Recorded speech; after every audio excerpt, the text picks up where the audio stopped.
Would you look at that stream? We appear to be live. Hello everybody and welcome to the Robot Rampage League. We're on to week 12 already. We only have a couple more weeks until we get to the playoffs. I don't know how to feel about it either. It's going by really quickly. So I am not Mr. Psycho, but I am your host for this stream. Burnout / Dr. Baconburger / Steve. I have many names. It's okay. You guys get it. How is everybody doing though?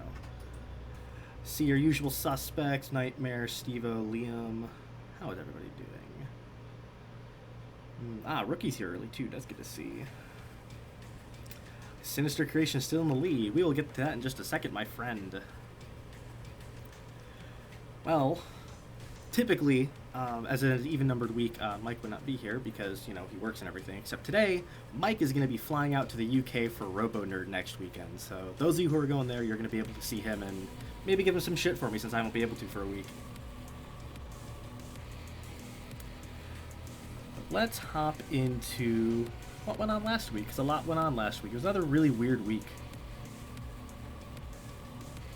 That's not what I wanted. Here are your judges' decisions. Couple pretty close ones. Excavator Geohash was close despite being kind of boring. Smashy did end up beating Sharpsnout and Bluntnose, and Banana Splitter did beat Roadman, and it was a really good fight. But otherwise, you know, pretty bog standard stuff. Then we go to the standings. So as you can see, there was no movement in Division 1 whatsoever. All those teams are pretty well solidified except for maybe like 4th and 5th and everything. It's a pretty cut and dry division, whereas Division 2, there's only been one swap so far. Those top 3 are still all pretty close. So I think we could definitely see some changes in there, especially since some of the matches for those teams are a little more lopsided for this week. I know Pelagic has Avalon and Tennessee's got the Rebels, so we shall see how that division shakes up, if it does at all. And then Division 2, you were correct, Dysphoria. Sinister is still in first, still the only team to not move any places whatsoever this season. I don't know how it's happening because they're not really that great, but here we are. A lot of movement further down in the division, people going for playoff spots. Invaders are now in 4th spot, which is fantastic.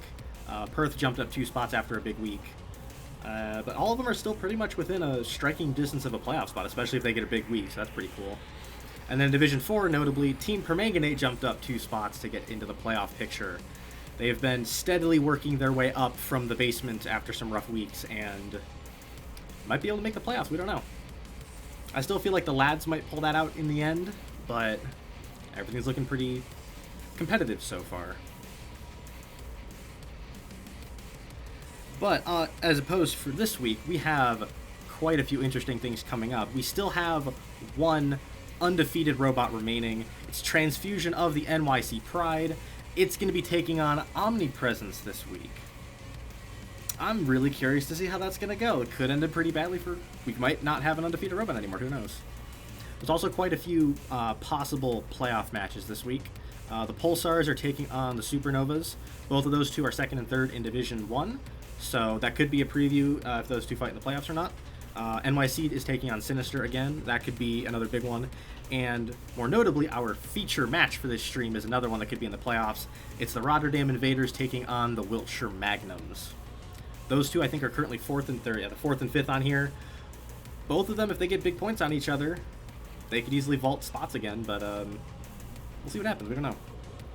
And our feature fight for this stream is going to be 787B taking on Event Horizon. Both super heavyweights have 4 ring outs apiece. It is quite the battle of the UDA machines for this season. Both have been very impressive for their respective teams.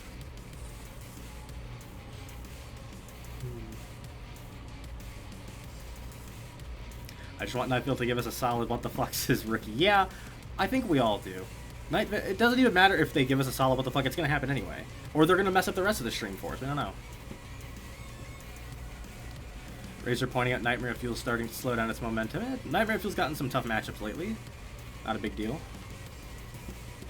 Still plenty of winless spots. Yes, I believe we have 4 remaining. 3 middleweights and 1 super heavyweight.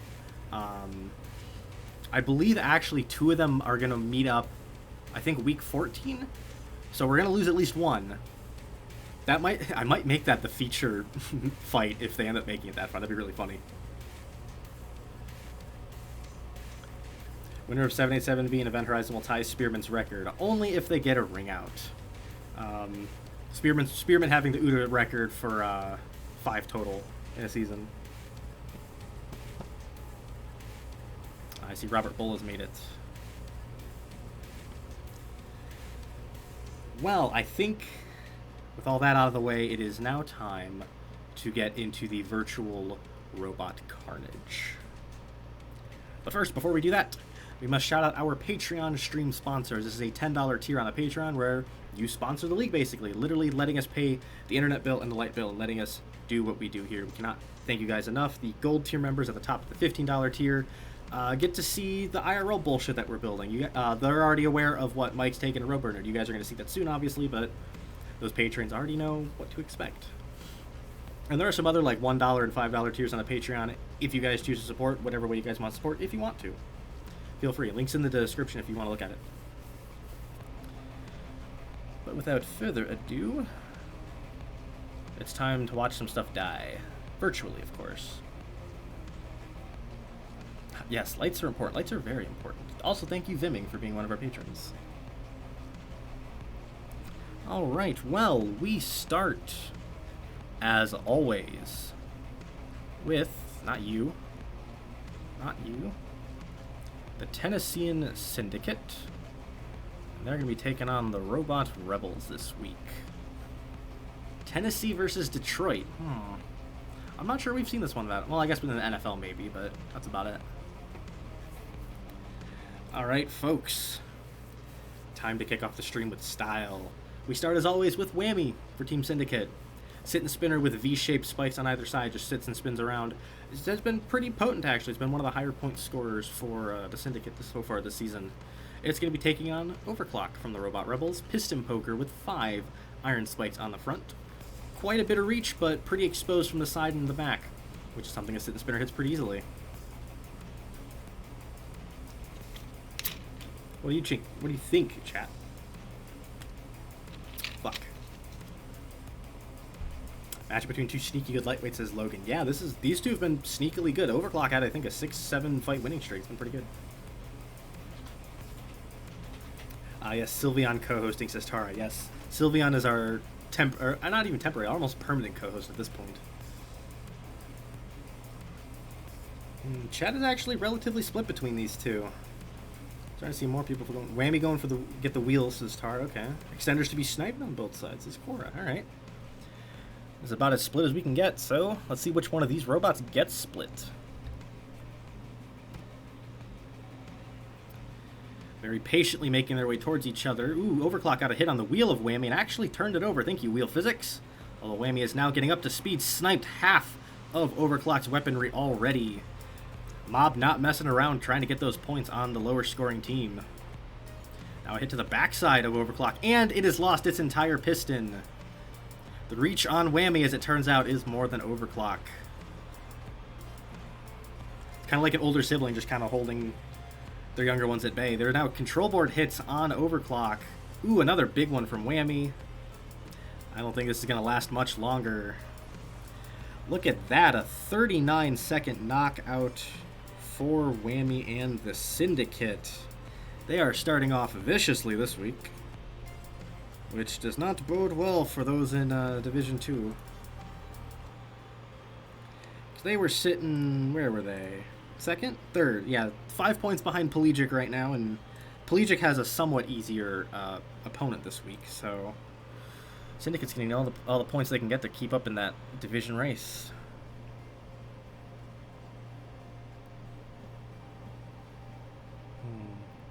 Yes, Whammy takes the brutal KO. Yes, that was quite the knockout. Speaking of knockouts, it looks like we could get one here too. We shall see.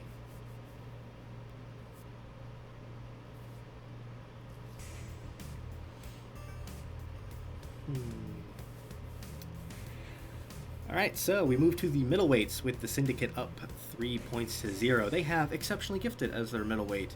4-wheel drive rammer with a battering ram of axe heads. It is one of the most destructive middleweights by points totals. I believe this might be the second currently. Even though it is a 4-wheel drive rammer, it is very patient as opposed to, say, Grismo or Sludge, if you remember that from last season. The Robot Rebels have Woodrow Kilson.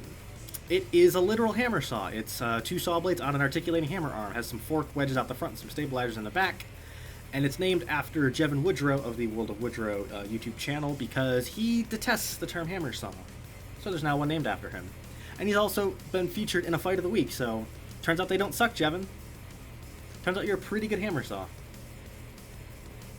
I wish we came up with like a clay or plastic model of Woodrow to give to Jevin when Mike goes to Roboter, because that would fuck with him so badly. I thought it'd be fantastic.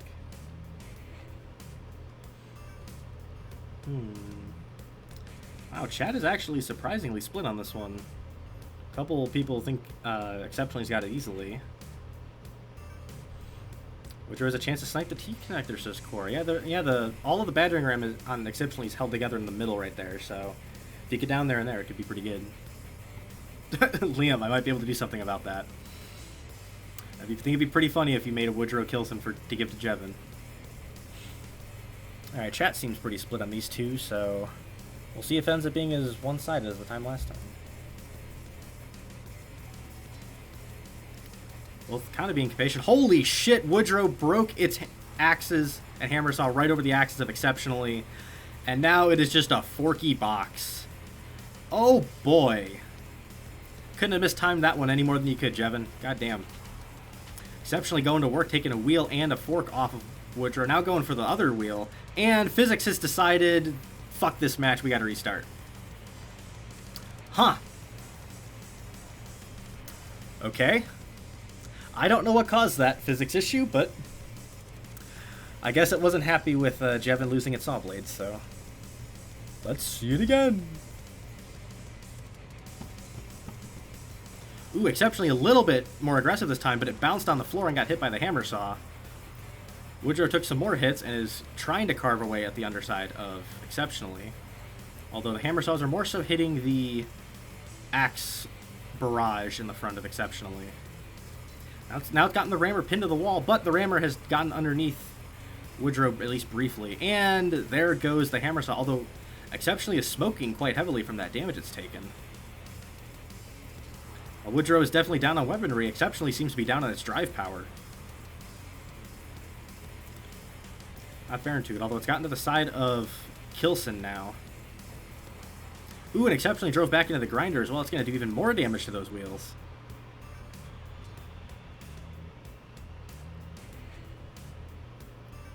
Those forks on Woodrow are doing a great job of sliding under those spike strips on Exceptionally and getting its front wheels off the ground. Making it really hard for the Syndicate to do anything here.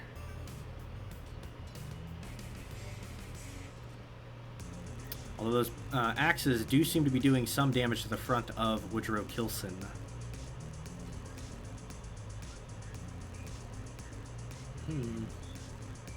Would not think that Exceptionally would be the less aggressive of these two robots in this fight. A combination of maybe being inverted and some of that damage to the wheel, at least the motor, it's really affecting its drive power. We're halfway through the fight already. Out of all the robots to take Exceptionally gifted this long, I would not have expected it to be Woodrow Kilson. Ooh, although Exceptionally almost got its wheel in the grinder there. Exceptionally is not moving well at all here. It only has one battery, which means it will run low on battery power on its own, but combined with that smoking motor, that's not going too hot for it.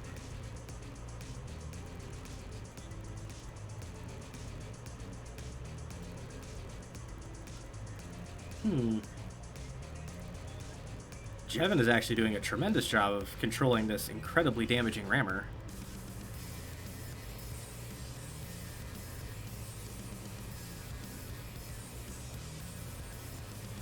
Might be one of the few times Exceptionally might make the distance, because it's only got 30 seconds left. And it doesn't look like Exceptionally has any drive power left. It's really just spinning in place, and ooh, although it has now gotten through one of the forks on Woodrow, who's also very much down on battery power.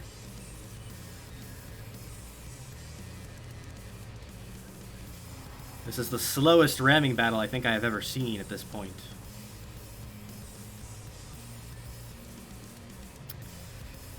But just like that, we have made it the distance. That is going to be a judge's decision.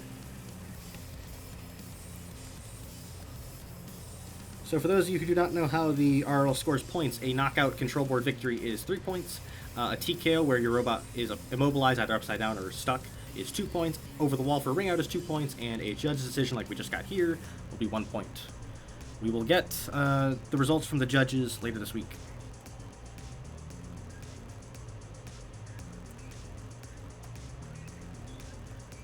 Very similar damage totals for these two as well. Did not expect that to go to the judges, says Tara. Yeah, I'm shocked that went as long as it did. I think just the fork assembly on Woodrow is portioned just at the right enough angle to block Exceptionally's rams for as long as it could. So, made life hard for the mob, and you know what happens when you make life hard for the mob? They come in with shit like this.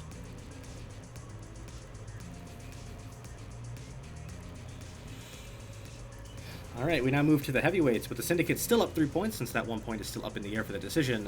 They have Relentless Heartburn for its heavyweight. 4-wheel drive, dual vertical spinner with burst wedges down the front. Probably the closest thing we have to an IRL BattleBots robot in here. Very meta design. It's been one of the best heavyweights, to be honest. I think it might have the second most heavyweight points so far. I'll have to look at that. But the Rebels have Jaws of Death.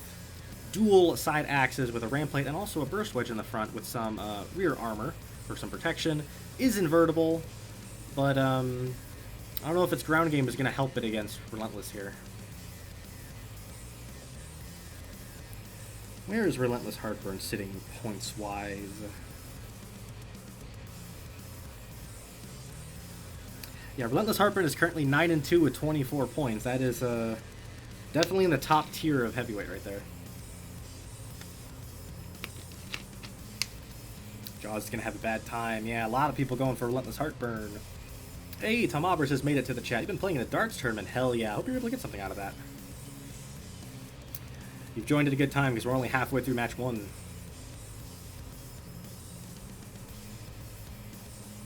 Yeah, everybody going for the mop here. Mighty Hydra has arrived to watch his team compete. He might be best pleased with how this fight turns out. Well, we shall see. Ooh, Jaws coming out a little faster than the 4-wheel drive robot. Got Relentless Heartburn a little bit unbalanced, but Jaws is going to town at the disc on Relentless Heartburn. Can't really tell which of the two is really gaining any ground on these interactions here. Some of the spikes appear to have come off of one of Jaws' side axes. I can't really tell if Jaws is really getting the chassis or the motors on Relentless Heartburn. Ooh, but the ram plates come off of Jaws now. Relentless Heartburn has been relentless in getting through the front armor on Jaws, although it is pinned to the wall, taking some chassis hits now. Oh, and Relentless lost a wheel to the grinder as well. Both of its burst wedges are gone too. Jaws is going to town on the dual vert. Oh, but Jaws is on control board hits. Going head-on is not what you want to do, and unfortunately it has gotten knocked out in 50 seconds. That was looking really good for Jaws for a little bit, up until it wasn't anymore.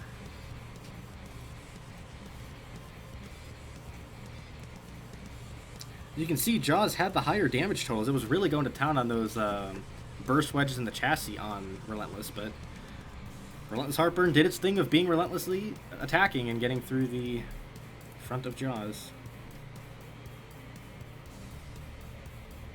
Yes, good fight. Yeah, that's probably a highlight. I'll throw it on the Fight of the Week candidate list.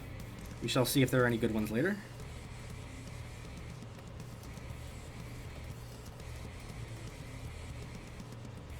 Nice to see Jaws of Death be involved in a good fight, because of its a side axe, some of the fights can be a little bit one-sided, whether it's winning or losing, so nice to see that. And with that knockout, the Syndicate has sealed the match as they have 6 points, and there's only 1 point available in that middleweight decision.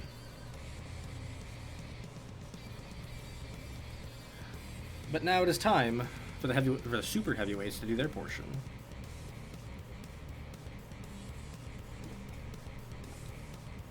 Robert Bull, you're picking with your heart, not your head. That's the best way to pick, though.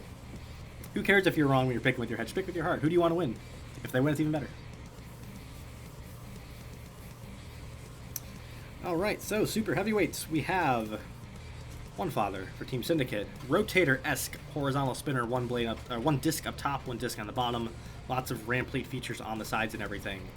Fortunately, even with that wheel protection, because of how large its wheels are and how far they are up and down, it can take the wheels off pretty easily, so hasn't been the greatest point scorer for the Syndicate. But the Rebels have Heart Attack. 6-wheel drive rammer, but instead of being full of spikes and doing a ton of damage, Heart Attack's all about getting stuff on those emergency wedges and pushing stuff around with those spikes up on the top. Can be sneakily good when it gets stuff over to a grinder. So what are your predictions, chat?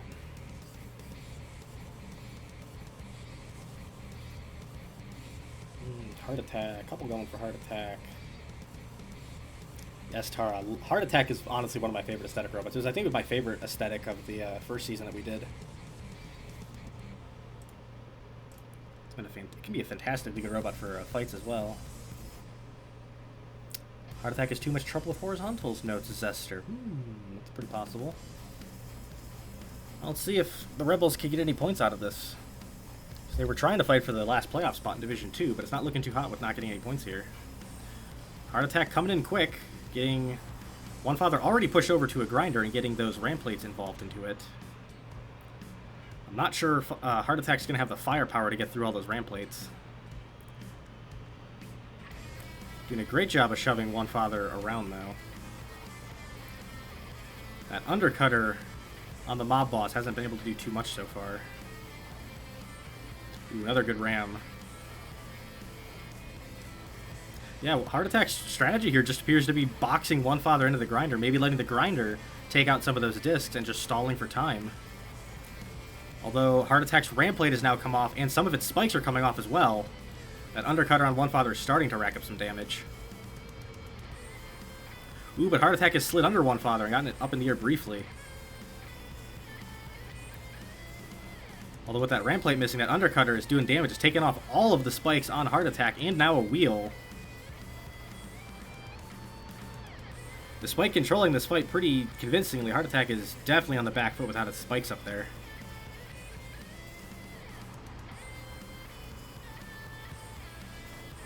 Ooh, another good ram, but one father got another big hit on that right corner of Heart Attack. One of the emergency flippers is now off. Well, Heart Attack is still tenacious and shoving the one father around.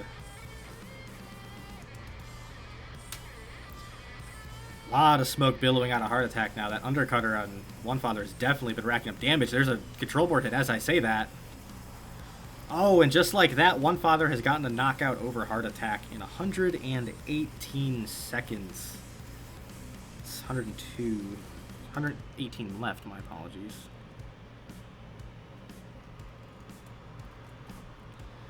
That is a convincing match win for the Syndicate with 3 knockouts. They're saying they needed a big points day to challenge Levantine and Pelagic in the standings. They have at least 9 points, and there's another one sitting out there for the judge's decision, so we shall see how that ends up for them. Heart Attack tried so hard. Yes, Heart Attack is a very resilient robot for a rammer, despite being underpowered. It can really push fights sometimes.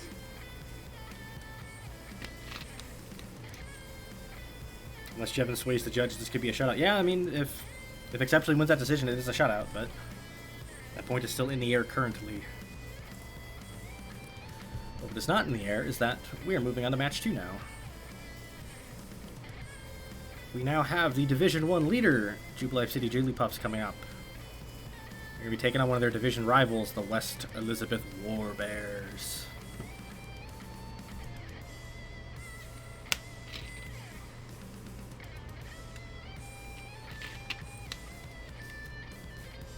Heart Attack should have won easily by just not ramming into it over and over and letting it get grinded. I mean, the grinder was doing damage for one father. I lost at least a couple ram plates, but with how the undercutter was hitting and everything, like, Heart Attack was bound to take chassis damage eventually. So, for the lightweights here, we have Y2K for the Jigglypuffs. It is kind of a mix of an overhead axe and a front hinge flipper. It has a Bushido sword come out in the front, burst wedge, and drive power in the back. It's it wins a lot, but it doesn't really score that many points. Like, what's it sitting at here? It's 9-2, similar to like what Relentless Harper is, but it's only got 14 points. Really has a propensity to take decisions and TKOs rather than getting knockouts at all. But on the flip side, we have Ursa Minor for the Warbears. Asymmetric overhead spinner has a sledgehammer counterweight on one side and an iron spike on the far side. Can be pretty damaging once it gets up to speed, but we've seen robots get that weapon stopped and just wail away on its chassis. So yeah, Ursa's sitting at 4 and 7 right now. It hasn't had a great time lately, but when it gets its weapon up to speed, it can do a lot of damage.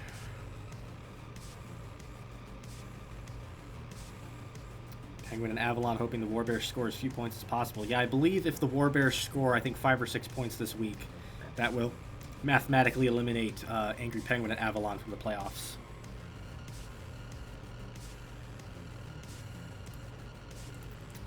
I think this may be a sweep, says Robert Bull. Yeah, it's possible. The Warbears have been on some... They've been swept by some interesting teams before. A lot of people going for Y2K so far. Notably, Ursa Minor took on Tycho, which is a very similar robot to Y2K, and Tycho got the weapon stopped and flipped it over and killed it. So it's possible Y2K does the same, even though it has less weapon power. Let's see what happens. The Jigglypuffs are once again riding a big fight-winning streak, so we'll see if the Warbears can stop that at all. Ooh, Ursa slides right up the wedge. Didn't even make contact with Y2K's chassis. It's already been inverted. Y2K is going to town, swinging away at it. Ursa Minor trying to get that weapon to self-right it, but Y2K is just impeding it, trying to be a dick.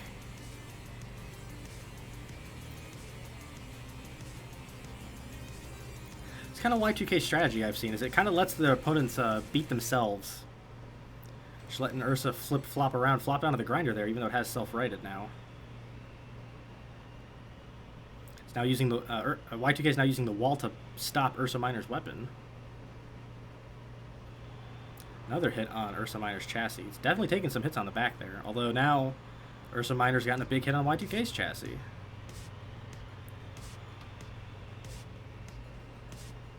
Oh, but stalemating here, Ursa Minor's actually done some grinding damage to Y2K. Ooh, and it got the burst wedge off of it as well. That's going to be huge. Y2K's going to have a much harder time sliding underneath the chassis now.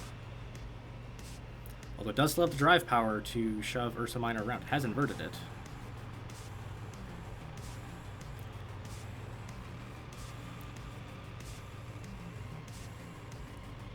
Y2K just pinning the overhead to the wall. Oh, there's a count on it now. Is Ursa Minor able to flop away with its spinner? Yes, it did. Broke the count. Y2K punishes it with a couple of sword strikes. Ooh, and it's now taken off the spike on Ursa Minor. It's going to be horrendously unbalanced now. Bodes well for Y2K's chances, but will the Jigglypuffs be able to maximize points at all? So Y2K is yet to get any knockouts this season. Ursa Minor's absolutely out of control with that spike missing. Ooh, it got a control board hit on the grinder. A lack of control from the spinner breaking. Ooh, and now Y2K got its own control board hit. And Ursa Minor has fallen onto the grinder and gotten knocked out. 47 seconds left. It's going to be a 133-second knockout for Y2K. I believe that is actually Y2K's first knockout, so that is very surprising, actually. Took a long time, but it got there.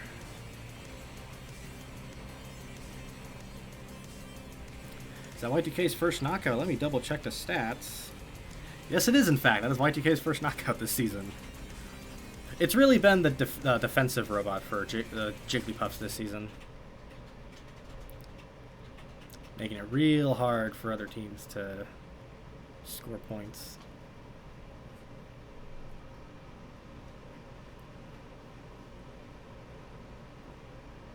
Need to pit Y2K against a bunch of overtired programmers. Yes. Well, now we're on to the middleweights, folks, and I think we all know what to expect here. Polybius is the Jigglypuffs middleweight. It is a rammer, but unlike most rammers, it has kind of burst, almost ramp-style forks on each side, has a row of spikes on the top, and its game is more so to get stuff on the wedge and just shove it around the arena. Do a bit of grinding damage over time, but otherwise just control the fight. Warbears have Grizmo. It is also a rammer, but it is a four-wheel drive rammer with high-power drive motors. Has some iron spikes and some bear claws, but its primary weapon is its speed. What does chat think happening here? Begins with an S, ends in Ludgefest?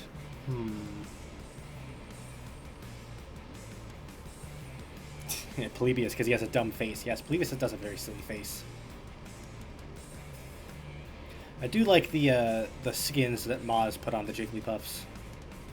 They're quite nice. Although I think he might have had one of them commissioned by somebody. I don't remember. Polybius spikes will prevent Sludgefest as a Razor. It's possible. Grizmo might have a shot. We have seen it. Polybius can be a bit vulnerable when it gets to stuff gets to its side, and Grizmo has the power, the drive power, I should say, to do damage if it gets to its side like that. Well, let's see if the Sludgefest thing happens, or will we actually get a fight out of this? Opening charge. Grizmo stays in the arena. Razor was right about those spikes preventing it from going over. Polybius has corralled the rammer over to the corner, but Grizmo has used its drive power to escape. I think it briefly got Polybius in the grinder. Huge front flip from Grizmo. Landed on top of Polybius' spikes and did a ton of damage to itself. Grizmo trying to use his drive power to get away, doing a great job letting wheel physics do the work. Although Polybius is staying on top of Grizmo, not giving it an opportunity to line up a ram. Now just kind of pinning the grizzly bear to the wall. Those razor tips are definitely doing grinding damage to the top of Grizmo. It's taking a ton of damage up there, actually. Now Polybius is just kind of holding it in place. Polybius is really quite the troll of the Jigglypuffs. Oh, there's a count on Grizmo, and it's stuck propped up in the air because of Polybius. Although it was able to back out of there. Polybius drove itself into the grinder like an idiot. Although it doesn't appear to have done a ton of damage. Although now, I believe the burst wedge on the left side of Polybius is smoking. But it's still trying to corral Grizmo. It's gotten one of its wheels off now, one of the back wheels. Ooh, but one of the blades on the wedges has come off of Polybius. Ooh, there's control board hits on Polybius. The damage is definitely piling up because of those iron spikes. Control board hits on both of them now. Grizmo's down 2 left side wheels, and Polybius has it in the corner.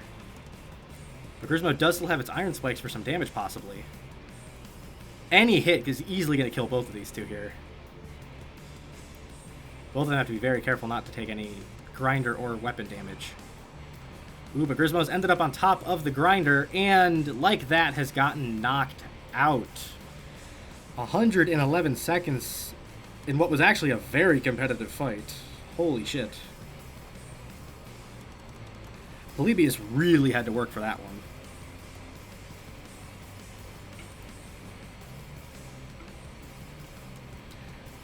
Wow. I saw someone throw Fight of the Week in the chat, and yeah, that's going on the list. That was between being very close and actually pretty competitive. That was very nice. But with that, the Jigglypuffs have 6 points and cannot lose the match. I believe that with Y2K only getting a KO now, I think that's the first time they've ever solidified at least a tie this early.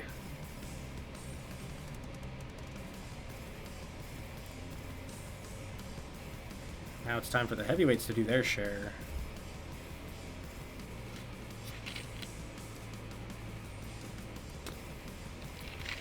Good effort, Grizmo. Yeah, that was a really good effort for Grizmo.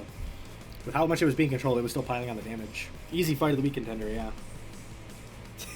Tara, grinder for bot of the week. The grinders are always bot of the week, let's be honest. Alright, and now it's time for the heavyweights to prove their share. I Love You is the Jigglypuffs heavyweight. I do love you, chat, but I'm referencing the robot in this case. Dual vertical spinner, very large, very similar to Relentless Heartburn, but the blades are in the chassis. This one has very long pontoon armored wedges going out the front. Can be pretty good, and it's gotten quite a few ring outs, but we've seen when it gets knocked over, it can be a little unstable and have a tough time getting back up.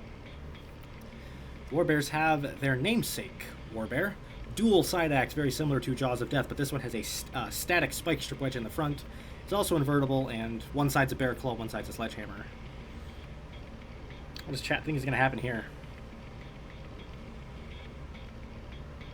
Aw, I love you too, rookie. You're a great sibling. I love you is going to prove the BattleBots meta here. Yeah, it is definitely a vert. I think out of all the BattleBots, it's probably the most similar to Cobalt, because its weapon is so far back and up high. Snapshot of the face is funny. Yeah, this is a very silly face on I Love You. I think this might have been the one that Maz commissioned. I'm not sure. Everybody's going for the vert, so let's see if the Warbears have a chance. Warbear can do a lot of damage when he gets those side axes into play. Ooh, I Love You got a really weird bounce on the wedge of Warbear, and it's lost that right side pontoon wedge, and Warbear is going to town with those side axes. That vert not really able to do anything because it's not all the way underneath Warbear. Ooh, I think Warbear's gotten part of the other pontoon wedge, although it has lost its bear claw. But it is getting into the chassis of I Love You. Warbear doing a great job of preventing Y2K, or I Love You from sliding underneath and getting big lifts. And now it's gotten to the side of I Love You, gotten control board hits, and just like that, the Warbears have a knockout. 36 seconds. Well now. Warbear had a great strategy of not letting up once it got underneath I Love You. And that breaks the fight-winning streak for the Jubilife City Jigglypuffs once again. I believe they were on 13 going into this week. So they had a total of 15, and it was now broken. Very unexpected. Warbear throwing hooks like it's a meat locker. Yeah, Warbear knows how. Grizzly bears know how to throw hooks, let's be honest.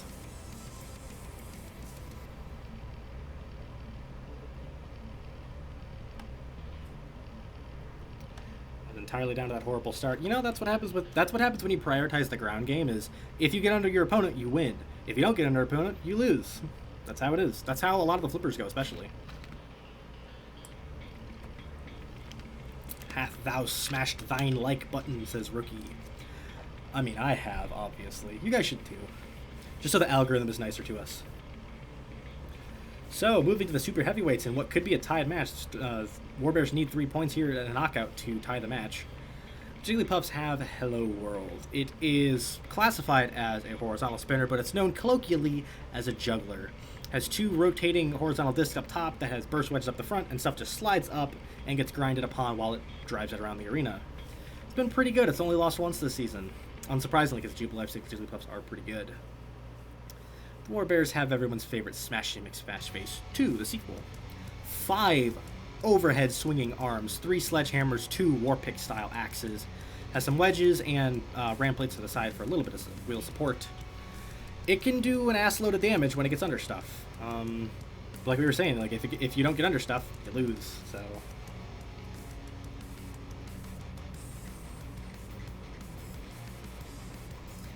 a lot of people going with Hello World. A lot of people backing Smashy because it is Smashy McSmash Face. Yeah. I think it would be hilarious if Hello World loses to Smashy. Just for the irony.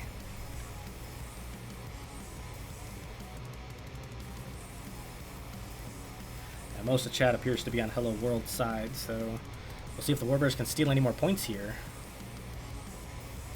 Just for honor over their division rival. Hello World slides right underneath Smashy and has actually gotten it propped up on the wall. That's an interesting way to get a robot up. Oh, does Smashy now come off? And its right side wheel has also already come off. This grinder's doing a ton of damage for Hello World. This is Hello World's game, just sliding underneath stuff and letting those grinders do damage over time. Quite the meta of RI2, if I do say so. Smashy's kind of gotten stuck over by the grinder. Y2K backs off. I believe there might be a con Smashy, although now Y2K's gone back in, hopefully going for the kill, maybe. Now it's just decided to part Smashy up on its grinders. Okay. Although it's going to have to back out of there to break the pin count. I hear a count going on right now. And would you look at that? That's a pin, which means we have to restart. Take number 2. As always, we cap restarts at 5 restarts, and if they go over that amount, we will take it off stream because we don't have time to keep replaying this shit. Hello World slides right underneath Smashy. This time has it inverted and pinned up against the wall. Smashy's not quite able to self-right with those axes on its own, so... Although now the axes are starting to be torn off by those spinners on Hello World. The virus is doing its thing, corrupting the RRL with its incredibly one-sided wins. Shoving Smashy over to a grinder, and I got it propped up on the wall again. Smashy is completely stuck up on the wall with its wheel hanging over the edge. I think this is going to end up being a TKO and probably a bingo square for somebody. Well now, okay. That's not how I saw this fight ending. Huh. That's going to be a 52-second TKO victory for Hello World. Well then.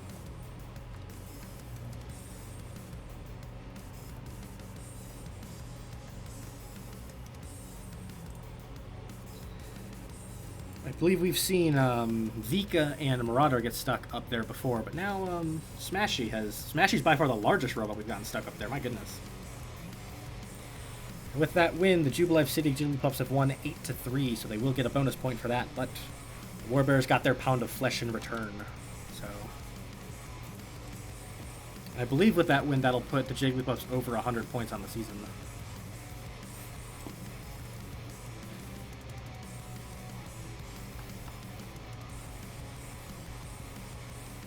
Remember what happened in Series 7 once as Hex. It's probably happened a lot, actually. Alright, and we are now on to match number 3. It's going to be Nashville's Heavy Metal Robotics and the Meme Team. Whoop! I'm kidding. They're not facing the Meme Team. They're facing the Game Crashing. Customary second match crash of the stream, as always. We would like to thank our Patreon stream sponsors for sponsoring our stream in these trying times when the game misbehaves. Your support knows no bounds. Lets us have mysterious beverages and lets us build silly IRL robots that we bring to bullshit. Thank you, as always, my friends. Actually going to have a couple of patron team coming up. We had Tennessee and Syndicate as Mighty Hydras on here, so... Anyway... Where were we? Again, Nashville's Heavy Metal Robotics. Going to be taking on the Meme Team, who are... I have to look up where they're from again. I know they're out of England somewhere.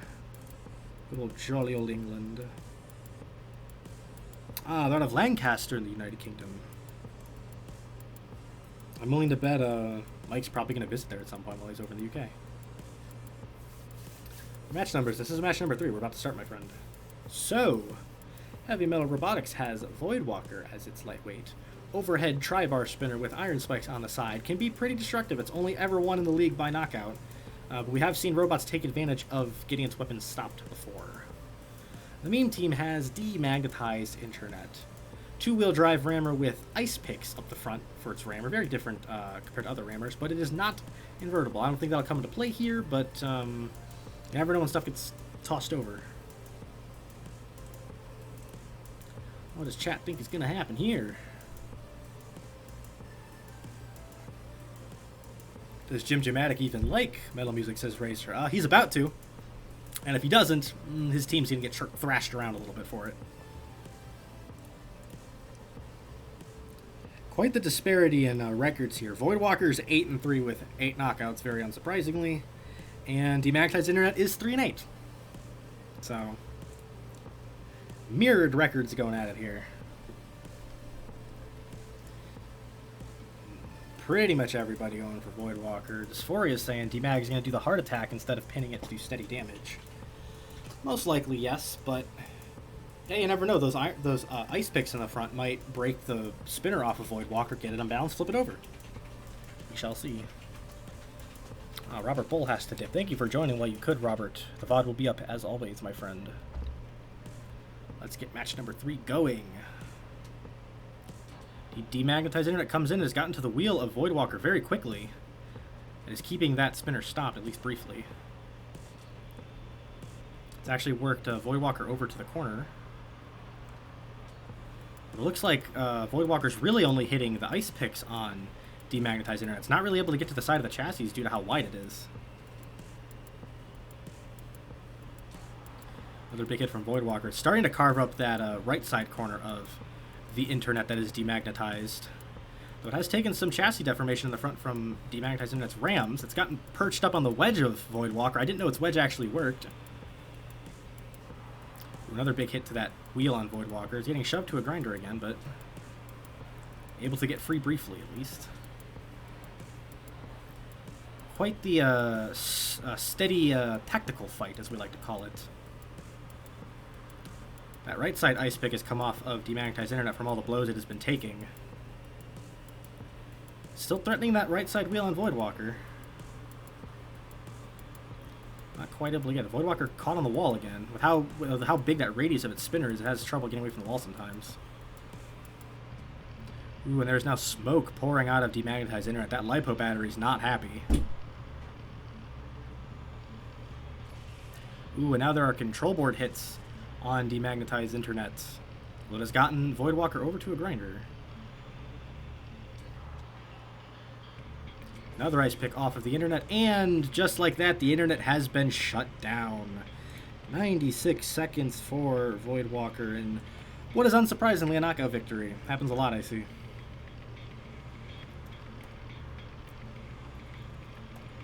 An early 3 points for Heavy Metal over the meme team. It's going to be big for them to get points on the meme team, considering how bad they're doing.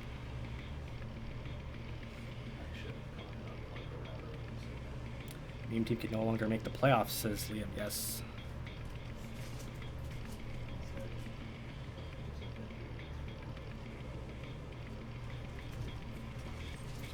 Now it is time for the middleweights.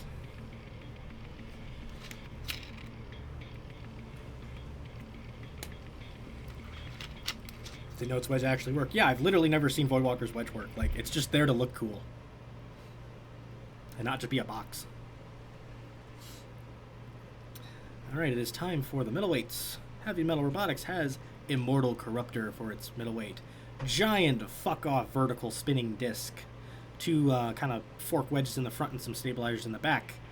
It's kind of shit, if we're being honest. Falls over pretty easily and doesn't do a whole lot of damage because of how easily it is to stop that disc.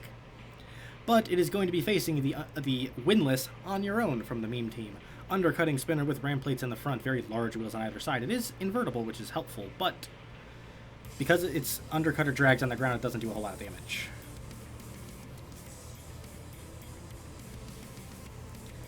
So what are we thinking, chat? Do we think On Your Own has a chance here? It actually gave Yeetus quite the fight in a fight that got restarted last week because the game just crashed mid-fight for some reason.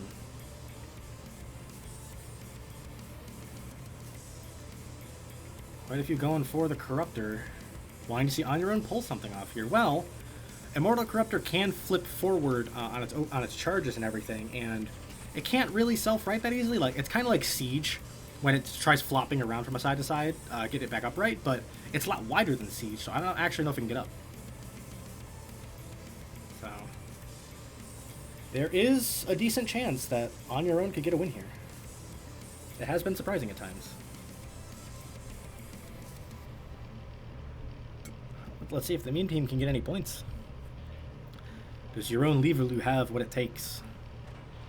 Ooh, the Immortal Corruptor got a big hit. Oh, it's actually going over the ram plates on Your Own. It has just enough reach to get in there, and it's using its wedges to stop that undercutter. It has backed off now. IC was very briefly stuck, although now On Your Own has gotten it pinned to the wall and gotten that disc stopped. Although it hasn't been able to make use of its undercutter quite yet. Now On Your Own is kind of getting a couple of hits on those ram plates. Trying to saw its weapon out.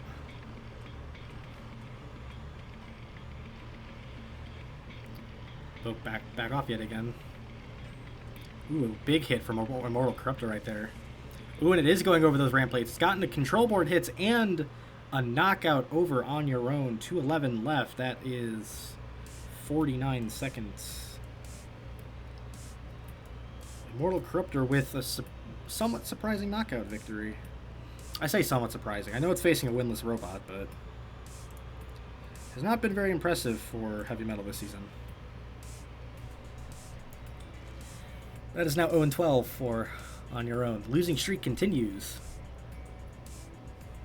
There's also 6 points to Heavy Metal Robotics, so they can no longer lose this match. Ah, yes. We also have our first multi-bot appearance of the stream. The chaos will be unending.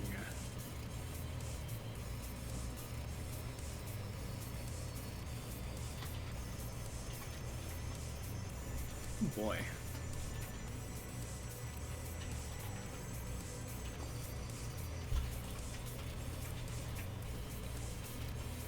Alright, heavyweight time. The Cutie is the heavyweight for Heavy Metal Robotics. Singular axe with very large and armored pontoon wedges on the side, has wheel guards and a snowplow in the back. Very defensive robot. Usually has a propensity to take fights to the judges, but this season it has been on a massacre with its new and improved axe. On the flip side, the meme team have 4-pound 90. 4-pound the vertical spinner with 2 razor tips, 90 the dual side axe with the fireman's axes. They have been rather poor compared to some of the other multibots. Most multibots hang out around 500, you know, same amount of wins and losses. But 4-pound 90 is 2-9. I have not been having a good time this season. So what does chat think is going to happen here?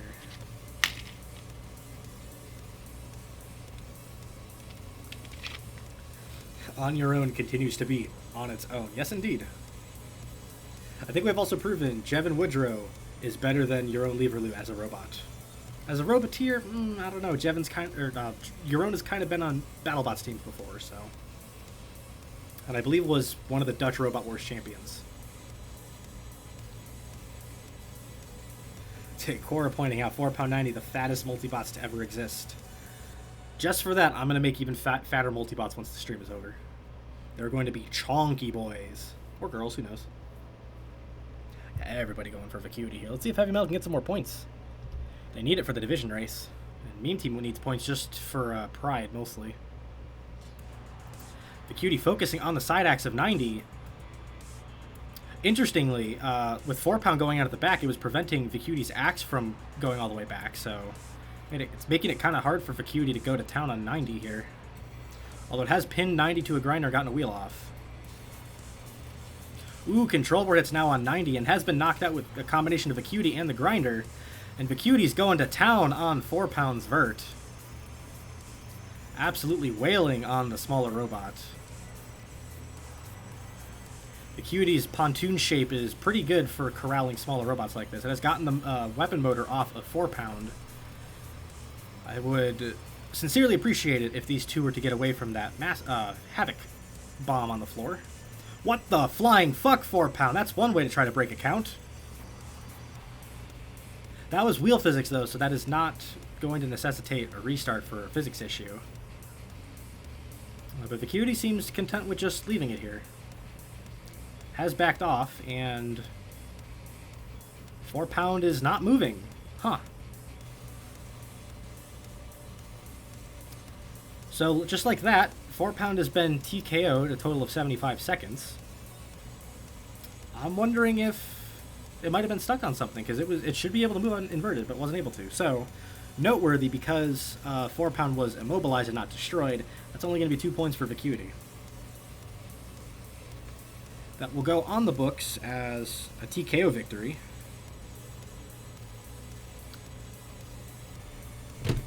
What? Huh. I was going to commend 4-pound for using wheel physics to get out of that predicament it was in, but instead it immobilized itself somehow. Well, probably wasn't AI'd to run upside down, says Mr. Circuit. Well, the thing is, robots that aren't AI'd to run inverted still move their wheels when they're inverted. Like, they still flop around. So, like, I don't know why 4-pound didn't move there. It should have. Unless there's a chance it could be Omni AI'd instead, because I think Omni specifically has to say inverted or have a Shremek button on there. But I don't know why 4-pound would be Omni. Yet another robot we probably AI'd wrong and we're going to get bitched at about. That's okay.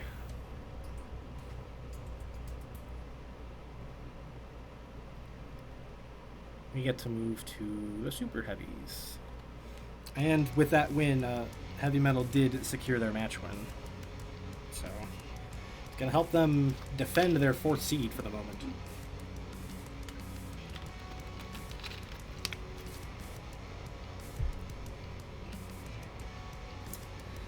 Alright, folks. Super heavyweight time, and this could be interesting, actually. Aqua Dementia is the super heavyweight for Heavy Metal Robotics. 6 side hinge spike strip flippers that go out like this can do a shit ton of damage when it gets under stuff. Has some defensive stuff on the side, but it hasn't been having a great time this season because it's fighting robots that have a better ground game than it, and we don't know. Meme Team, on the other hand, has Monk Eat Banan, 4 rear hinge spike strip flippers, some wheel guards on the side, a little bit of defense on there. Notably, though, because of the spike strips are on burst motors, it has a better wedge than Aqua Dementia here, so that could be interesting.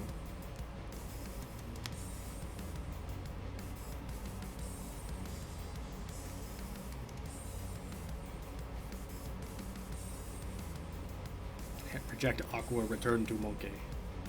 End of season, we need to have each multibot fight each other like 4-pound. 4-pound versus 90. That sounds like some fun exhibitions to have, actually.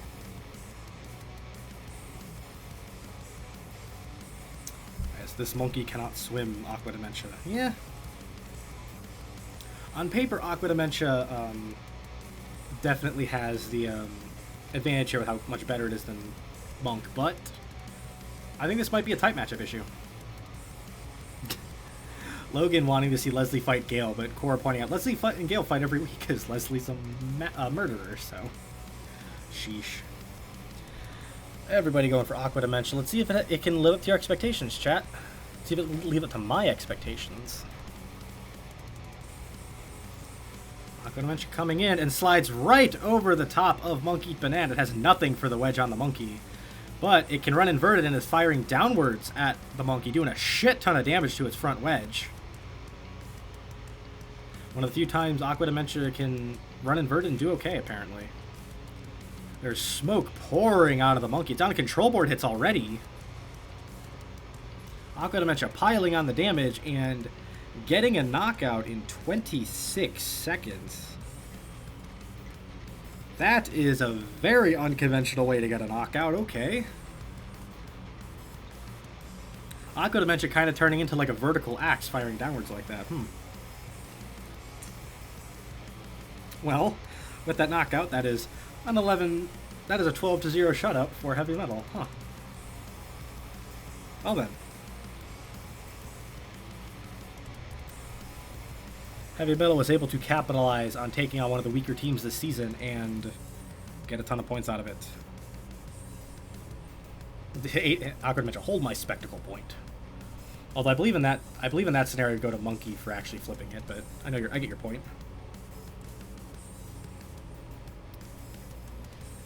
All right. And just like that, we are on to match 4, folks. I hope Hex is still somewhere here in chat, because it is time for the Levantine Alliance Hexbug Heroes team. They'll be taking on the defending champion Orlando Commandos.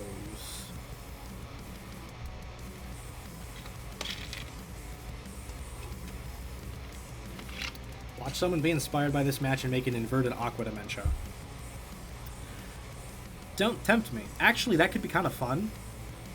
And essentially, its chassis upright is just Aqua Dementia upside down. But it has like burst wedges going out the bottom, so it just traps stuff under there and just wails on them. That'd be kind of fun. Possibly cancerous, though. I don't know.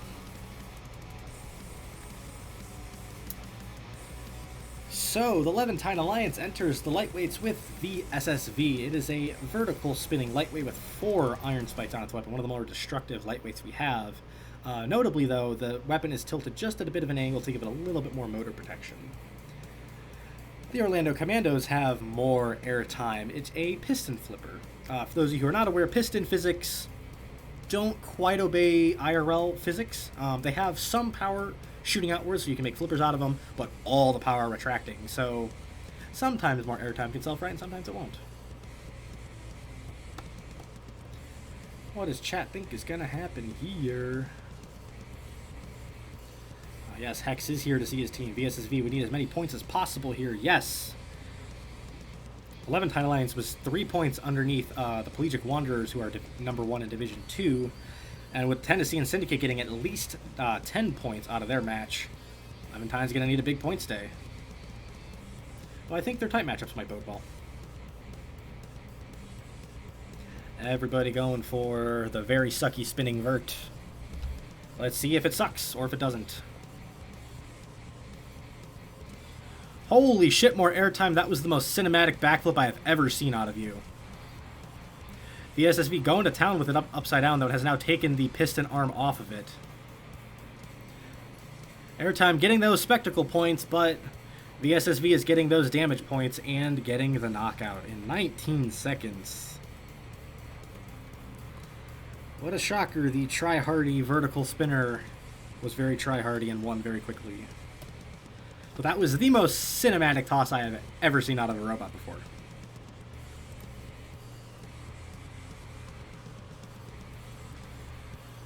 A very quick 3 points for the Levantine Alliance, and I plan on putting that in the highlights, because what the fuck, airtime.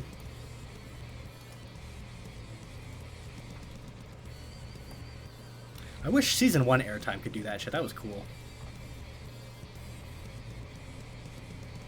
Oh, and apparently physics did some bullshit when I wasn't looking. Cool. I always appreciate a good physics bomb to end a victory. Or loss. Either one. Ooh, but now we go to the middleweights for what's actually one of my favorite matchups this week.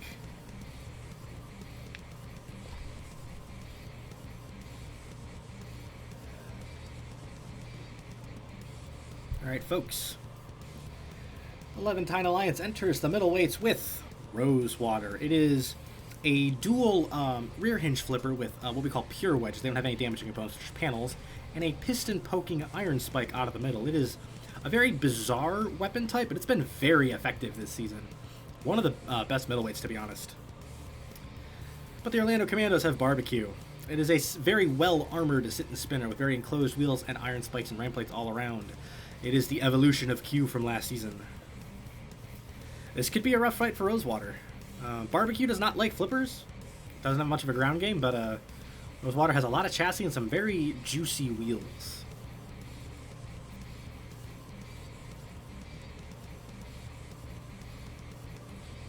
Or saying that piston spike won't last. You never know. For all you know, if Rosewater's able to get Q stopped, it could just use that piston to get the wheels on Q. Make it a little bit harder for it to move. Pretty much everybody going for barbecue, though. Hope you all make some barbecue later today. You guys deserve it. Wouldn't mind some barbecue ribs or something. Can you barbecue Rosewater? Well, the Commandos are about to try to. Ooh, Rosewater with a very quick toss of barbecue, but because of how small it is, Jesus Christ, the size difference of these two.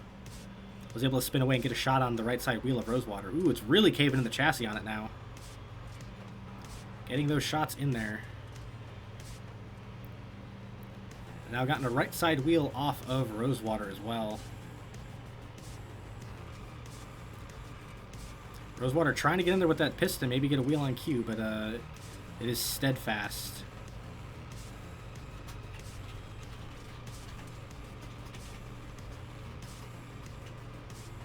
Both robots just kind of spinning here. Rosewater trying to take a sit and spinner AI move here. This is the thing with sit and spinners. They have a really hard time going in for knockouts. They require opponents to drive into their weapon, and a one-wheel robot can't really do that.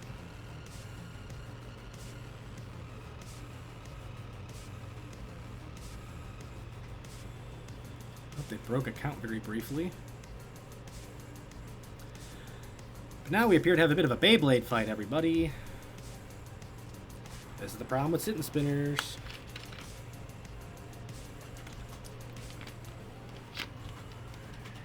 Rosewater appears to be stuck on something right now. I think Rosewater's high-centered on its dismembered flipping arm. It's not. Its wheel's just spinning right now. This is not how I expected this to go. Okay. So Barbecue's going to take a 91-second TKO because Rosewater got high-centered on its dismembered flipping arm. Okay. Huh.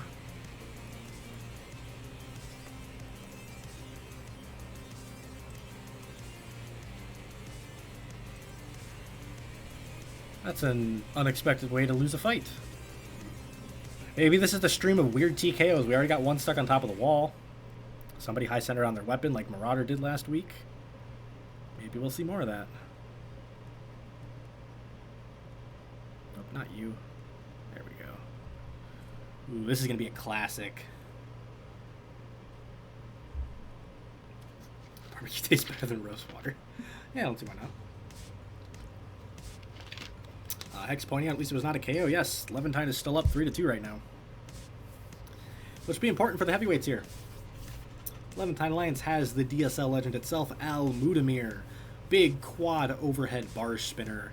Just wedges in the front, very similar to like Perfect Phoenix and Hazard and Brutality. It's a lot of overhead spinners in Battle Bus history. It's taking on Hot Mess, which is a kind of full-body drum spinner. Has two sets of drums on either side that spin around the chassis, has its wheels and burst wedges going out underneath it.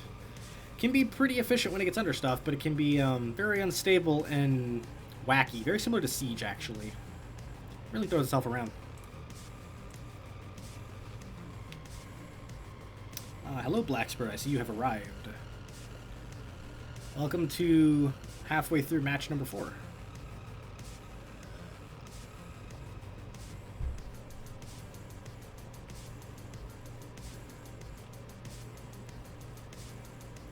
Almudamir might be Hex's undoing, needs points, and Almudamir specializes in taking them away by going to decisions. You know, with how large Hot Mess is and how tall it is, I don't think that's really going to happen. I think Almudamir is going to get that weapon in there really easily, but we shall see. A lot of people are going for Almudamir, oddly enough, so we'll see if the Commandos can do anything here, or will Levantine put the hurt on them. Ooh, Hot Mess fell over on the opening impact and is flailing around. Some of the drive motors have taken damage from the overhead spinner. Although it's now top-ripping over... It did like a monster truck drive over Almudamir to break its weapon off. Already broken off the entire weapon on Almudamir just by driving over the top of it. Okay. This is one of the perks with the full-body drum is you can just roll over the top of your opponent. Just carving away at the DSL legend, putting it into the floor. Look at the deformation on top of it. And that's going to be a very quick 34-second knockout for the Commandos. That is one way to win a fight, my friend.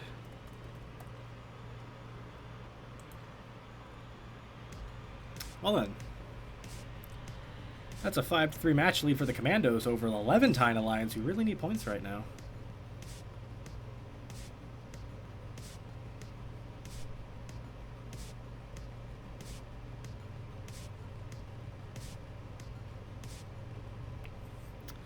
That was disgusting, says KJ. Yep, toxic top rip for the win.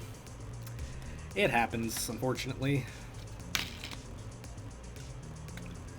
This match already looking like match of the week, says Logan. Yeah, this match has been pretty good so far. I've been enjoying it. I need to keep an eye on for more like match of the week stuff. I'm actually going to list that in here. Just so I actually remember matches instead of other stuff. Alright, it is time for the Super Heavyweights to close out this match here. The Levantine Alliance has Androctonus for its Super Heavyweight. Dual side axes with lots of spikes on there and a scorpion tail overhead. One of the most destructive Super Heavyweights by far. It's like 9-2 and has KO'd everything in front of it. It's insane. Also has burst-mounted front spikes as well, which is very useful. The Commandos have King Drillosaurus for its Super Heavyweight. Triple kind of overhead drill spinners to a degree, but has burst wedges and ram plates in the front, so stuff kind of slides up and on top of the drills. Hasn't been the most efficient robot, but when stuff gets into those drills, it does a lot of damage to him. Nice monster movie fight. Yes, giant scorpion versus a drilling T-Rex, which is weird.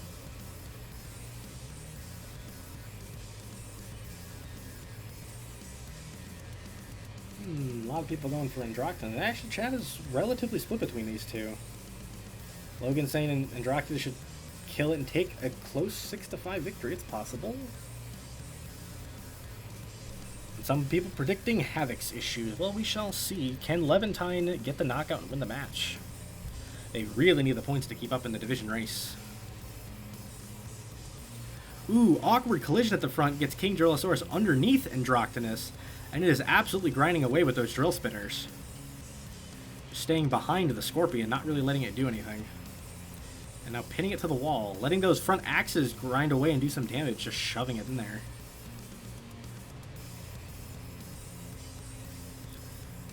Making it real hard for the Scorpion to do anything here. Ooh, another weird collision.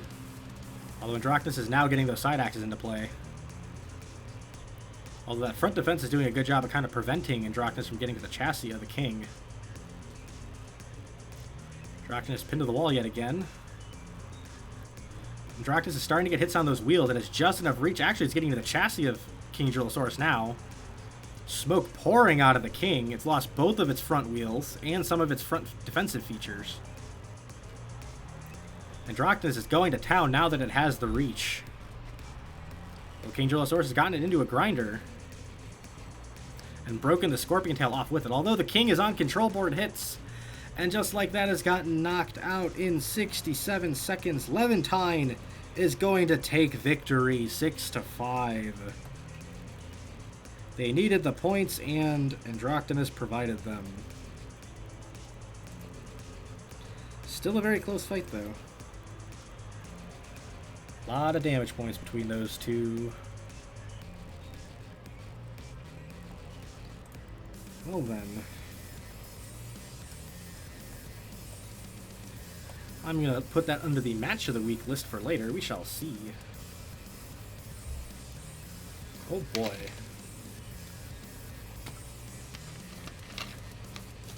So I believe that with the bonus point, that's going to be 7-3 for Levantine. That'll put them, I think, 4 points up on Pelagic, who have yet to fight. They're going to really need the points to keep up now. Now, with Heavy Metal getting 12 points, they're not going to be far behind the Levantine Alliance anymore.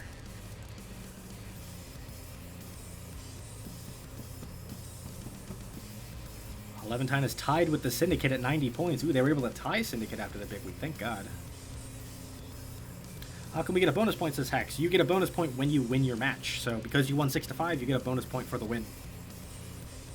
So when you have like a tied match, there's no bonus point available, which is why ties are a bit of a big deal. So all right, it is time for match number 5, and one of my personal favorites from this week. It's going to be the Pinwheel Pulsars out of the IC1101 galaxy, I believe. I'll have to double check which galaxy it was. And they're going to be taking on the Halifax Supernovas. It's the Battle of Space, folks.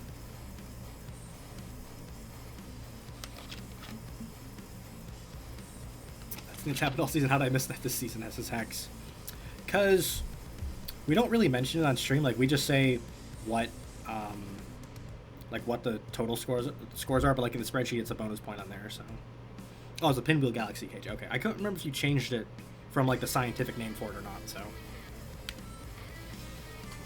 this match will be out of this world, says Razor. Thank you for the bad dad puns.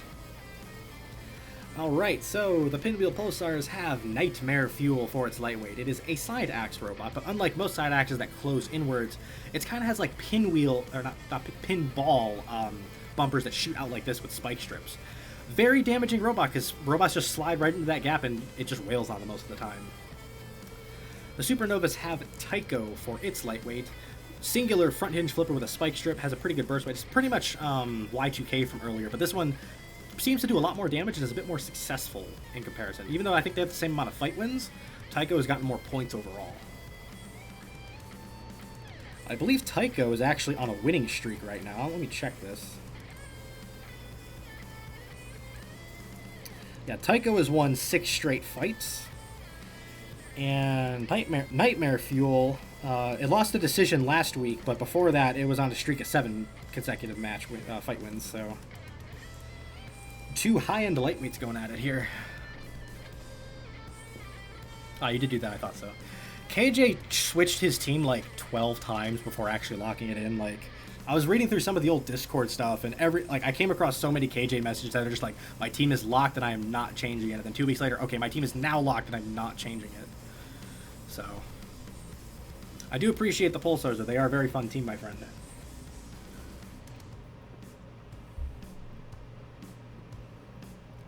Pretty much everybody going for Nightmare Fuel here. I want to see Tycho win just to see if it's actually possible or not, because it's looking like Nightmare Fuel in my eyes, too.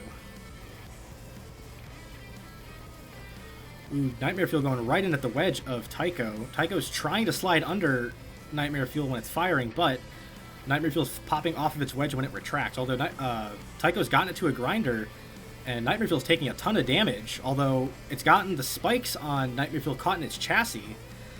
Both of these robots are taking insane amounts of grinding damage right now. Ooh, Tycho briefly slid to the side of Nightmare Fuel, but is now caught once again in the misfired spike strips. Okay. There is a ton of smoke pouring out of Tycho. Holy shit, KJ! You're gonna need to buy me some lipo batteries, my friend. Though this does not bode well for either of these two teams points-wise, because the longer this stalemates, the more likely a decision is. We have seen this happen with Nightmare Fuel before. I believe Dainsleaf, the underweight lightweight, got caught in there and was dragged to a decision. Kind of hoping the same doesn't happen here, though. Although this would severely boost Nightmare Fuel's, it would severely boost Nightmare Fuel's damage numbers. Can't buy me the lipos. It's okay, KJ. That's fine. I'll just steal all the lipos out of Hit and Run. Slap some of those into Tycho later. So we're now halfway through the fight. Tycho's shoved Nightmare Fuel back to the wall. There's going to be a pin count coming up here. Holy shit, look at Tycho's chassis. My boy can hardly move. Ooh, there's some control board hits now for Nightmare Fuel. Although they are back to stalemating again. I'm not sure Tycho's going to be able to move it all here. It's taking so much damage. Although there's a count on the two now. Oh, this is going to be a pin, I think. Yeah, so Tycho got counted out because it didn't have the drive power to move out of Nightmare Fuel's clutches. And because it was pinned in between those bumpers, I believe this is going to be a pinning restart. Or I guess this would be a grabbing one. This is kind of like every time Razor bit down on an opponent, wouldn't let go. Or it got stuck to it. That's kind of what's going on here. So, thank you, KJ, for providing another weird RRL moment. Let's see if we can get a definitive one this time. Big opening collision again. When once again, the spike strip has gotten to the side of Tycho. This time, they're actually touching the wheels on Tycho, and wheel physics is not happy with it. This could be a dual wheelectomy if this keeps going, actually. Very weird way of getting out. Ooh, although Tycho's kind of gotten under Nightmare Fuel, but it's not able to slide underneath that rear portion to get that weapon into play. They're now grinding each other again. Nightmare Fuel has having wheel physics issues against the wall. I hear another count, although I believe they were able to break it this time. Ooh, but Tycho's gotten underneath the backside of Nightmare Fuel this time. It's not quite able to get its weapon into play, though. What a weird lightweight fight this has been. They have once again locked up with the misfired pinball bumpers from Nightmare Fuel.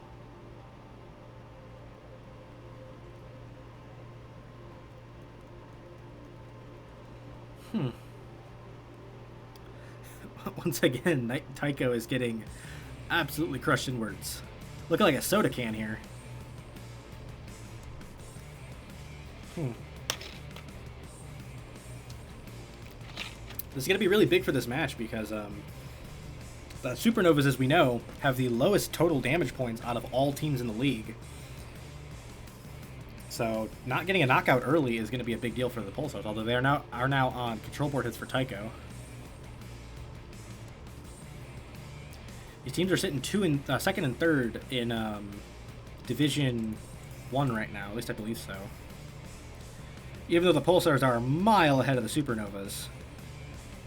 This could be a matchup we see in the playoffs. And that I would honestly I'd say I'd like to see that. We have now gotten the knockout. It took 118 seconds, but Nightmare Fuel got there in the end.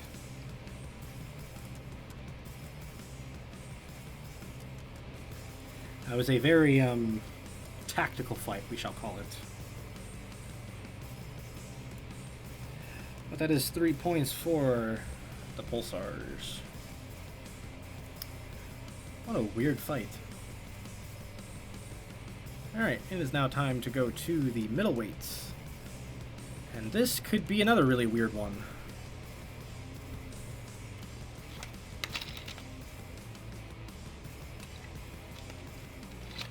Ah yes, tactical hugging, says Zester. 3,300 damage points for Nightmare Fuel. Let me double check where that puts Nightmare Fuel at. So with that, Nightmare Fuel is at, what is that? 33,000 total? So it is just barely ahead of the leader in damage points, Stone Imp, so we shall see if that works. But it's time for the middleweights to have a bit of fun. Pulsars have Vika in the middleweights. It is called a whipper. It looks like a side axe, but the side axes are actually static. And instead of them swinging in, it kind of bats stuff back and forth like this, kind of like a sibling battering their head back and forth. Has 16 or 18 damaging components. It is probably the heaviest firepower out of any middleweight in the league by far. The Supernovas, though, have Kepler, 4 side-hinged axe, or not axes, spike strip flippers, but instead of going to one side, they pop upwards like this. It's called a pop-up, colloquially. But it has very exposed wheels, so, what does chat think's going to happen here? KJ thinking Kepler's going to go full pop-up and KO Vika here. I see some problems with Kepler's wheels because a lot of the things the whippers do is even when they're getting kind of tossed around, they still move in the air. And with how Vika's side axes are arranged, it just has to brush one of Kepler's wheels to take it off. So this could be very one-sided and then immediately flip and be one-sided the other way. It has fight of the week potential, yes. A lot of people going for Kepler. Kepler definitely has the ground game. Vika does not have much of a ground game. And Vika can get stuck upside down, propped upwards on its spikes sometimes, so we'll see if it is possible. Can the Supernovas get any points? Ooh, slides right under Vika and gets a big toss immediately. And Vika is stuck on the spikes like I mentioned, and Kepler is going to town with it stuck in that orientation. Vika's kind of gotten down and getting away now. Kepler's trying to press it into the wall and get it up in the air. Kepler's taking some damage to those pontoon wedges, now some hits to the back. Not quite able to get all the way underneath Vika to get big tosses. Vika's now back upright, got a huge hit on the side of Kepler. Kepler got a big toss again on Vika. Definitely compiling some damage. Ooh, it's gotten a wheel off of the whipper. Okay. That was unforeseen. Gotten the front spikes off of the whipper. And is just pinning it to the wall now. I think Vika actually might be high-centered on something. It's actually high-centered on the front spikes, I think. And Kepler drove into the grinder and lost its own wheel. You dumbass. So now we have a Beyblade fight. What the fucking fuck am I watching? Alright. We went from Fight of the Week contender to Cringe of the Week contender really quickly. I am about to fire Kepler into the fucking sun for that.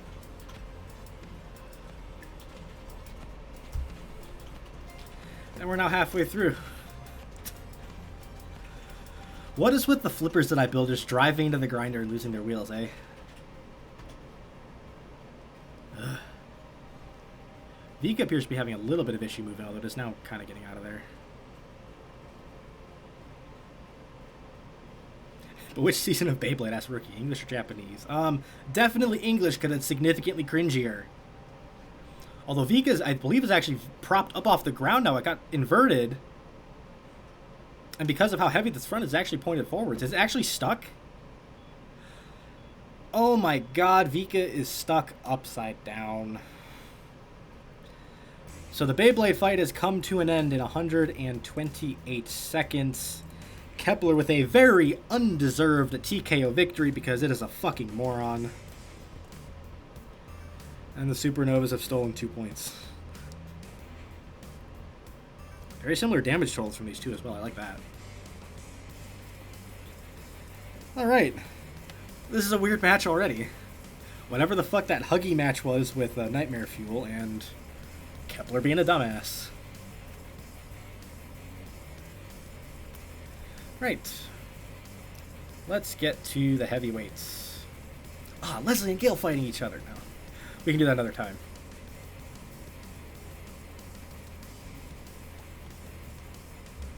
That was possibly the dumbest fight this whole season. Yeah, it honestly was. Quora, do not choke from laughing, please. Your laughing gets out of control. That's gotta go in the highlight reel. You know? Maybe. If the rest of this match provides some stuff, this could be match of the week, and that'll be its own separate video. 128 painful seconds. We need a dumbest fight of the week. Shut up. Not doing that. Because that would be every stupid microwave fight we have to watch. Alright, heavyweight time. We'll see if these three robots can provide something better. Leslie and Gale are the multi-bot cluster for the Pulsars. Leslie, the overhead tri-bar spinner similar to Voidwalker, but with a bit more weapon power. And Gale is the triple front-hinged spike strip flipper, also a DSL legend in its own right. These two can be pretty potent, but also very potent against each other. Leslie is quite the unhinged murderer, and Gale is just getting assaulted constantly by it. The Supernovas have a progenitor for its heavyweight.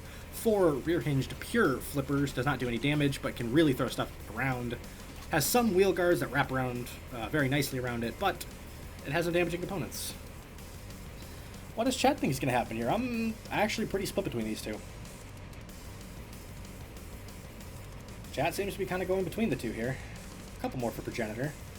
I think this is going to come down to who progenitor targets first, because if it goes after Leslie, Gale can come in from behind and scoop underneath it, no problem. But if it goes under Gale and flips it around, Leslie gets free shots to it. And we have seen progenitor's wheel guards have some physics issues, so this could be a little bit brutal.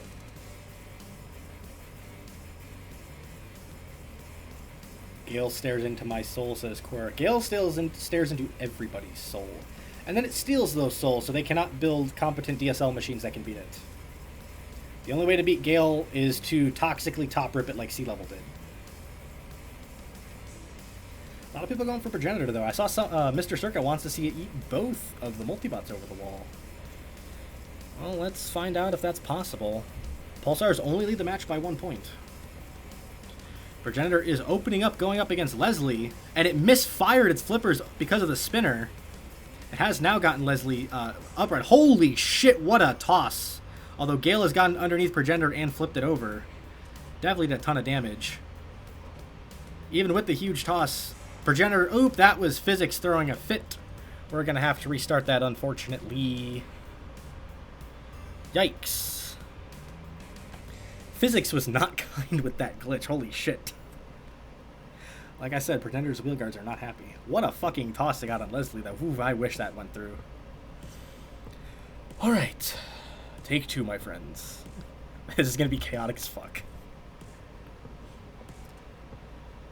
Pretender going after Leslie again. Kind of got a toss on it this time, although Gale has gotten underneath the burst wedges on Progenitor and flipped it again.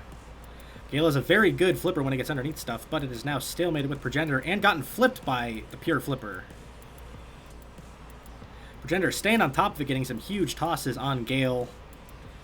Double flips and everything. Look at this. It's like flipping pancakes in the morning. Look at another huge toss, and Gale has tumbled over the wall from that big toss. Leslie has gotten back upright, but Progenitor can now focus on it solo. Holy shit, what a turnaround. Well, it's going to be a little harder for Leslie to go over because of its spinner, especially if Progenitor keeps mistiming its flips like this. It's gotten one of the flippers off. Leslie's spinner is doing work here, even though it does not have the ground game here. Well, it has now kind of flipped over and up against the wall. Progenitor going in again. Lost, I believe, a connector off of it. Ooh, but 2 more of the flipping arms have come off of Progenitor. Leslie Spinner's coming in clutch here against the pure flipper. Although Progenitor's gotten it propped up on the wall, and I believe has taken off some of... Oh no, but Progenitor got caught in the grinder and lost part of the remainder of its flippers. So it is now just a wedge.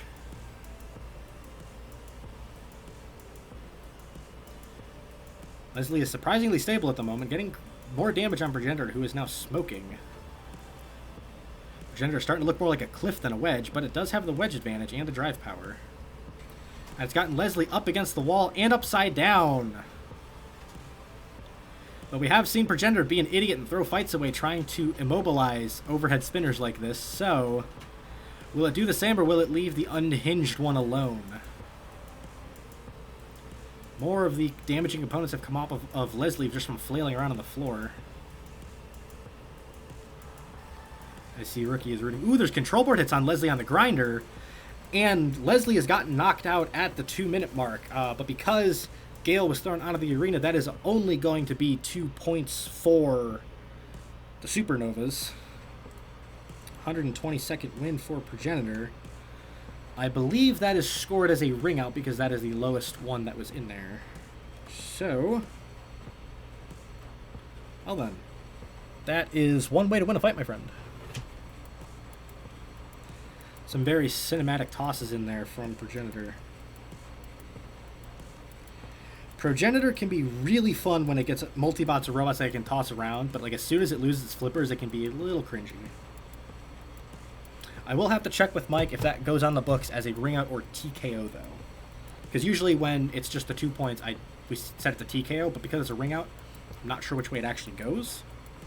I believe we have usually done 2 points, the ring out for it, but we shall see. But that gives the Supernovas the lead in the match. It is 4-3 now. Oof. This does not bode well if this becomes a playoff match for the Pulsars. And even though they have not fought yet, the Pulsars might be the only hope into stopping Jubilife. Although I believe the Supernovas tied Jubilife, so... all might not be lost, my friends. But it is now time for the Super Heavyweights to conclude. I think the rules say ring out in this situation. Thank you, Liam, for checking. Just wanted to be sure. It is the feature fight, my friends. It is the Battle of the Uda Kings. Both of these robots have 4 ring outs apiece. We've already gotten one earlier in this match, too. So, the Pulsars have the Le Mans style flipper 787B. 4 or 5 rear hinge spike strip flippers on it. Has a singular kind of static one to get under stuff, but mostly uses its drive power to throw shit around. Can be pretty good. Has 4 ring outs, quite obviously. Event Horizon is the Supernovas super heavyweight. 5 piston flipping arms in the deep within the chassis. Has long pontoon burst wedges out the front. It has been surprisingly good at throwing shit around. Mostly using the large super heavyweights chassis to just get stuff up there and just toss it over the wall and let them fall over themselves. So, 787B uses its pure flipping power to do it, whereas Event Horizon more so uses their opponent's size to its advantage.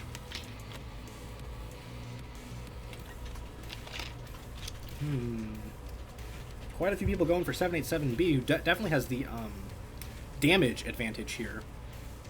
My only concern is I don't believe 787B spike strips that are mounted on burst motors go out of the chassis, and Event Horizon's pontoon wedges will go, I think, right around them. But in the event Event Horizon bounces on top of it, it's fucked.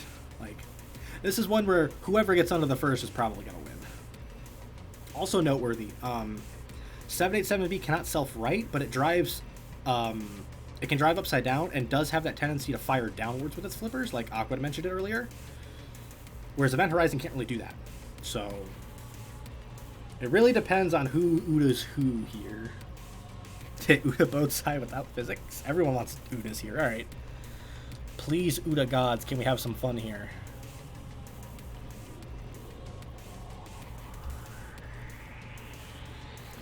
How will these two meet up in the middle? Looks like Event Horizon got the initial exchange. It does look like 77B sticks out the front, but Event Horizon is going to town, getting the Le Mans style flipper up onto the wall, but it has driven off now. 77B is inverted at the moment, but it is firing those flippers to try to get up. Definitely doing damage to the top of Event Horizon. Got a flipping arm off of it already. Well, Event Horizon is continuing to toss it around. More flipping arms coming off of the piston flipper. That damage coming into play for 787B. Ooh, and Physics has decided we gotta restart. What the fuck was that? Alright. I don't know what caused that one, but we gotta restart, folks. There's your Physics Uda for the stream. Alright. Physics has already been a little unkind with these, so... Take two, my friends. Which of these two will win the ground game? Let's see what happens on the opening collision. Event Horizon wins again and immediately gets 787B inverted, although 787B is very dangerous, firing its flippers down. Already broken 2 of the flipping arms off of the piston flipper. 3 of them off. 4, all of them are off now. Event Horizon is completely flipper and weaponless here. And has now gotten on top of 787B, who's trying to get in there, but it's mistimed its flippers on the large wheel somehow. Meet up evenly again. Event Horizon's able to scoop underneath 787B and get it propped up against the wall. Although 787B smartly used its weapons to get off of it. Ooh, and now 787B has gotten underneath Event Horizon, gotten the large wheel off of it. Pulsar's taken full control of this match now. 787B just kind of waiting here. Tactically waiting. Interesting that 787B is not firing its flippers here. Definitely still has the UDA potential. Event Horizon lost another wheel. There goes 787B firing. Event Horizon is caught on the grinder. Is 787B going to try to throw it out? Maintain flipper supremacy, maybe. Ooh, there's control board hits, although Physics did throw it back, but they reset okay. Nothing bad happened there. And just like that, that is a knockout for 787B. 83 seconds. Event Horizon did not take damage from that physics issue, and 787B did not go into the grinder take damage, so we're going to let that one go.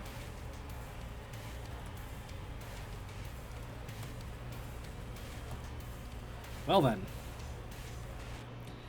In a battle for UDA supremacy, it instead ended in a knockout.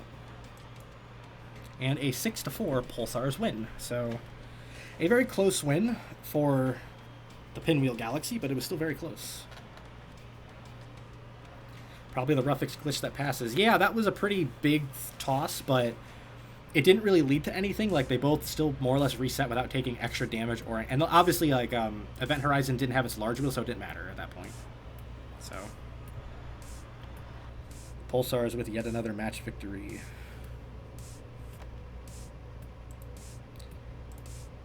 It is now time for us to move to match number 6, Battle of the Basement Dwellers. The Anthracite Colliers out of Anthracite, Alberta, Canada. And second place Robotics, I have Zionsville, Indiana. Don't hold much hope for week 14, says KJ. Yeah, I'm not sure how it's going to go with Jubilife. I don't think the Supernovas are going to tie them again or even get close, but like, there's still a chance with who's in the division to dethrone Jubilife, so. Ah, shit, Code Silver has arrived in time to watch his team. I politely nag you for why the fuck your lightweight is so annoying sometimes. Speaking of lightweights, the Anthracite Colliers have Quick Pick as its lightweight. Very long pontoon robot with a quick pick that goes in the middle. Has an ablative extender in there to take at least 1 or 2 hits for it so it doesn't get lopped off right away. Can be pretty good when it gets stuff in the pontoon, and it can actually self-right pretty effectively as well. Second place has Unknown X in the lightweights. It is kind of an overhead crusher, which is still classified as a vertical axe, like Quick Pick. Has a burst wedge in there, but lots of exposed chassis around the sides. Also built very similar to a Brit Flipper with the wheels stick out the back so it can drive off wedges. What are we thinking here, chat? Ooh, Madiator's here to see his team. Hell yeah, dude. Thank you once again for the Colliers, my favorite aesthetic from the season. And they can be pretty good, like, even though they had a really rough opening schedule and lost to a lot of the competitive teams, they've still been able to kick ass against the teams that are further down. Like, they're still competitive to a degree.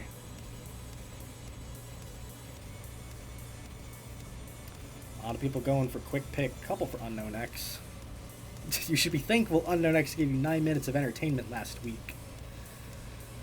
I would not classify a 179 second knockout as quality entertainment, my friend. Let's get this overhead axe battle going.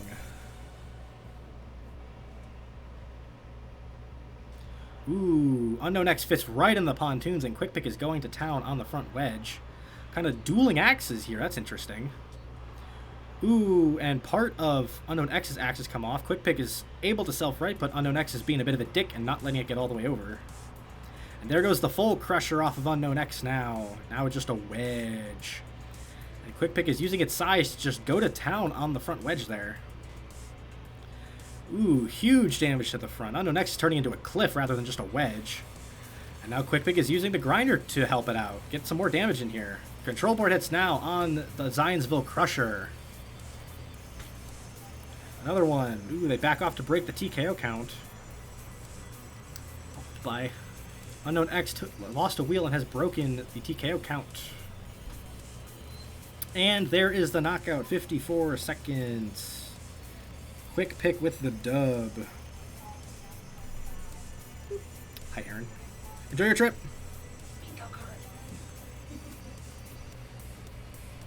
So yes, Mike and Aaron are actually here. They're just about to head out to the airport to fly out. I believe their flight is gonna... I believe their flight's at 3 p.m., which is right around the time this stream is going to end. So those of you who are in the UK and going to RoboNerd, give them shit for me. Show them around the country, whatever you want to do.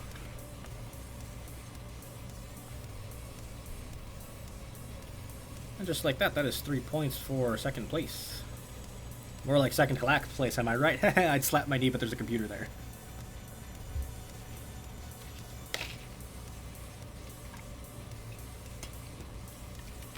I don't know where Mike is, but I will tell him you said good luck, Mr. Circuit. I missed the trash can. Alright, middleweight time. This could be a fun one here. The Colliers have Tumbler in the middleweights. It is kind of a shell spinner, very similar to Mauler to a degree. Very defensive with ram plates and iron spikes on there. Can be pretty good when it gets up to speed and hits stuff, but it can get unstable, and obviously it's not invertible because of its shell. Second place has Yeetus in the middleweights. 4 rear-hinged flippers, not quite sticking out of the chassis, but it is kind of the re-embodiment of Creighton from last season. Can be pretty effective, but also can get memed upon. It almost lost to On Your Own last week, so... I think this could get interesting, because if Tumbler's able to get to the side of Yeetus and kind of keep it circling around it, it can pile up the damage on the wedges.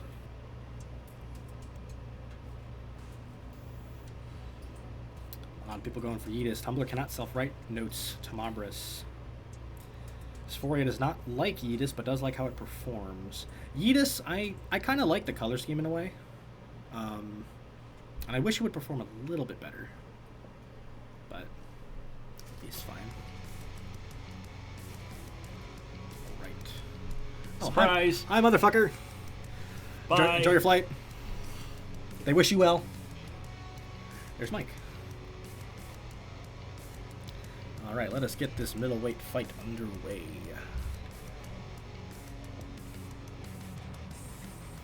Yeetus coming across the arena to stop Tumbler from getting up to speed, pinning it to the wall here, and not able to slide underneath the ram plates. Interesting. Not having burst wedges coming to haunt Yeetus here, it looks like. Ooh, but now it's gotten underneath Tumbler and at least gotten it up in the air. Kind of caught on its wedges there. Tumbler's trying to get up to speed. It's really hitting that right side corner of Yeetus.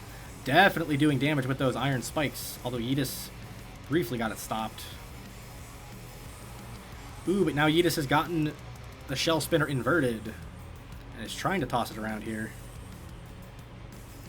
Taking Tumbler over to the wall. Tumbler is not able to self-right from this position. Ooh, Yeetus with a big toss, but did not quite get Tumbler over the wall for an Uda. Something came off of Tumbler up against the grinder. Yeetus is backed off. And it looks as though Tumbler is going to be TKO'd up against the wall here. So second place has responded with a 66-second TKO in the middleweights. But it is only 2 points, so they are still down in the match. Thank you, Tumbler, for the bookend score. Very nice to see that shipped. We're getting a lot of 3 and 2 in lightweights and middleweights here. It's kind of interesting. I guess lots of people looking forward to seeing Mike. I don't know if you're able to put anything together, Liam, but if you can surprise him with a Woodrow Kilson thing, that would be pretty neat. Just to mess with him. Or you could just give it to Jen, I don't really care.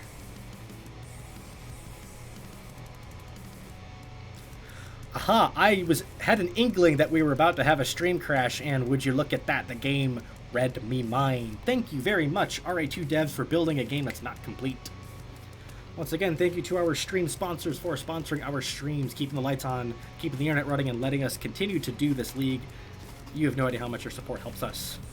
I'm also hoping some of you, I know some of you patrons are going to be at Robot, or give Mike plenty of shit for me. You will get to see his robot that he's taking there, so. We'll have a couple patron teams coming up. I think we actually have a patron team coming up in the next match following Anthracite and Zionsville.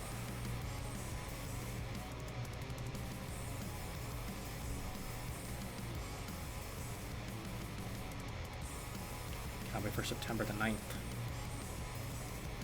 I don't remember what that is on September the 9th, but I look forward to it as well, KJ. Actually, I have a concert on September 9th, I think. Or is it September 8th? I'll have to go look. Oh no, it's the 7th, sorry. I'm going to be seeing Demon Hunter in concert with one of my buddies.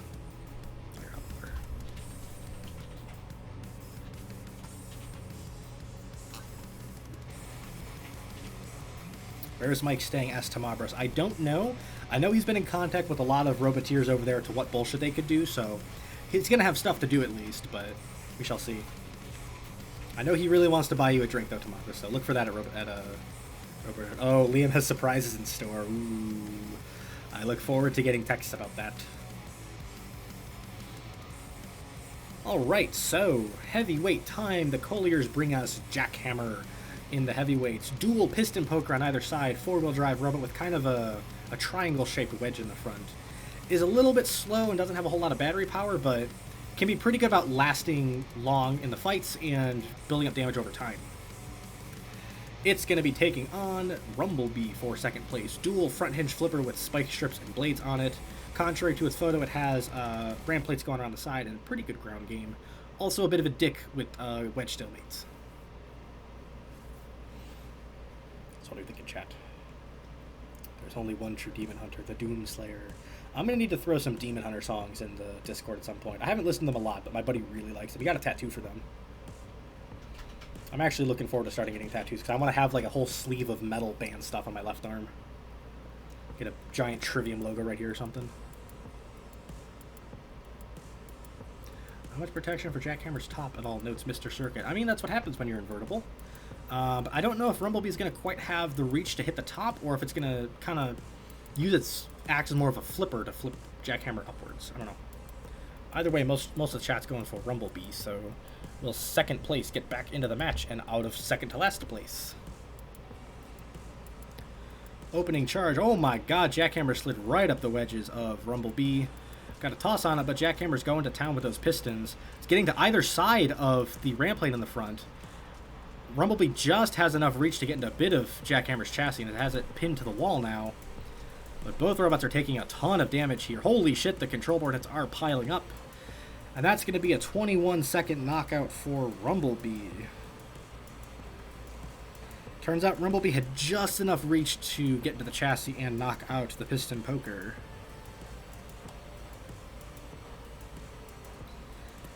That is going to be 3 points for second place. They are up 5-3.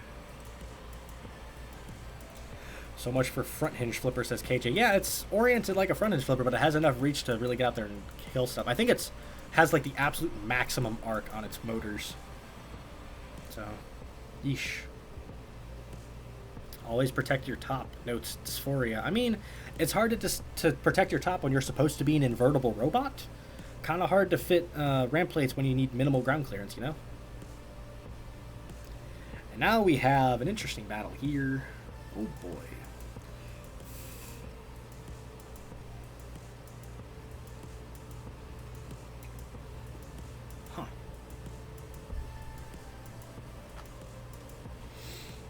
Alright, my friends, super heavyweight time to conclude this match with second place up by 2.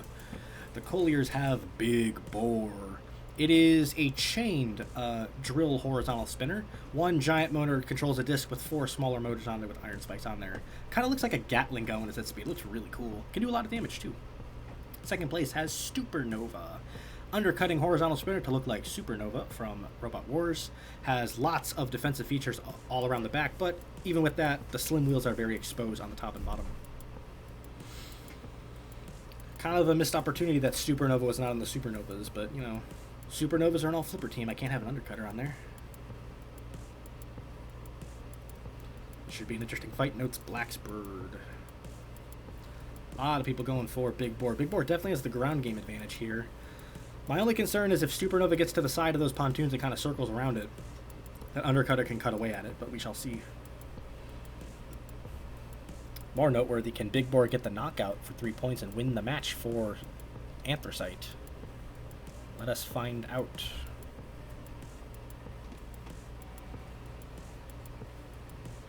Ooh, they both meet up evenly, and Big Boar using its drill to slide underneath the undercutter and taking the undercutter off of Supernova already, just grinding away at it. Interesting that it used the drill more of a rotary lifting device rather than a damaging weapon. It is absolutely drilling away at the front of Supernova. I'm not sure how well Supernova's armor is going to last compared for how destructive Big Boar's drill spinner is. Really going to town on the right side and underside of the Supernova. Gotten the right side wheel off. Turns out wheel guards are pointless. Take that, every casual BattleBots fan. Now it's Supernova inverted. Big Boar has caught the other wheel on it and is going to town on the top side. Gotten control board hits on Supernova, and just like that, it has knocked it out in 50 seconds. Yet another 6-5 match win where the super heavyweight got the knockout to win. Fantastic clutch performance for the Big Boar. Absolutely fantastic work. So that is going to be a 6-5 match win for Anthracite. While they're probably not really making any ground up in the standings, that's still pretty big for them. Where is Orlando sitting? So Orlando got 5 points. Let me double check standings really quick. So Anthracite was 11 points behind Orlando, but both Orlando got 5 points and Anthracite got 6. So I don't think Anthracite's going to be able to challenge for the last playoff spot, but if they can string together some big weeks to end the season, I think they can get close. And honestly, I think it'd be hilarious if Anthracite could sneak in after some big weeks. That would be pretty fun. Anyway, it is time for match number 7.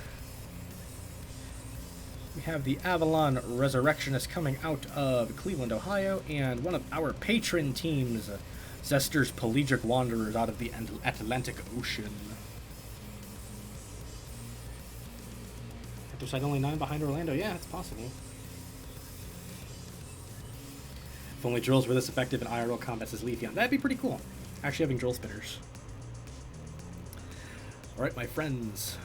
We open up the lightweights in this match with Dainsleaf for Avalon. It is a rammer with fork-shaped spike strip rammers in the front. The downside is it was built to a different weight limit compared to what the builder thought, so it is rather underweight. But despite being underweight, it's resilient. It's pushed some decent fights in there for being so underweight, so a little golf clap for our friend. But it's taking on Carson Eyes from the Wanderers. Dual side axe robot. One side is a Bushido sword, the other side is a spike strip, and it has some ice picks in the front for a bit of front defense. This could be vicious. Liam pointing out, Avalon needs only 2 points to remain in contention for the playoffs. Fortunately, it's taking on the Division 2 leader. I also believe Pelagic needs at least 5 points to retake the Division 2 lead here, so... Zester's a little worried about the spike strips getting into the extender work on the axes, but we shall see.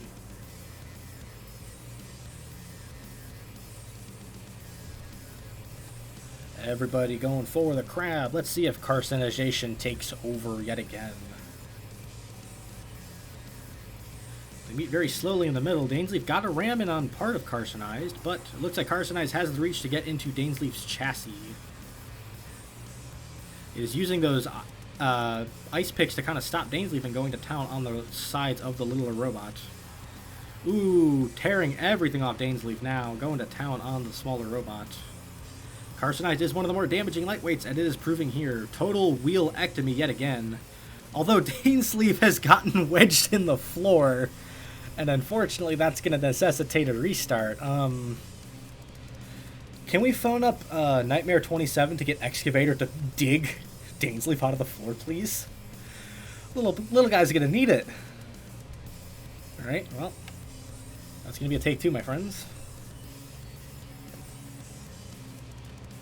Once again, meeting in the middle, Dainsleif with a big opening charge. But Carcinized is unfazed.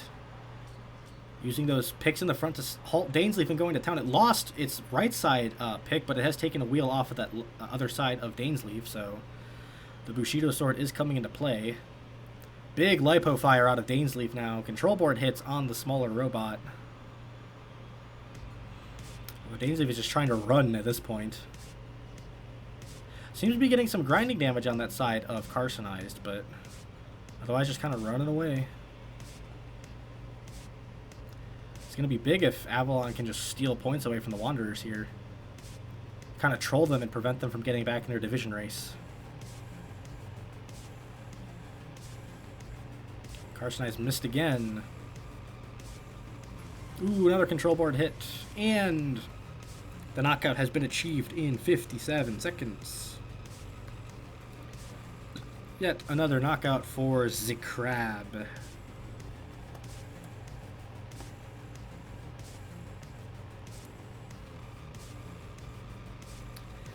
Seems to be the trend of the stream. 3 quick points to a lightweight. But let us move on to the middleweights now. And what could be an interesting back and forth, maybe. Ow. Ow. Oh, that's better.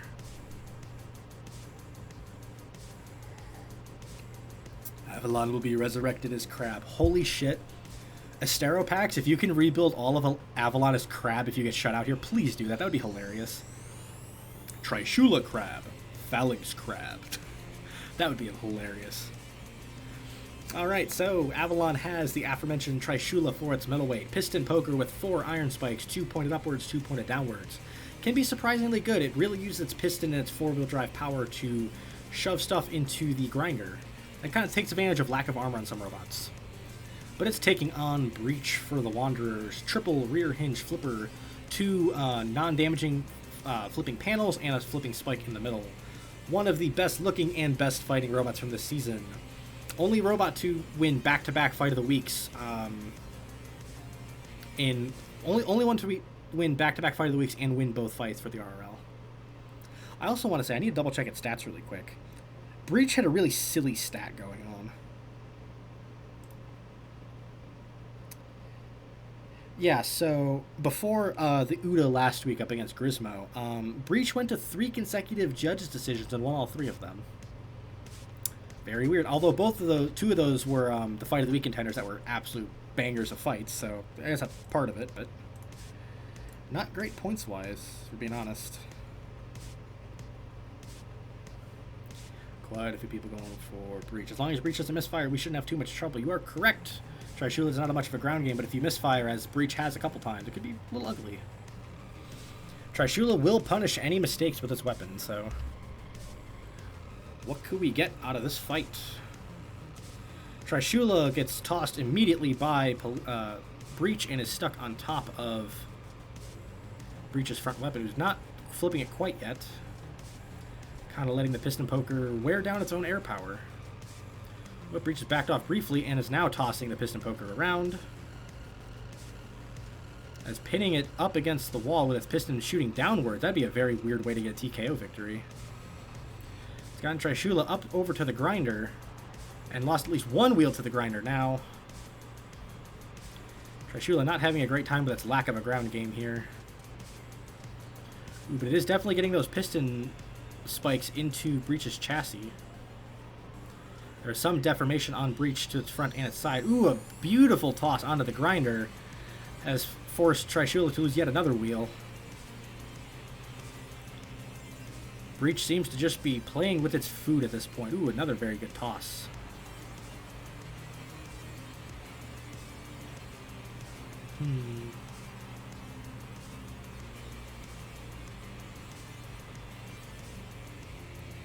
Breach trying to find a way to end this fight. It keeps getting Trishula tossed up against the wall, but not able to get a good enough flip to get it out.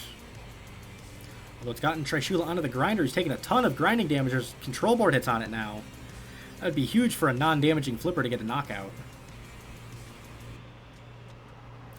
Ooh, and Breach used its spike strip to get a wheel off of Trishula there. Trishula just trying to stay alive at this point. Does not bode well for Breach, though, if this goes the distance.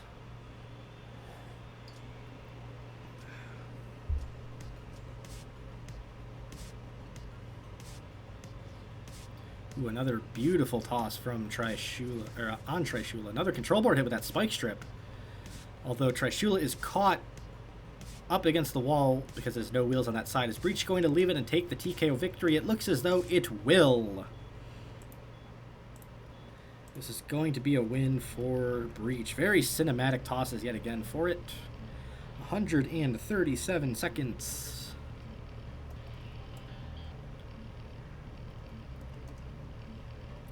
I believe with those 2 points, that means Pelagic has maintained the Division 2 lead yet again.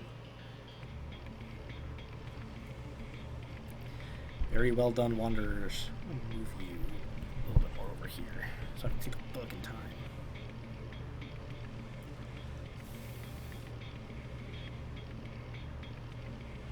Breach and VSSV got some theatrical flips. I mean, VSSV's not the one who flipped more airtime, let's be honest. It was all airtime doing the piston shit.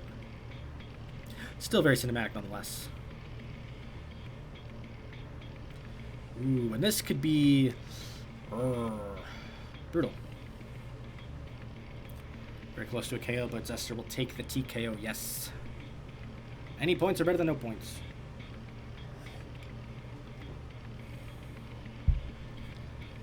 Alright, heavyweight time. The Resurrectionists have Phalanx in the heavyweights. Dual rear hinge flipper but spike strips. Has very long flipping arms. It can throw stuff over the top of it, but has a propensity to take stuff to the judges rather than anything. It's taking on Twin Gyre in the heavyweight. It is kind of a dual angled spinner, classified as both vertical and horizontal. 2 angled discs fight downwards with spike strips and iron spikes. It is ungodly good. 30 points total. Has the most, has the highest points total out of any robot in the league right now. KOs everything in front of it. It is insane.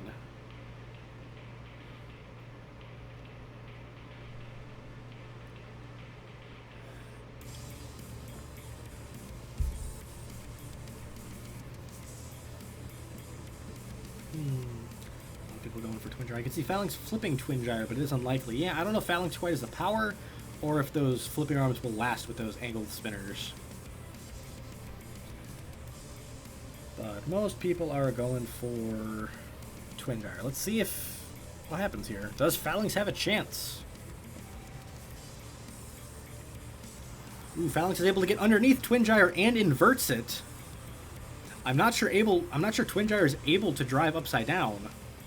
And Phalanx is just kind of holding it right now.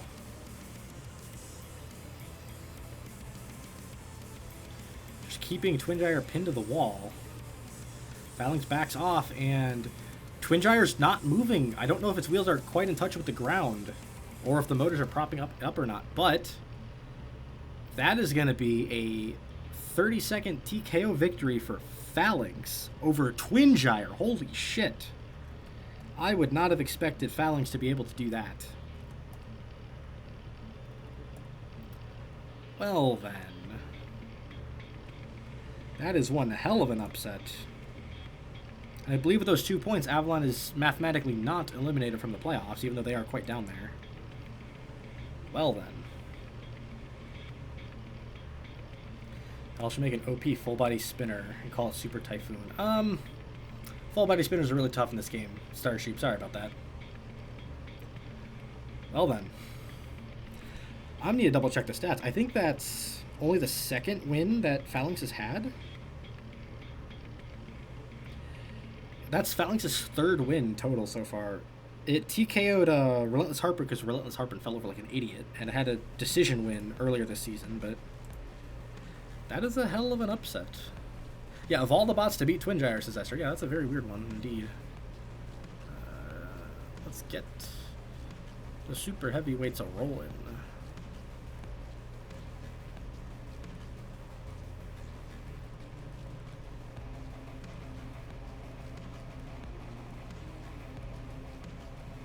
Not you, he'll come up later.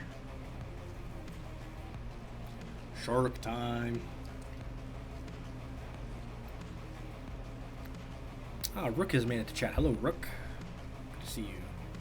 Hey, Liam claiming balance when I'll be restored. Yes. So he's referencing the super heavyweight Excalibur for Avalon. It is a dual vertical spinner similar to Heavy Metal Noise from classic BattleBots. Two horizontal, vertical spinning blades on either side. It's propped up slightly, but it's winless on the season. Has not had a good time. The Wanderers have the multi-bot Sharp Snout and the Blunt Nose. Both of them are overhead axes. Sharp Snout more has like a battering club, and Blunt Nose has a more war pick style axe. Both of them are very fast and aggressive, and Sharp Snout is very good as a wedge. Even a ring spinner similar to Kronos' Starship. Yeah, the problem with the spinners is the weapon motors don't have a whole lot of power for heavy weapons, and ring spinners and full bodies are very heavy. So like we kind of have full body spinners, but they don't spin with quite as much power as you would expect a full body spinner to have. So everybody calling on the Sharks to continue their feeding frenzy. I wish I had the Hammerhead Shark plushies to watch this, even though they're dumb and wouldn't watch it anyway. See, Blunt Nose falling over, getting stuck. Yeah, Blunt Nose seems to fall over a lot. Has issues self-righting where Sharp Snout does not. So, let's get this final fight underway. Avalon has a chance. If it KOs both of the multi-bots, they could tie the match. Sharp Snout going right in at Excalibur. Blunt Nose has fallen over. Sharp Snout is still going to town on the vertical spinner. Ooh, Sharp Snout has gotten inverted from the vert, and Excalibur's going to town on Blunt Nose right now. Getting it inverted again. Sharp Snout's trying to get in there, but the feeding frenzy is underway. Excalibur not having a great time. Taking a lot of chassis damage in the front, and it is now smoking. Ooh, and there's control board hits from, I believe, Sharp Snout getting in the middle. And that is going to be a 34-second knockout for the Sharks. Excalibur could not quell the feeding frenzy of the Sharks, unfortunately. Although it gave it a hell of an effort. It was looking promising for a little bit there, but the Shark cluster has been very impressive this season.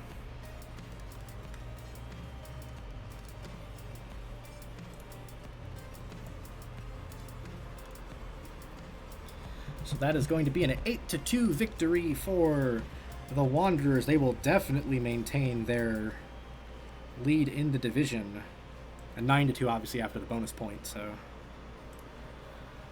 even though it's a very tight race, the Wanderers have been number one for a while now. Excalibur now has a date with Destiny next week, says KJ. Yes, I believe they do. I'll have to double check who Excalibur's facing now. The Sharks found their blood and it was delicious. Yes. Cleveland blood, as it turns out, is very delicious. Alright, and we are now on to match number 8, the last of the first half of the stream here. It's going to be Angry Penguin Robotics taking on the Kinetic Creatures, one of my teams. I have an all-flipper team, and I have an all-spinners team, just for fun. Avalon is safe by 1, says Liam. Thank you for confirming.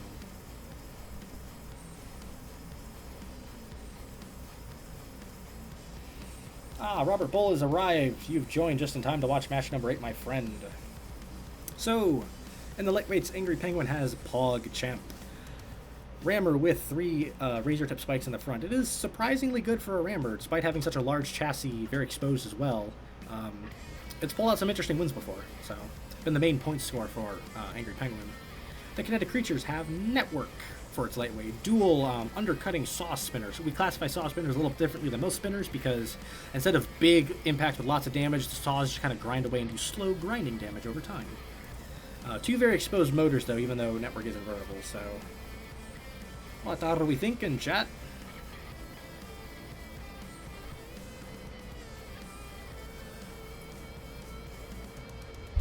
I'm getting really hot in this room with all these lights on. Holy shit.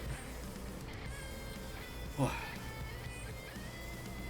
A lot of people going for the PogChamp. Yeah, Network's motors are pretty exposed, but Network can be surprisingly good sometimes, so we'll see if he can rebound after some rough weeks lately. Network hasn't been taken too kind to the power creep that we've experienced. Let's give it a go. PogChamp coming straight over and getting a hit on one of Network's weapon motors and pushing it back, although Network is kind of stalling PogChamp with the saw blades when they meet up evenly like that. Is actually using it to get underneath PogChamp a little bit, although now PogChamp is getting some damage on those weapon motors. But there's a ton of damage to the front of PogChamp right now. Saw Spinners coming in clutch for Network at the moment. Just grinding away at the front of the PogChamp. Ooh, one motor has come off of PogChamp. Ah, we're going to have to restart that, unfortunately, because that physics bomb threw PogChamp into the grinder and it took damage that will affect its motor. So that's going to necessitate a restart. That affected the outcome of the fight. That's going to be a restart, my friends. In comes the PogChamp again. A huge opening hit on Network, who is unfazed, it appears.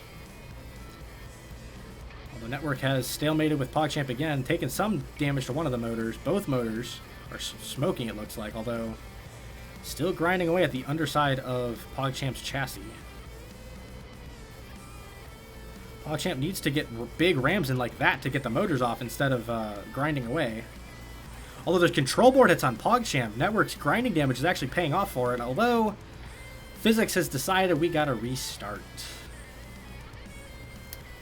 You know what we call that, folks? That's unfortunate. Take 3.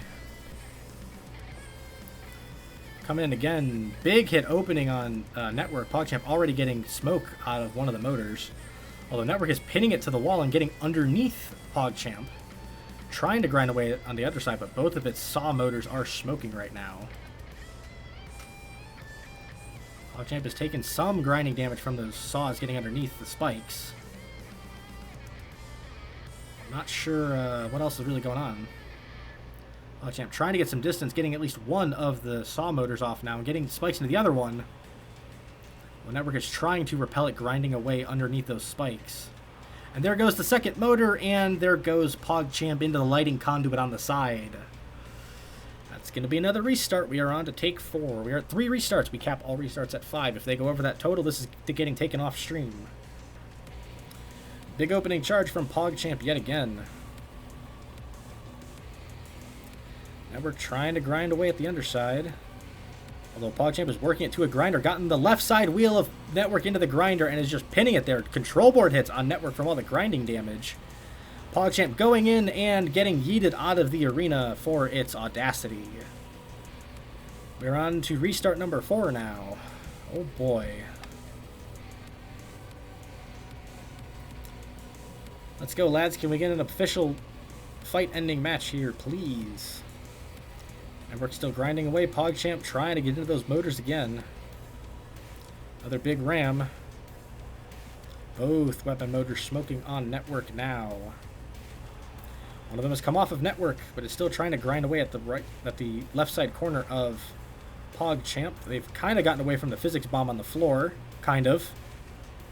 But they're both still trying to get in there at each other. Ooh, there was a chassis hit from PogChamp there. It's gotten the other saw spinner off of Network. That physics bomb was okay. Nothing really happened, and PogChamp is still mostly invertible. Network tripping over its own weapon motors on the floor here.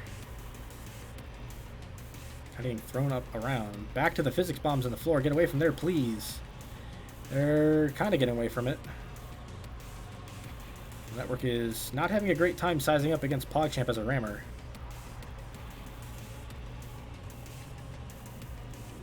Ooh, a huge ram takes a wheel off a Network.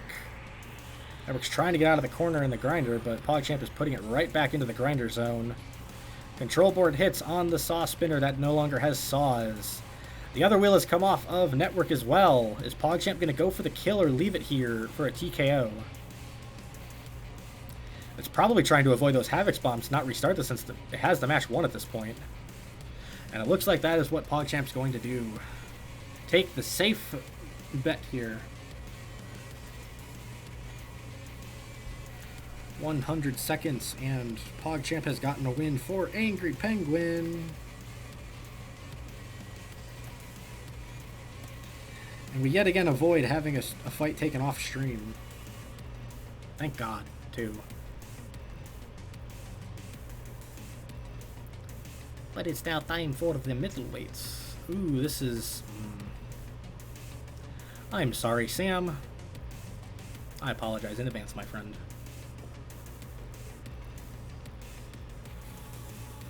How do you tell where physics bomb are, says Logan. I just remember where the bombs are on the floor, where they broke them. So I just have an idea of when they come back, and like, you'll see them occasionally judder around from physics, so you'll have an idea as well. Alright, it is time for the middleweights, and oh boy, we have Stanley in the middleweights. It is a huge-esque vertical spinner with disc wheels on the side and the disc in the center for spinning. It is winless on the season because it has basic aluminum armor, not a whole lot of traction either. It's taking on Siege from the Kinetic Creatures. Quad bar spinner in the middle, has some pontoon ram plates on the side for a bit of protection, but it is very chaotic for a vertical spinner. Kind of a DSL matchup here, because Stanley is a popular DSL machine from Sam FM52, and Siege was my first ever DSL build as well, so even though I should probably rebuild Siege and DSL to look better, but bit of a DSL matchup.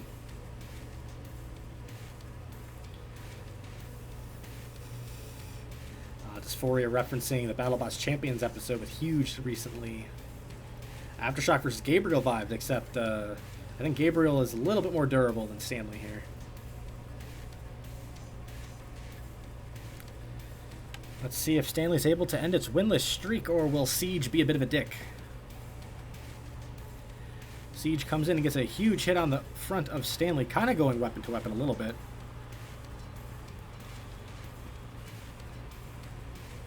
Trading blows here, although the damage racked up on the lack of armor on Stanley, and it was KO'd in 13 seconds. That is unfortunate.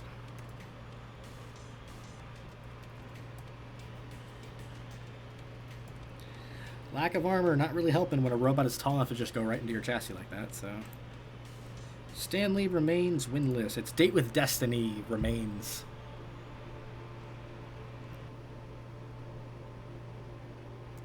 Liam pointing out, Angry Penguin can no longer make the playoffs. Unfortunate. I do appreciate their team, though. They are kind of neat-looking robots, and even though they're not really performing well, they're still pretty cool.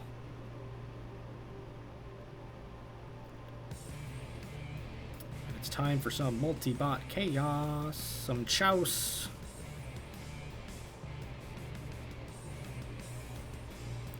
Ooh, boy. This is a fun little matchup here.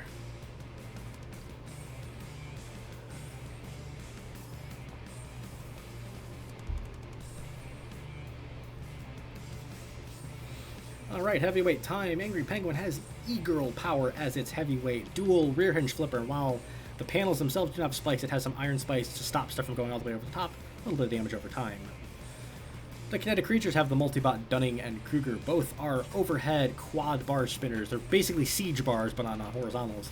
Both spin opposite directions, and both are essentially mirror images of each other. They can do a lot of damage, but it kind of depends. I don't know. I don't know how they're going to match up against flippers like this, because they're not invertible. Considering who E-Girl power is themed after, I feel like the Dunning-Kruger effect really applies to their career.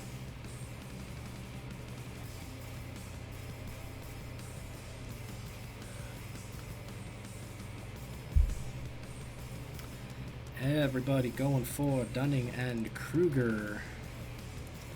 The law offices of horizontal spinners.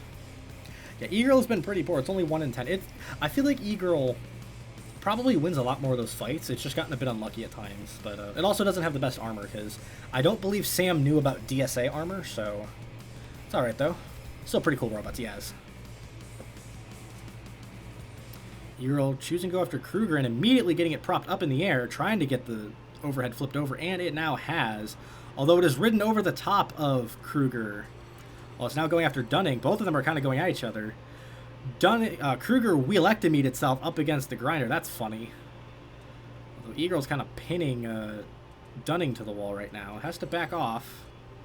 It has. Dunning got some hits on its teammate. Eagle going for the spectacle point, apparently, trying to flip the wheelless robot around. Although it's lost one of its flipping arms now because of those overheads. Oh, and it's now lost a wheel because of Dunning coming to the side. Eagle's trying to get in under that remaining spinner. Flip it over. It's lost the remainder of its left side flipping arm. Trying to break a count. It has. Not really sure Eagle's going to be able to slide underneath the spinners without a wheel there. And just as I say that, Dunning has removed the flipping arm with haste. It was now just Dunning trying to go to town and take out the larger robot. These two can be pretty destructive with their weapon power, but it takes a bit of time for them to get stuff. Ooh, another huge hit on E-Girl.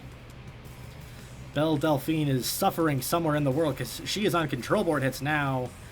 And the multibots have gotten a knockout in 94 seconds. While Kruger just kind of spins wildly off to the side.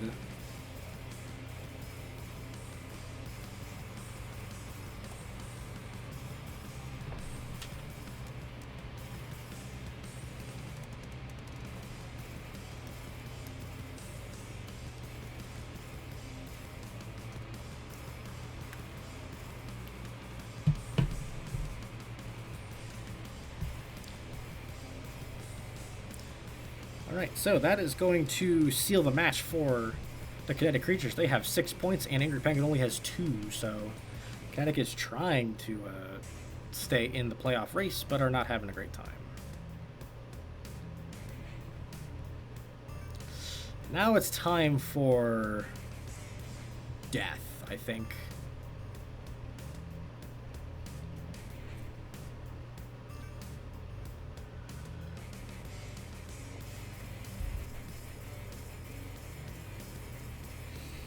Alright, folks. We've only had one JD so far this stream. Oh shit, we only have one decision so far, Liam. Don't fucking... Okay, I was gonna say don't jinx that, but I'll actually introduce this fight one way or another here. So, Angry Penguin has Pingu's Death Machine. Dual overhead battle axes and an undercutting spinner on the front. Can do some decent damage with those axes, but doesn't have the best armor or drive power, so... Still get some points for Angry Penguin here and there, but it's up against Death Penalty for the Kinetic creatures.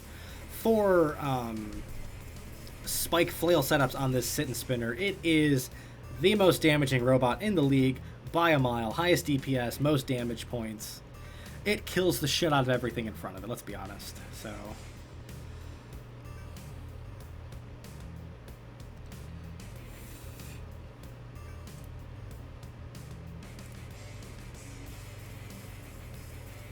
No, we have only had one decision so far, Dysphoria, and it was the second fight of the stream, oddly enough. Everybody going for Death Penalty. Higher than RAV. Yeah, I think RAV's like only 2,000 points behind it, but Death Penalty's had that total for a while now. So let's get this potential massacre underway. Will physics behave is what I want to know. Pingu comes over and immediately gets whacked on the side from Death Penalty. An undercutter is smoking and ripped off. A battle axe ripped off. Huge hits on Pingu. And the other axe is now off. And a wheel. And just like that, a 17-second knockout for Death Penalty. Jesus Christ, that's a lot of damage points for that short of a fight. Pingu has been sentenced to death.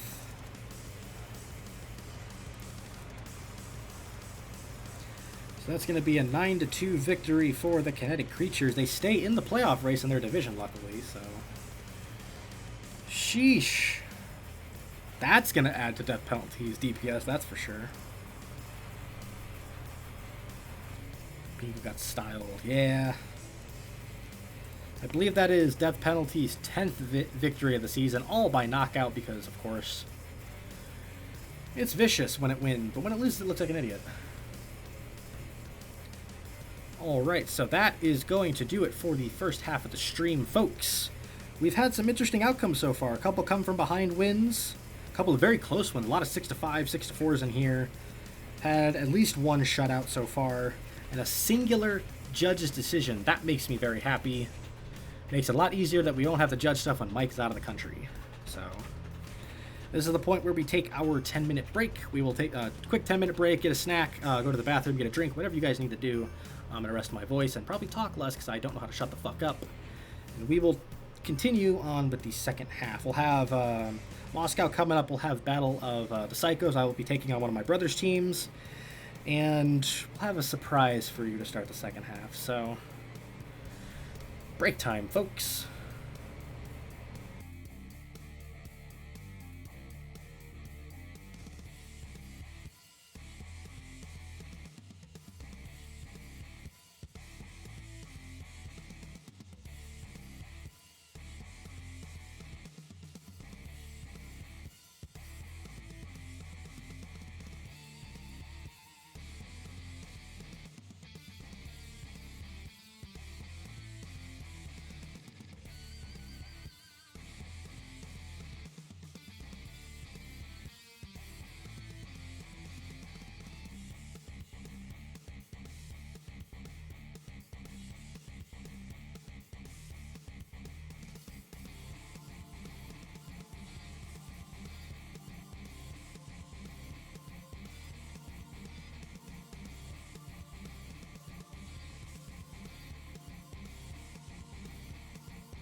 We back, baby. Time for some Division 3 and 4 action, and oh my god, it's Rookie. Hi, guys. Hi, Rookie, how you doing? For once in my life, I am off on a Sunday. Yes, I have dragged my sister out of the depths of Night Vale to hang out for a little bit. Yep, and I'm representing. Yup. You're gonna go over here. Yeah. Representing the Night Vale. So, we have some fun matches coming up here.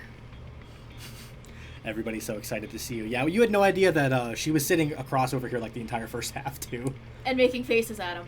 Yeah, pretty much. Just, I didn't want her to have to sit in, because, like, she doesn't know a ton about the league. She doesn't have a chance to watch a lot of it, so may as well pop in at least when her team shows up. So everybody's so happy. Alright, so we are going to get right into our Division 3 and 4 action. Very happy that the chat is red, by the way. I love that color. And as always, thank you to our Patreon stream sponsors for sponsoring our streams, letting us get mysterious liquids, and keeping the internet and everything running. Your support knows no bounds, my friends. Gonna have at least 2 more patron matchups coming up soon. No hard feelings, says Razor, who kicked your ass last week. Oh, yeah, I didn't even expect my team to make it, and thought I was going to win one round, like, the entirety of the tournament, so, like, I'm doing great! Yeah, it's been hilarious watching Kevin just meme on people this whole time, because they're like, what the fuck's happening? Alright, so we are going to kick off the second half of the stream with the Moscow Mantines and Team Permanganate going at it. USSR up against England, jolly old England.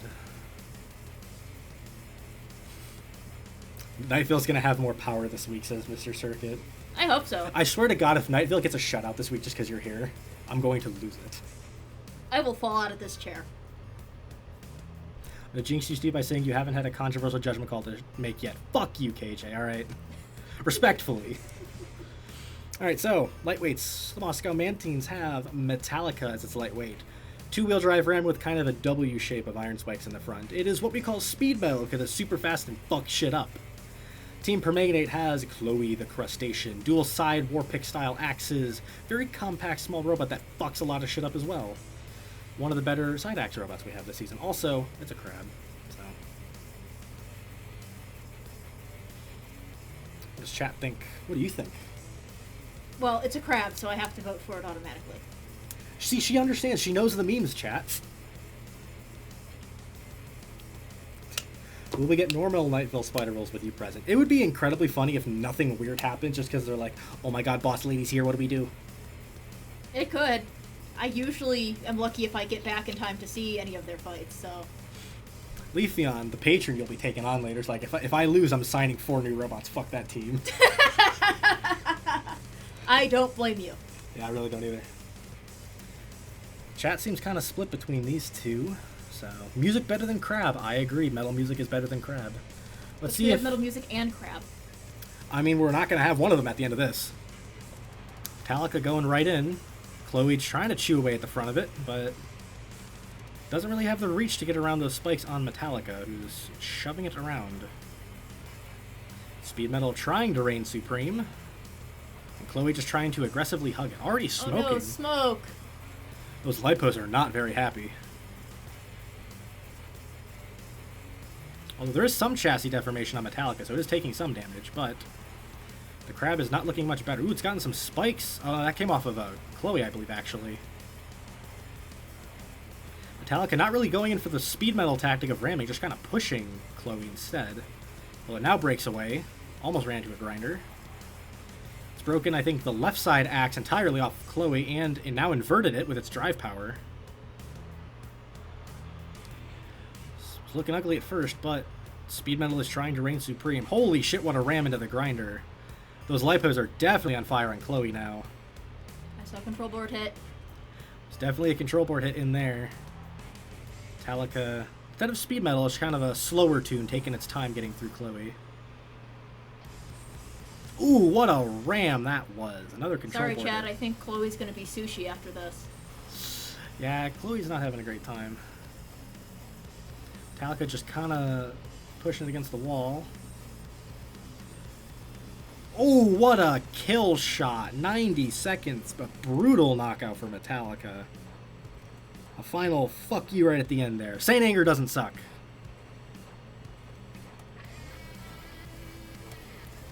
Very quick 3 points to our Russian comrades. Cap will be most pleased. Could we have all the Psycho clan for the finals, please? No. Because she usually works on Sundays, like, all the time, and is only off because she's taking a week off, so... Yeah, I conveniently took vacation at the same time as Mike. I mean, hey, you'll get to babysit the apartment at least. I will. Oh. I have plans. Speaking of plans, the game has decided to shit itself again. Classic. Always during the Mantines match as well. Once again, thank you, stream sponsors, for sponsoring our streams and our mysterious beverages and the bullshit that we are allowed to provide you. It's very much appreciated.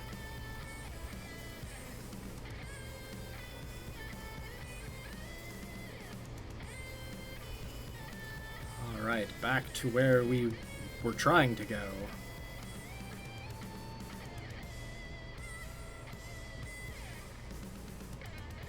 Ooh, this is going to be a fun matchup, chat.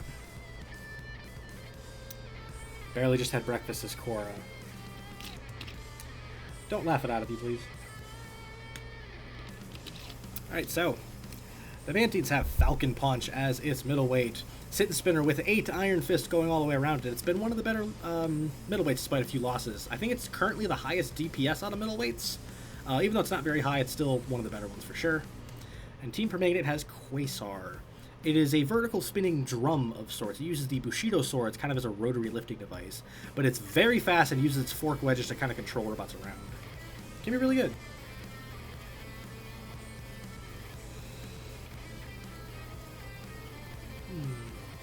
The star is about to get punched. I can't say I've ever seen an entire star system get punched by a dude. I'm sure it was in One Punch Man. There's fanfics about it, I'm sure. Well, actually, chat seems relatively split between these two. I mean, Quasar has probably the drive power and control ability, but I'm not sure if it'll withstand the punch. Let's get her going. Ooh, Quasar missed the opening charge and let Falcon Punch get up to speed. Not really going in like it needs to. Falcon Punch content with just wearing away at the right side. Already taken off that stabilizer, but that has allowed Quasar to slip underneath and grind away at the punch. Ooh, some more big hits from Falcon Punch. That weapon motor's exposed on Quasar now, but Falcon Punch got upended with some instability and Quasar took advantage. And now they're stuck. Huh, okay. Ooh, there goes the weapon motor off with a star. Falcon Punch is getting that weaponry into play. Just throwing shrapnel all around the arena. I've gotten a wheel off of Quasar, which does not bode well for the Sit and Spinner. It's going to have a hard time getting a knockout with a one-wheel drive robot. We might have another Beyblade match up here, though.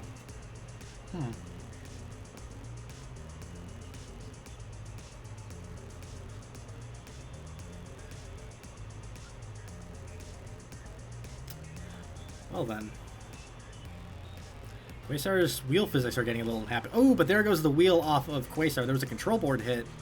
But Falcon Punch is just going to victory dance off to the side. The robot equivalent of teabagging.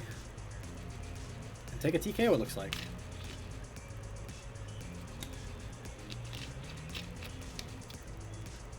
And that's the bottom line, because Falcon Punch says so, says Tomopris. Yes, indeed. 96-second TKO for the Falcon Punch. Notably, though, that is only 2 points, so Team Permanganate still technically has a chance to get back in the match. That's not looking too hot.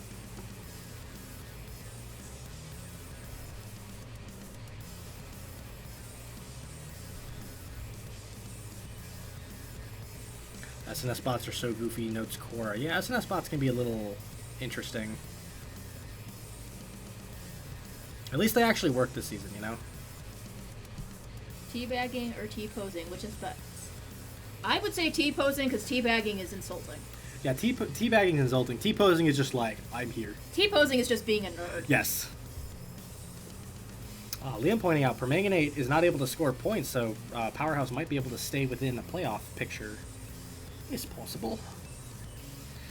Ooh, this is actually a funny matchup. So, the Mantines have 917, the other Le Mans-style flipper in the field. 4 rear-hinge flipping spikes, very similar to 787B, but kind of sized down. This can be pretty potent and get ring outs as well. It's taken on Roadman from Team Permanganate. 4 saw spinners in the front with 2 very long spike wedges. And it's made to look kind of like a roadblock from Robot Wars back in the day.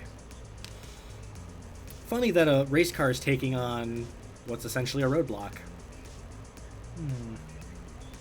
Drive through the roadblocks, says Razor, yes. Zester's thinking Roadman because that's the ground game. Roadman has a sneakily good ground game. Do you think a Le Mans-style flipper can compete with a roadblock? Probably not, because a lot of those cars are having problems with curbs, apparently. Yeah, there's been a lot of sausage curb issues lately. I don't know if there's been many for Le Mans cars, but we also know what happens when Le Mans cars get air. They kind of just go that way. So.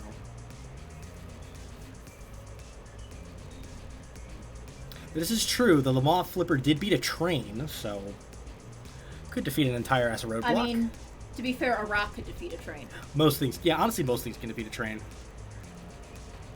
Ooh, 917 was not able to get under Roadman, even though it is shoving it. Now it's gotten under it. And it has a roadblock hat.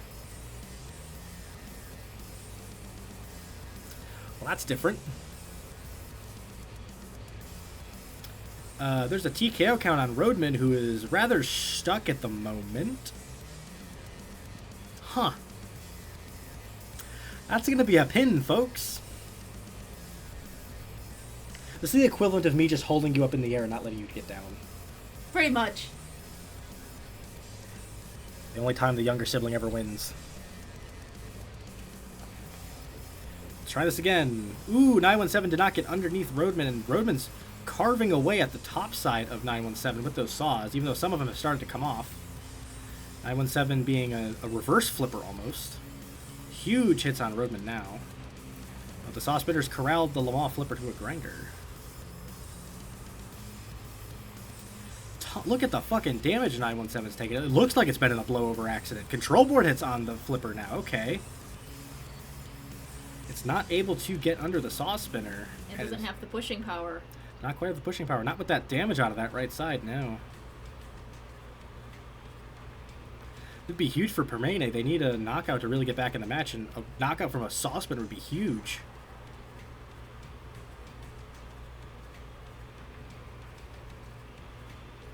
As it turns out, driving your Le Mans-style flipper into a roadblock is not a good idea. It takes a lot of damage.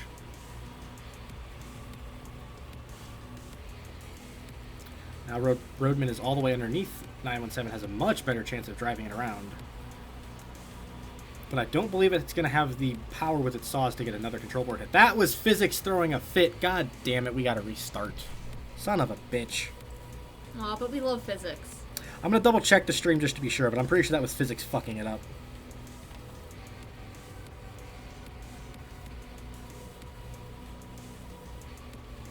Yep, that was physics. Rip XD. Let's see it again. Alright, 2 restarts. They both do stalemate yet again, although 917 has the drive power for sure. Wedging Roadman underneath the grinder, briefly. 917 has so much drive power, it's actually propping itself up in the air. And Roadman is just holding it there. This is like every stalemate from BattleBots over the last 5 years. Just forks.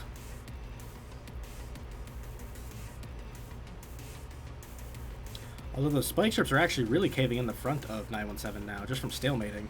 Although now the flipper has gotten underneath Roadman and has flipped it up against the wall. Huge toss there, my goodness. 917 has felt very insulted by Roadman so far. Took off 2 saws. May the forks be with you. May the forks be with Roadman. It's really going to need to flip over and use them here to get any chance in this match. 917 is having none of its shit with control board hits now. And that is the knockout in 66 seconds. Well, would you look at that? No, the forks are not with Roadman. Not on this attempt, no. It was doing well before, but just like that, the Mantines have secured a match win. They have at least 8 points. Yes, classic spike strip W for the flipper. Uh-huh. Looking like the flippers of old. Now it's time for a bit of a mirror match, although in slightly different orientations. Oink.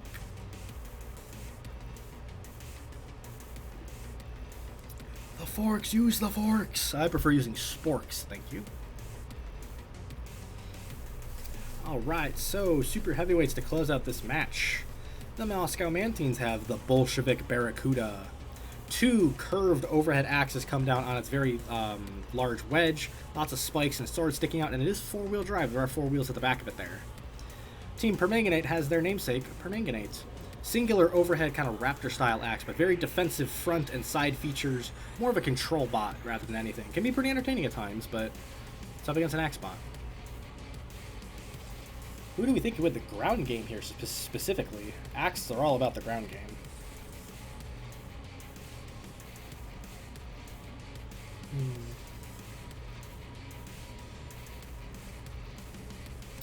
If you were a robot and had a wedge, what kind of wedge would you have? Or forks? Very weird ones. Would you be minimum wedge? Where you're just like a mile off the ground? Yes. I'm a cardboard box a mile off the ground. Yes, I love that. I am minimum wedge. Fantastic. It's hanging out up there somewhere, yeah. Let's see. Chat's about even now between the two. I think that's pretty even, pretty respectable. Axes really depend on who gets under who first, so... Will the communists win, or will the chemists win? I will the axes. Ooh, Permanganate slid up the Barracuda's wedge. Already ripped its wedge off, and the Barracuda's going to town on its front features. Ramplate's already coming off of Permanganate, and it's now gotten kind of inverted. Up against the wall. Barracuda tried to get it over the wall, but not to no avail. I was hoping for an Uda. Although it would have been great. Barracuda's going to town on Permanganate right now. Gotten a wheel, most of the axes off of Permanganate, going to town on the chassis. Control board hits, and death, ultimately. 31 seconds, and what was an absolute fucking massacre. And a shutout for the Mantines. That's going to be very good for them. Holy shit, that's a lot of damage points in 30 seconds. That's a 12-0 shutout total for the fucking Mantines. Sheesh, where were they sitting on here, huh? They were 3 points behind Pink Chaos, who were leading, so I think the Mantines might have just retaken the division lead. And they very convincingly crushed someone they could face in the playoffs. Well then. Okay, let's see. Match 10 was, if I remember correctly, the New York City Pride versus Sinister Creations. Ah, yes. The prideful ones taking on me. You get to watch your brothers slap the shit out of each other. Which is just like every Tuesday, if we're being honest. It really is. I'll sit back and eat my popcorn. Mm-hmm. The invisible, soundless popcorn, of course. Who said anything about soundless? I'm gonna go pop that last bag in the pantry. Fair enough. Alright, so kicking off the sibling rivalry, we have Bicerabot for the NYC Pride, sporting the bisexual colors. Rear hinge flipper with 2 flipping spikes. Been kind of shit, if we're being honest. Not much flipping power and can't self-right, but it can get some wins here and there. Sinister Creations has Cavity Search, which is kind of a fork-shaped, very low robot that has a giant, terrifying drill on the top of it. Just for fun, I guess. It can be a little top-heavy, and even though it can drive inverted, it doesn't have much of a ground game, if we're being honest. What are we thinking, chat? Don't expect much out of these two, says Mr. Circuit. Yeah, this could get pretty shit pretty fast. Cavity Search is a weird robot. Some of its fights are one-sided, some of its fights are just kind of there. Out of all the robots in this tournament, it is definitely one of them. Ha, I have spotted a super chat from Tamabris. Once again, welcome, rookie. There's a builder I want to meet. There's a builder I know wants to meet Mike at RoboNerd, Chris Sowry. From Bugobots and Blue Python. Cool. Thank you, Tamabris, for the super chat as always. We appreciate it. Hope you get to give Mike a lot of shit while you're there. Give him all the shit. Yes, give him all the shit. I hope he treats you out to a proper drink. Chat seems relatively split between these two, so let's get this lightweight matchup underway. I'm all for Bicerabot. I like the puns. Yes, many puns. Ooh, Bicerabot misfired, and Cavity Search was able to get underneath its drill, and they prop themselves up on each other like a bunch of idiots. Okay. So while Cavity Search is inverted, it could kind of drive upside down, but Bicerabot's being a bit of a dick and not letting it move that much. Ooh, but Cavity Search can get that drill in on the corners of Bicerabot while it's upside down like this. Cavity Search has a very weird way of getting contact with robots with its weapon.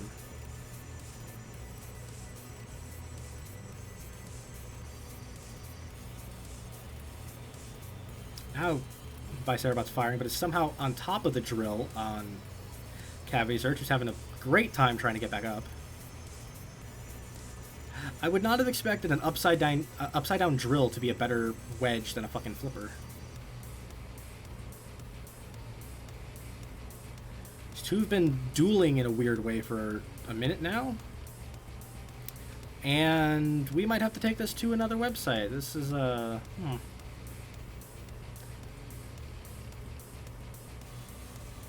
Just pinning Cavity Search to the wall. Ooh, Cavity Search did a nice spin move to get around to the side of Bicerabot. And is now grinding away at it. Kind of going for that left side wheel, but not a whole lot doing.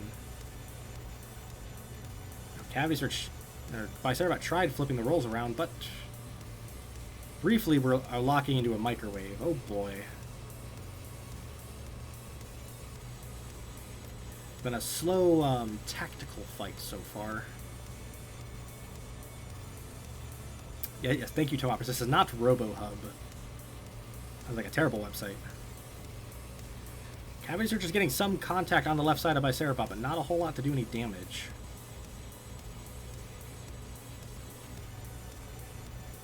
Huh.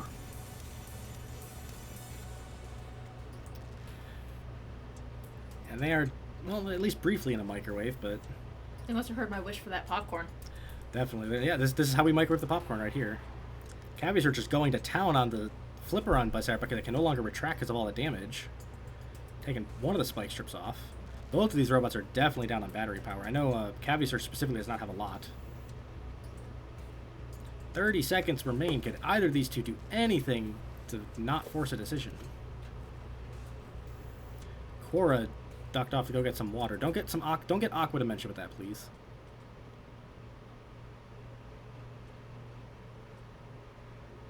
Crowd is booing due to the lack of entertainment in this fight, and I'm inclined to agree.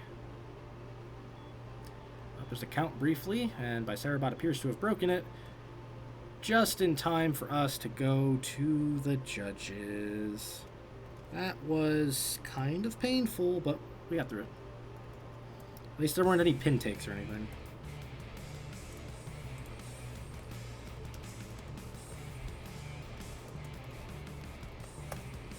Once again, we will get with the judges during the week to see which of those two robots wins that. Yes, Razor Point, that's only the second judge's decision of the day, which is kind of nice, actually. Now we go to a high-speed middleweight match.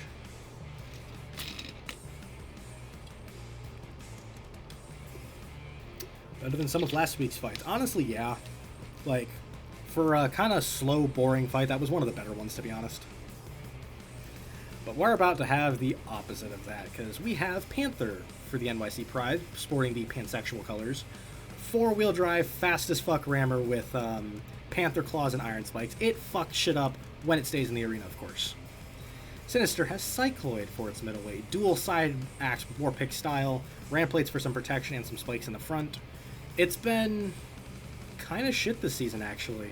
Its lack of a wedge has led it to lose a lot of fights, but not that it probably won't come into play here, but we shall see.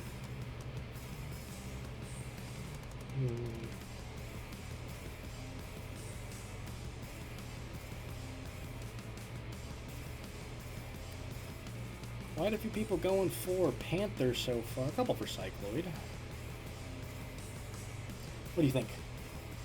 I'm still for the clear puns. Still all here for the queer puns. Yeah, Panther was the whole origin of the NYC Pride because of puns. I do have a friend that's pansexual. I should ask her the whole cougar joke or whatever when I get the chance.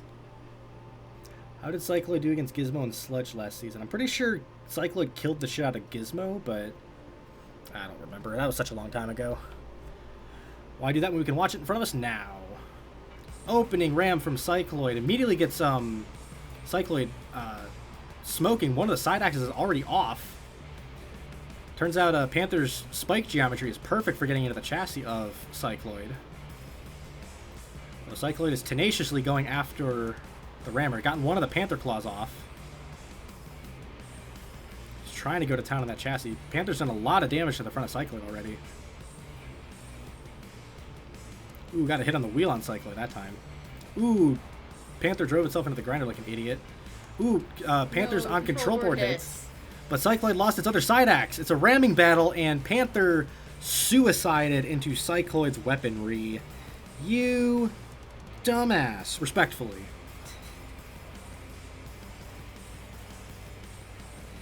That's going to be a knockout for Cycloid. Very narrow knockout, though. That was a action-packed 30-second match.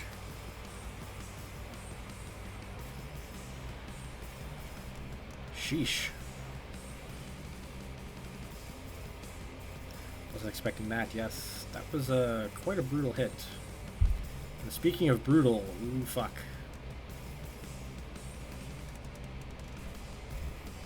I was hoping for that to be a Ramplate KO. That would have been pretty cool, but Cycloid did not deserve that. I mean, it got through the weaponry on Panther, so it was probably going to get in there eventually, but Panther fucked up instead. The dog followed you back into your room, says Cora. Pet the dog for me. Pet the dog. Pet the dog. You must know. Anyway, it is time for one of our noteworthy matchups. The NYC Pride of Transfusion, sporting the trans colors, as you know. It is our only undefeated robot, currently 11-0. 3 front hinge spike strip flippers with burst wedges on the side, 4-wheel drive. It really fucks shit up. It's taking on Omnipresence for Sinister Creations. Sit and spin flail thwackbot, four sets of iron spike flails with some defenses in the front and back. Omnipresence, because I'm getting tired of all the puns recently. No, fair. I think Transfusion was one of the more bland puns, because like there's so many trans jokes you can make with other words, so I didn't expect that, just like I didn't expect the Spanish Inquisition. We need a robot called the Spanish Inquisition next season. Quite a few people going for Transfusion. Could this be the end? A couple people going for Omnipresence. Noteworthy thing, the main thing with sit and spinner, especially flail ones, is fast wedges are the key to really stopping them, especially if you've seen with death penalty. Transfusion has that. So I think there's a decent chance that Transfusion could just toss Omnipresence out of the ring right away. Ah, yes. Cora says the dog has been patted. Good. Good. The Mongolian Horde and the Spanish Inquisition would be such a sick multibot. I kind of want to build that now. That sounds fun. Let's see You if can throw it in with the rest of my random shapes. Yes. Let's see. Will Transfusion remain undefeated? Slides right under Omnipresence. Got it up against the wall, but not quite over. Gotten some of the flails off of Omnipresence so far. While Omnipresence is trying to get up to speed. Transfusion taking 2 flails off already. Omnipresence is doing its best, and Physics has decided to fuck everything up. God fucking damn it, shit. Let's try it again. Transfusion comes in really quick, tosses Omnipresence over to a grinder immediately, not quite over the wall. Omnipresence is stuck with its flails on the ground. It cannot get down. Well, now it's gotten down and up to speed. Ooh, it got a wheel off Transfusion. Holy shit. Even though Transfusion has it pinned up against the wall. Oh, and now Omnipresence has lost its own wheel. Control board hits now on Omnipresence, and that is a 23-second knockout for the undefeated one. Sheesh. That was looking mighty bad in both of those iterations, but Transfusion pulled it out anyway. Notably, though, that evens the matchup 3-3 because we do not know who has that judge's decision in the lightweights.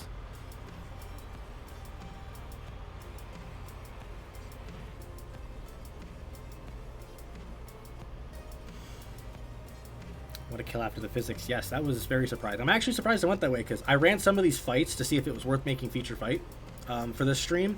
And I think I ran it 10 times, and 7 of them were 4-second Udas for Transfusion. Like, it was the most boring shit I've ever seen. So I'm actually glad we got a fight out of that. Now we get to see if we get a fight out of the Super Heavies. What the fuck is this about to be? Holy shit.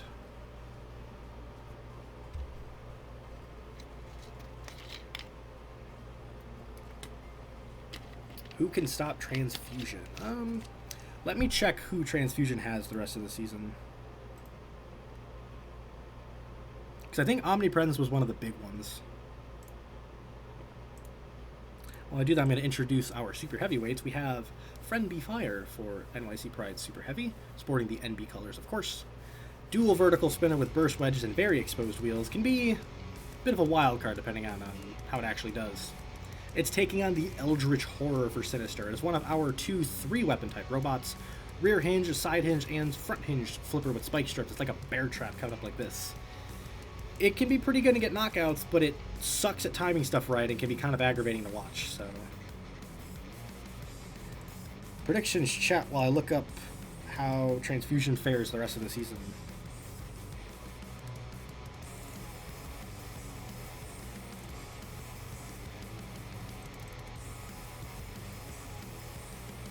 Transfusion becoming the next Aqua Dimension from Season 1. It's a little closer to Creighton, I think, going undefeated this long.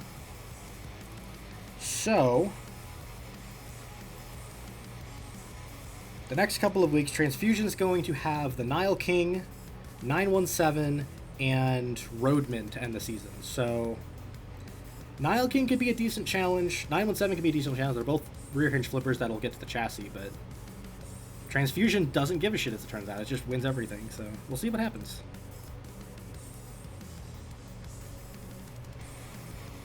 A lot of people going for Friendly Fire here. Oh, the horror that is Eldritch. Let's see if Cthulhu can get some points for Sinister here. He's got the aesthetic. Does have the aesthetic for it, but can it compete with the NBs? Ooh, it slides right under the burst wedges on Friendly Fire to start, taking some huge damage to its front though. Friendly Fire has the weapon, has some defensive features in the back to prevent the grinder from hurting it. Both doing a lot of damage to each other.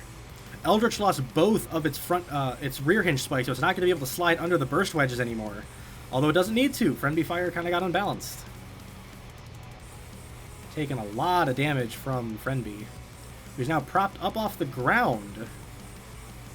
Huh, this is different. Eldritch is trying to get in at those spinners, but not having much luck. Control board hits now on the Eldritch Monstrosity. And it has gotten knocked out in 46 seconds. Cthulhu has fallen to the power of fanfiction. Cthulhu has fallen to people who do not gender them, who identify as a yes.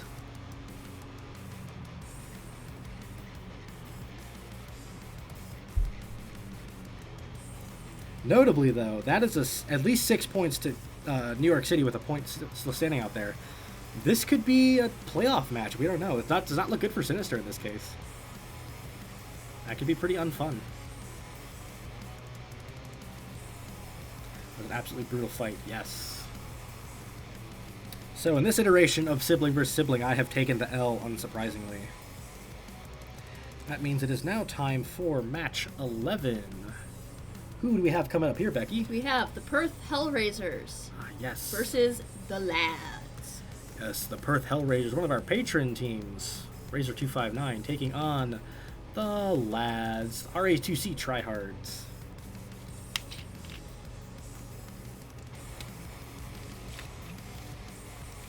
Chance for nobody to catch up, says Razor. Let me double check on that, my friend. Sinister was 11 points ahead of them, so with 3 points at least, they, No Beanie will not overtake them, but they could get close at least. We shall see when their match comes up. Anyway, To begin our next match, we have the Stone Imp for the Perth Hellrazers. Vertical spinner with 4 razor tips on it. It is one of the best lightweights by far. Knocked out just about everything so far. It's taking on 1 o'clock.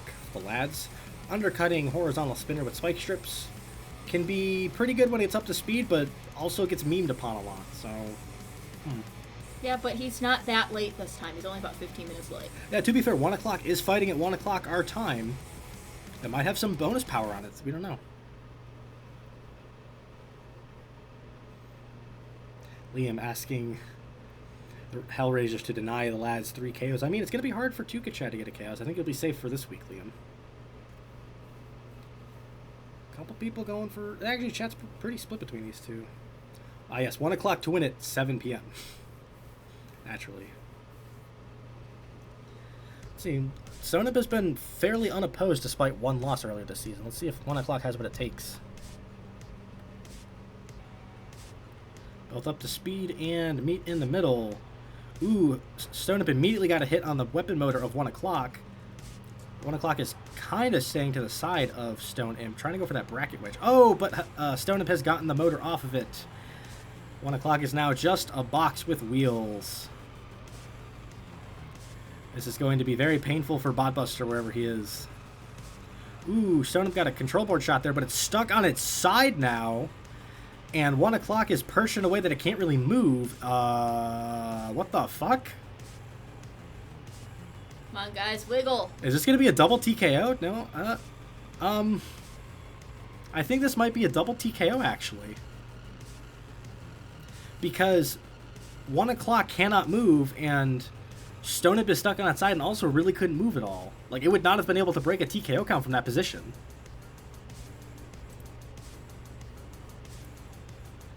I think that's going to be a double TKO. Huh? Okay. It's because I'm here. The stream is cursed. Yes, no fucking shit. Night Veil. We have the Night Veil owner here. No fucking shit.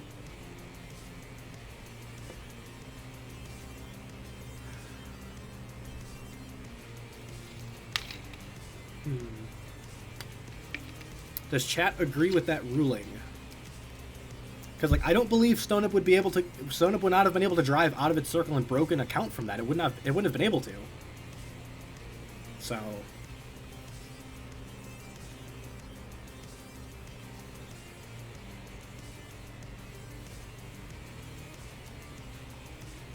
Game counted out 1 o'clock.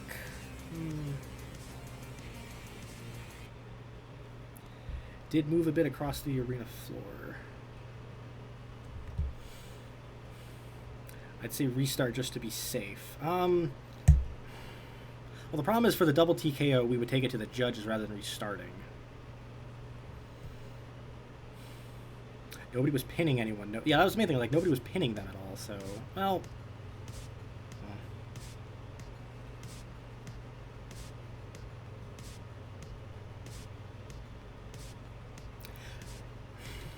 Yeah, I really don't know how to actually rule this, because... It's like, in my mind, like, Stone Imp would not have been able to break a TKO, so that'd be a double TKO, but... It could technically shuffle on the floor. It would be inconsistent if we didn't go to the judges. That's what I was saying, Cora. Thank you, KJ, for pointing it out, so... For consistency's sake, and because it's not going to affect terribly much, I think calling it a double TKO to go to the judges is the call here. Because, like, especially with how the fight was going, I'm, like, 90% sure Stone Imp is going to win that, but really the only thing that's lacking there is a singular point for a TKO. So that's something that we get to judge later. That's exciting.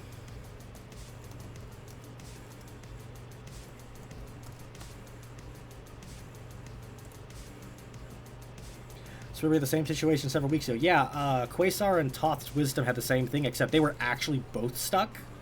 Whereas this one, like Stone Imp could have kind of moved around, but with how slow it was moving, I don't think it would have been able to break a count. So I thought it was a double TKO there.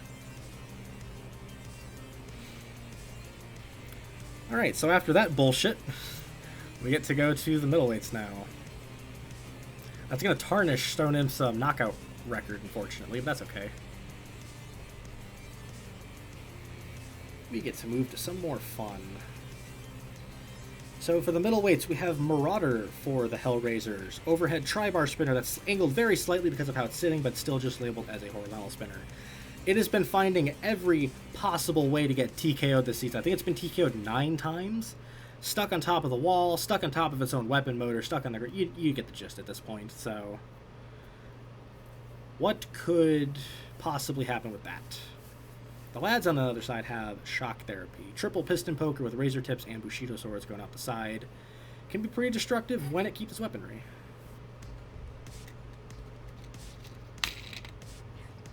The power of Night Veil compels you. Yes, thank you. The power of Night Veil compels you.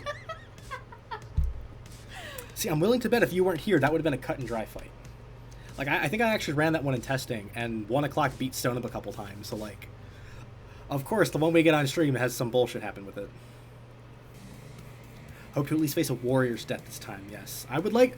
If Marauder loses, I would like to see it lose by KO, just so we know it's possible. Hit Marauder, for the love of God, work. Let's see if it's possible. Maybe Marauder can actually get the top with Shock Therapy and do some damage to it.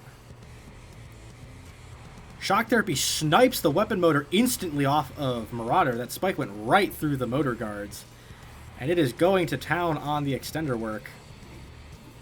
Shoving the Marauder into the grinder. Getting a wheel. And TDG not having any eraser shit here.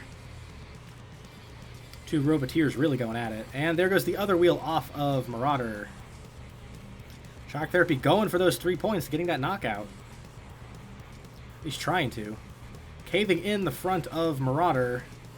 And getting a knockout in 37 seconds. He was not taking any chances.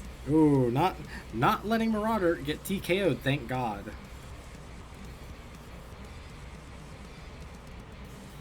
That was a precision snipe from Shock Therapy as well.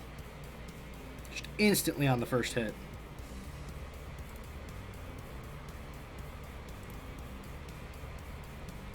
That was a 1 in 100 shot. Yeah, honestly, because the spikes, they might have gone over the spike setup on Marauder, so I think that's fine. So that was, yes, that was quite the Warriors' death. Buster happy to see the lads do well. Lads are fighting for a playoff spot, so they can really use the points. Now it's time for Nabi to prove his worth as a lad. It was more like instant decapitation. Yeah, pretty much. Alright, heavyweight time. The Perth Hellrazers have Revenant in the heavyweights. Dual Raptor Claws coming over the top.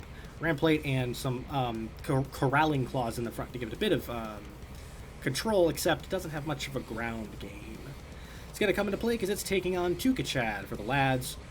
Dual rear hinge flipper with mostly non-damaging components. I think it's just a singular spike strip on the arm.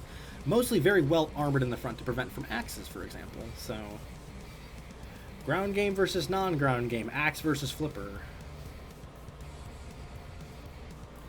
Revenant hates wedges will fail. It's possible. I mean, if for any reason Revenant gets under TekonoAxe, it's going to cave in the top of it. Axes do not have, flippers do not have a good time when axes get underneath them. Though noteworthy here, even if Tuka flips Revenant over, it's still only 2 points necessarily. Even though that would probably win them the match, they're looking to maximize points to get in the playoff picture again.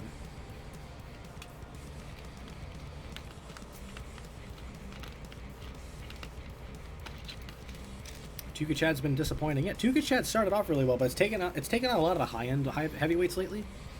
So, it's still a quality machine, just maybe a bit unlucky here. Let's see if it can take control of Revenant. Get up right in the middle, and Revenant immediately gets inverted by TekonoAxe, who inverts it in kind, and is kind of tossing the Doom Abomination over to the wall. And TekonoAxe's just kind of holding it up there. Going, look, everybody, it's the top of Revenant. What? But there's a count going on right now, and that's going to be classified as a pin. Oh. Yep. Tuku is being a bit of a dick, so that's going to be a restart. It's very unfortunate. Take 2.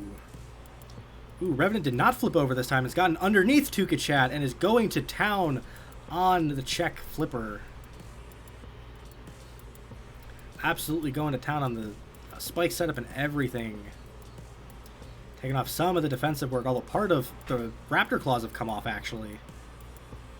And TekonoAxe flipped itself over, reversing. You dumbass. It has now self-righted, but lost a flipping arm. While the Revenant is down one of its axes now.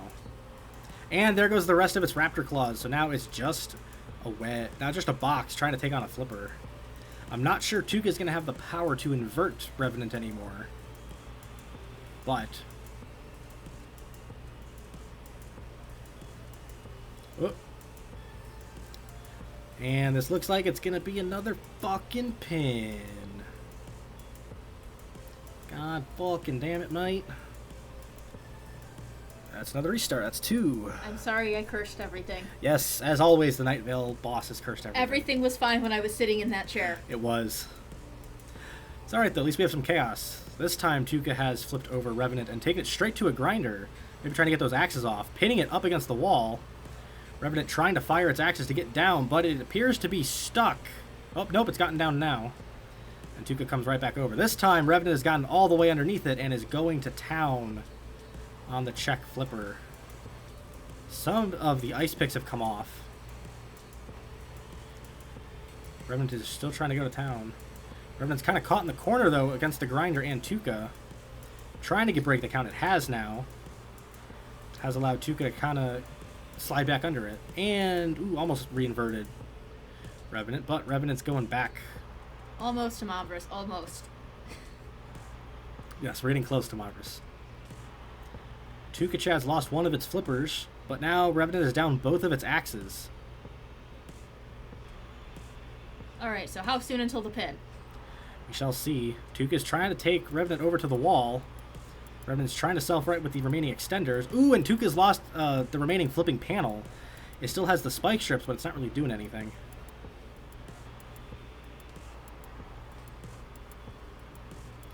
TekonoAxe is sitting under there. However, because Revenant has lost its axes, it is not able to self-right in this orientation, and by definition, I believe that will be an official TKO for TekonoAxe in 88 seconds. So there was no way that Revenant was going to be able to get out of that situation.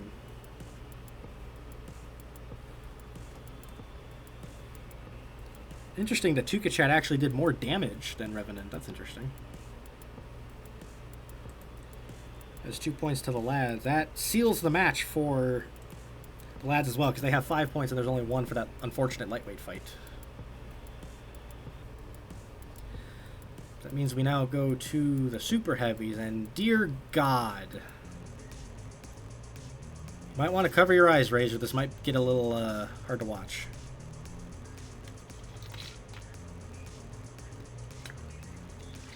Much better fight than I was expecting. Yeah, that was a good back and forth. Revenant was taking advantage of getting under TekonoAxe, but the front of that armor on TekonoAxe did a great job of taking off the axes on the Revenant. Alright, and it is now time for death. The Perth Hellrazers have the Baron of Hell. 6-wheel drive, technically a rear hinge flipper with a singular spike, but it's more Gladiator from BattleBots. Just rams into shit with those horns and fucks shit up when it gets a chance. It's taking on Rhino. Dual overhead axe robot with very long axes that reach out and kill you from afar. Long wedges going out the front. It is a very old school way to build robots and a very old school way to troll people.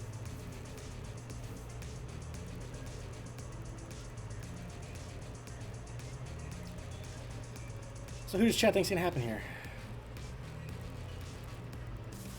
A lot of people calling for the gore from Rhino, yes. Also going for Rhino. Rhino probably has the ground game advantage, but Baron of Hell will have the drive advantage. Mostly going for Rhino, so... Will the lads be able to get the knockout? Or will the Hellraisers surprise us somehow? Ooh, Baron of Hell goes right up the front wedges and got high-centered as a result of it, and Rhino is just going to town on the top of the Baron, and this is going to be a very typical 10-second knockout for Rhino. The Baron has been assassinated. Yes, the Baron has been assassinated by a try-hard RA2C machine. I also didn't even see that one of the axes actually came off of Rhino. That could have been close in the end, but help. That's a glory kill for the lads. So the lads have at least 8 points, and there's 1 point outstanding for lightweights, possibly going to Hellrazers, but otherwise that's a possible shutout. Like, it's good for the lads, though, staying in the playoff picture, especially with Team Permanganate having such a bad week. Let me see where they were sitting. We know Permanganate got shut out this week. The lads were only 3 points behind them, so they've definitely vaulted over the Chemists. But who won Tuca versus Revenant's Botbuster? It was Tuca. Was able to invert Revenant after taking its axes off and get a TKO victory. So that was a near shutout for the lads. But we now move to match 12. Would you like to introduce them, if you can see it on my screen? I can. We have the C4 Circus versus Powerhouse Robotics. Yes. Quora flavored margarita, whatever the fuck her name is, versus Voya, one of our patrons. And I actually know a tiny bit about Clown Car. Yes, the good old Clown Car. The one that Kevin turned into a Tilde. Yes. Oh, holy fuck. Alright, so the C4 Circus opens up with Clown Car. 4-wheel drive rammer with iron spikes and a ram plate. It's very narrow. It's basically a stick of butter. It's insane. And can't turn. It cannot turn at all. It cannot turn because the football team is not here to pick it up and move it. Yep. And Cora's made it apparent that she will clown anybody who loses to the Clown Car. Speaking of 4-wheel drive rammers, Powerhouse Robotics has their own an Impact V6. 4-wheel drive rammer with a little bit more drive power than Clown Car, but has plastic armor and only 2 razor tips in the front. What does chat think's gonna happen here? Mostly honks going on in chat. Remember, I am here. It could be Clown Car's day. It could be Clown Car's day. It could be Impact's day. Impact got its second win of the season with a very close decision last week, so it's all very well and good. Well, that was a hell of a belch. This is going to be a very dumb fight, says Liam. Yeah, this is going to be a ramming battle. Clown Car is stealing as good as Hexbug's Bronco. You know, you're not wrong. I think Hexbug's Bronco had slightly more steering. No, so if you can grab it, it's literally right over there. Bronco, the flipper. There you go. So the problem with Hexbug's Bronco is only the 2 front wheels here turn, so it literally turns like this. It's awful. Pretty cool looking, but we shall see. Let's get this rammer battle underway. Both of them meet in the middle, and Oof, Hex. Ooh. That bird. Impact taking advantage of Clown Car's poor steering, getting to its side. Well, Clown Car trying to get some damage in there. Impact definitely has the wedge advantage if it can shove stuff around. Ooh, another big impact there. Clown Car trying to brace for Impact, but Impact is more so bracing for the Clown Car. Another good ram from Impact. Trying to get to the sides of the very narrow Clown Car. Took another big hit and lost one of its razor tips on the front. Clown Car definitely doing the damage, but Impact has the control.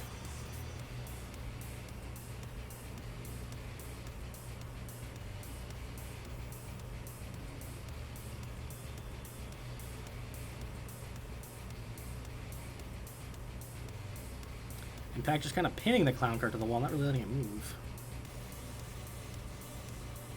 Drawing the fight out, very clever strategy.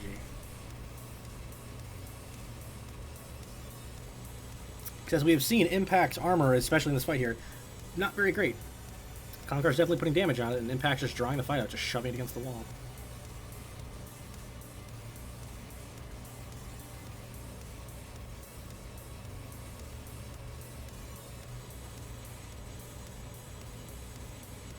They're very slowly making their way over to this grinder.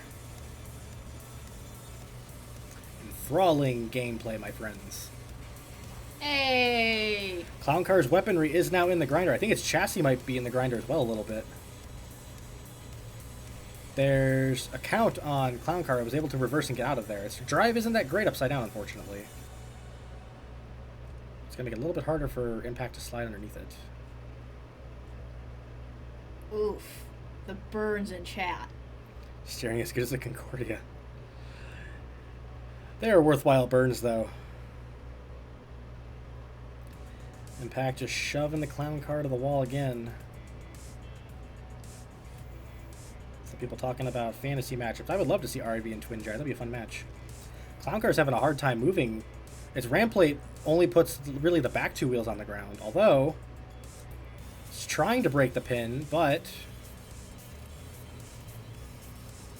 So that's a TKO currently. 155 seconds. I'm going to ask chat, do we consider that to be a pin? Because Impact was slightly impeding it to the back, but Clown Car was not able to really drive forward or at all. So I believe that should be an official TKO there. Just want to check with y'all to get an opinion.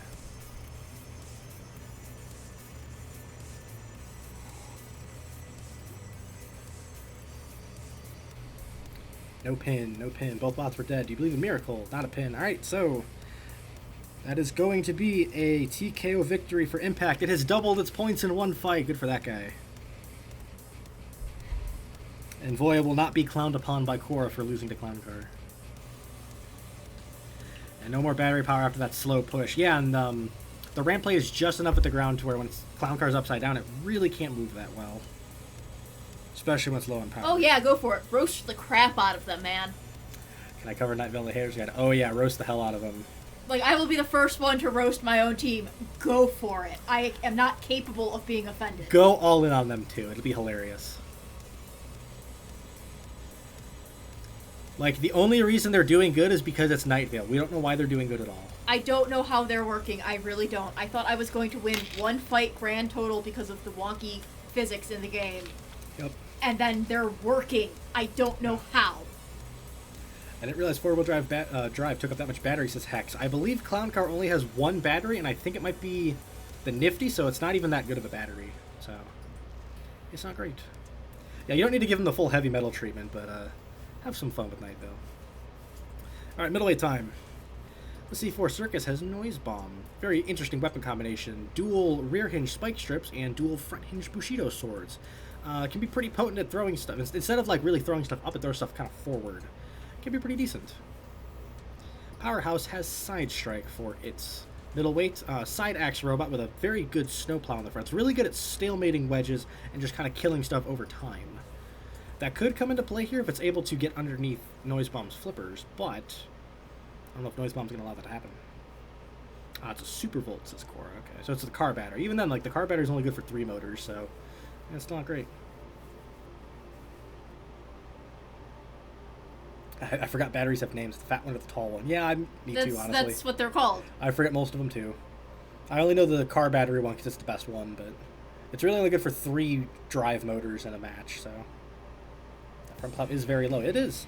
Side Strike has been surprisingly good. It's really good at finding a weakness of a robot and sniping it from there. Did that to Quasar, did that to Cycloid, not Cycloid, Toth Wisdom. Like, it's really good at doing that stuff. So let's see if it will happen. Meet up in the middle. Side Strike goes right over the rear hinge flippers on Noise Bomb and it's gotten inverted. It is invertible, but its snowplow is not going to be quite on the ground. Noise Bomb is just kind of gently tossing it aside. Ooh, but it's gotten under the flippers of Noise Bomb and is going to town on the side of it. Although Noise Bomb's trying to pin it to the wall to prevent it from swinging. Although now the plow has come off of Side Strike. Just trying to go in at Noise Bomb, but not having a great time doing so. Ooh, trying to use the snowplow to get wedged underneath Noise Bomb. Noise Bomb misfired again. It is getting absolutely caved in. Control board hits. And Side Strike's gotten a knockout in 43 seconds. Well, would you look at that? Powerhouse Robotics, who's been at the bottom of Division 4 standings all season pretty much, has 5 points over the C4 Circus. Well, I'll be damned.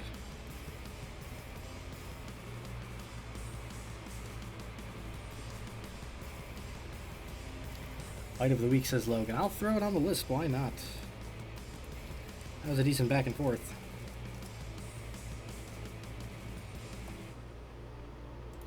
What's some other bullshit?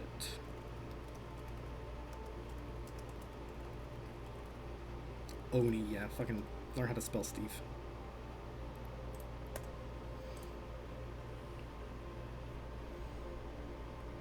Should be renamed a Side Sniper instead. Honestly, yeah, it's like Side Strike's been incredibly good at doing that, but we now move from one side axe robot to another.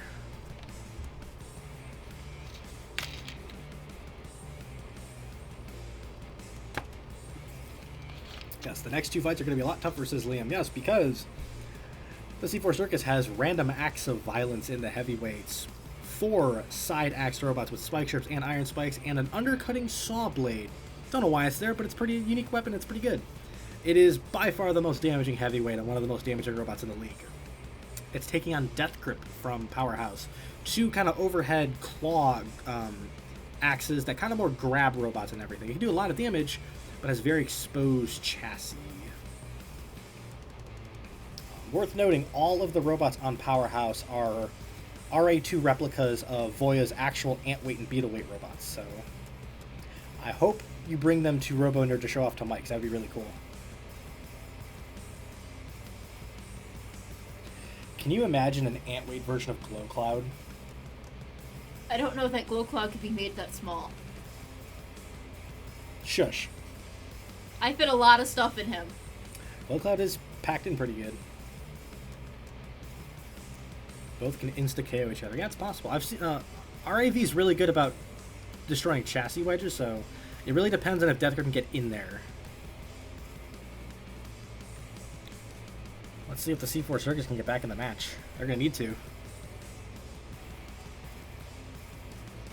Ooh, a huge opening hit from Random Acts of Violence. Death Grip briefly got underneath the saw blade, but because of misfiring has ended up on top of it, and Random Acts of Violence is going to town. That is a 13-second knockout. Those violent acts were not very random, as it turns out. A retaliatory 3 points for the Circus. And that's 5-3. Well, shit. Like I was saying about the exposed chassis, Random Acts of Violence will punish it. With very deliberate acts of murder.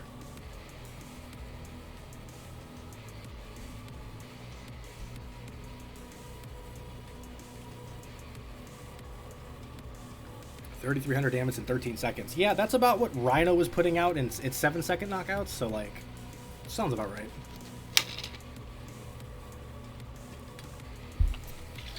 Alright, folks, it is down to the Super Heavyweights to end this match. Powerhouse is up by 2.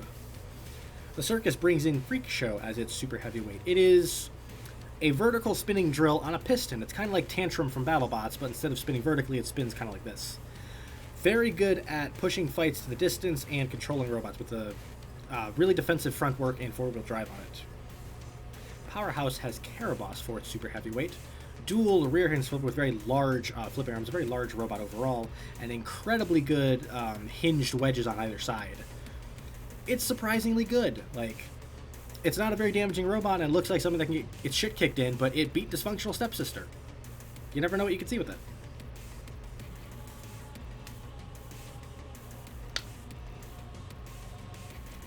I thought it was Kerberos' Hex. We need Kerbal robots in here at some point. I can try making that my next team. It'll be just like the game.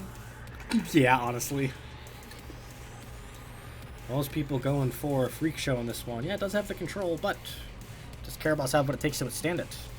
Notably, the Circus needs 3 points to win. Can Freak Show get the knockout? Ooh, Caraboss misfired its weaponry and flipped over, and Freak Show is taking advantage, going to town on the larger robot. Actually, they're about the same size as yours, taller. That drill is definitely spinning on the underside of Caraboss, giving it a bad time. They're just kind of sitting there at the moment. Now gotten down. Caraboss misfiring again and ending up on top of Freak Show, who's just punching away with that drill spinner. Freak Show is very patiently just sitting underneath Caraboss, just digging away, doing damage over time. This is Freak Show's game, it's just controlling from the start. Ooh, but now, well, Caraboss was briefly underneath Freak Show, but has been shoved into the grinder due to the superior drive power. Although Freak Show is really grinding away, tearing up Caraboss. One of the wedges come off of Caraboss now. Freak Show is really going for that knockout. One of the flipping arms is off of Caraboss. Both of the flipping arms have come off Caraboss now, but it got one of the wedges off of Freak Show. Oh, there's control board hits on Caraboss now. The Circus is going for the kill. Trying to get that match win by any means necessary. Caraboss is doing its best to stalemate, not let it happen. Freak Show has slid back underneath the larger robot.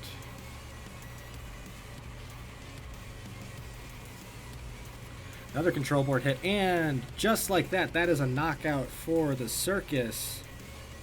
100 seconds, and we get yet another 6-5 win where the team that came in at the end, the Super Heavyweights, the one that got the KO. Maybe that's the theme of this stream, are really close knockouts like that. How many of those have we had now?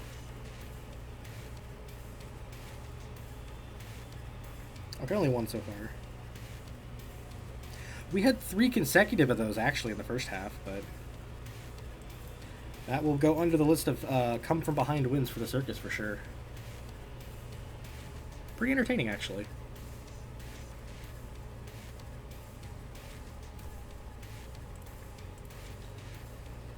And we now move to match 13, which is going to be our featured match of the stream.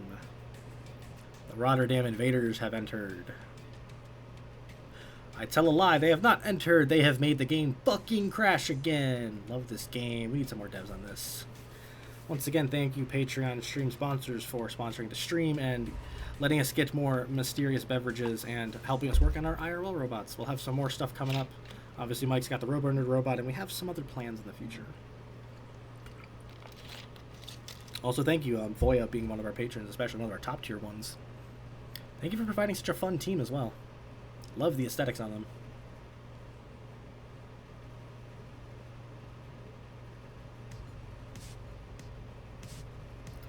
Alright, back to what I was saying before I was very rudely interrupted. The Rotterdam Invaders enter first of Rotterdam, Netherlands, and they're taking on the Wiltshire Magnums out of Wiltshire in the UK. As Razor pointed out, desperately these teams to score though. Both of these teams 4th and 5th in Division 3 fighting for that playoff spot. We shall see what happens out of it. So, Rotterdam has Kang as its lightweight. Dual side axe, Warpick style axes in a very small, compact package. Highest DPS out of any lightweight by several miles. Has been the whole season. Not a great record to show for it though. It'll be taking on Acidic Lemon for the Wiltshire Magnums. Dual front hinge flipper with razor spikes, I should say. Has a very steep wedge, though, so it's going to have some trouble sliding underneath this one, I think. This might be a repeat of Kang taking on Non-Binary Star last week. Yes, the Munchies team. We're going to be so fucking hungry after watching them. Maybe get ice cream on the way back home. Maybe we get some ice cream. There's actually an Oberweis factory down the street from where Mike and Aaron live here, so... And they have a drive-up Oberweis. Right? Ooh. It's cool. I kind of want to go there for now. Well, I'm all for the ice cream. You know, we're probably going to get actual food, because I am going to get hungry, but I'm fine with some ice cream, too. Well, I meant the robots, too, but... I knew what you meant. Anyway. The rest of the chat's going for Kang, though. Let's see if Acidic Lemon has anything. Ooh, Kang flipped on top of Acidic Lemon with its torque? Okay. That's different. Acidic Lemon has now gotten to the backside of Kang, who has a very hard time turning because of its narrow drive. What the fuck? You know what it is? It's this motherfucker. The Night Vale vibes have been provided to the ice cream team because she was rooting for it. So we now have a slow microwavy fight. All the snacks. all of the snacks. Do not microwave your ice cream, kids. Not a good idea. No, but you could put popcorn on your ice cream. Put popcorn in your ice cream. With ice cream, could spend more time churning.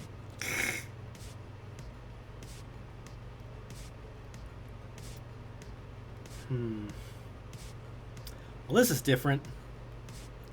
Riveting match here. This is the point where I come up with a question for chat. Fuck it, since I just brought it up, I have a little cat here. I have one of Mike's orange tabby cats hanging out here. What's everyone's favorite kind of cat? My personal favorite are calicos. I wasn't here when my family had the actual cat Rocky, which this was based off of, but yeah, no, we only had him for a few years. Yeah, I was always here for the dogs. Unfortunately, I like when I move out on my own. I really want to get a calico cat. So, am I the only dog person in the family? I mean, Mom kind of is, but I'm indifferent towards dogs. Like, they're cool, but fair enough. My favorite cat is the Jaguar. That's pretty cool. Calicos, personally, love that hex. Counting big cats, snow leopards. Snow leopards are great. Scottish folds. Aw, Wolfie's allergic to cats. Unlucky. Floofy gingers. I hear ginger cats are dumb as bricks. Razor has 2 cats, and one of them's named Stevie. Oh. All right. Are you sure it's not just me, partner?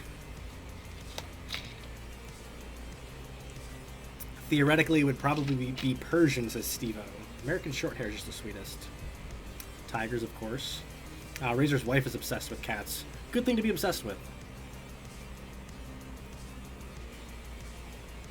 Customer had a cat that would crawl anything through the letterbox. I believe that. White tigers, love that. Our next door neighbor has a couple of cats she lets out in the backyard on leashes. Yeah, our neighbor is like the crazy cat lady. Like, she had like a massive Jenga contraption of cat stuff and all this other stuff, but... And so many bird feeders. So many bird feeders, holy shit. Blacksbird's got 4 Siamese, that's gotta be crazy. Whereas family's 3 cats. And one of them hides every time. Oh, Stevie's a girl. Interesting. Yeah, there's That's rarely Stevie's as a girl's name. Tigers are cool, but I honestly love most types of cat, both domestic and wild. Cool. Hey, the microwave finally ended. Alright, well the microwave is fucking over, thank God. That's gonna be a decision. Sorry, judges. I would not have expected Kang to go to a decision. That's gonna fuck with Kang's DPS so bad. Holy shit. I'm gonna need to do some math for a second. Hang Microwave on. done. Beep.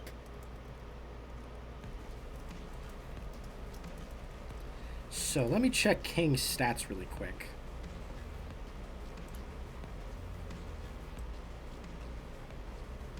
Where's my fight time numbers here? Kang's average fight time is 26 seconds. It just went 180 seconds. Holy shit, this robot is so fucked for all of its averages because of that. Thank you, Acidic Lemon, for being a troll. Alright.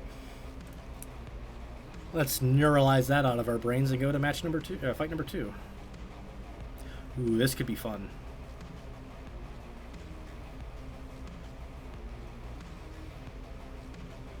Just have a bunch of cats. Yes.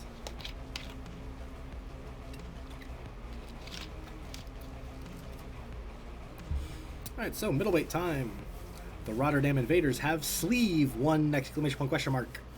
Is another overhead asymmetric spinner, but this one is a middleweight.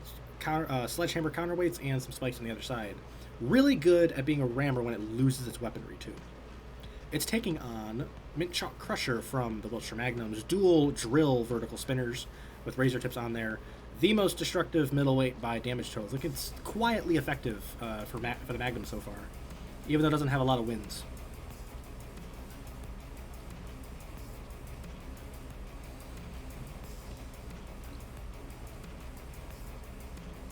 Ooh, Logan pointing out Sleeve 1 is actually the best robot in Rotterdam. Yeah, it has been. I think most of Rotterdam's robots are around like 6 and 4, 7 and 4, so not too bad.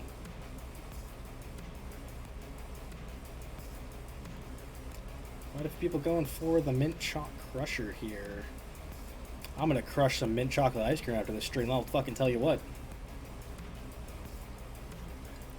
Let's see if the robot equivalent can crush the Invader.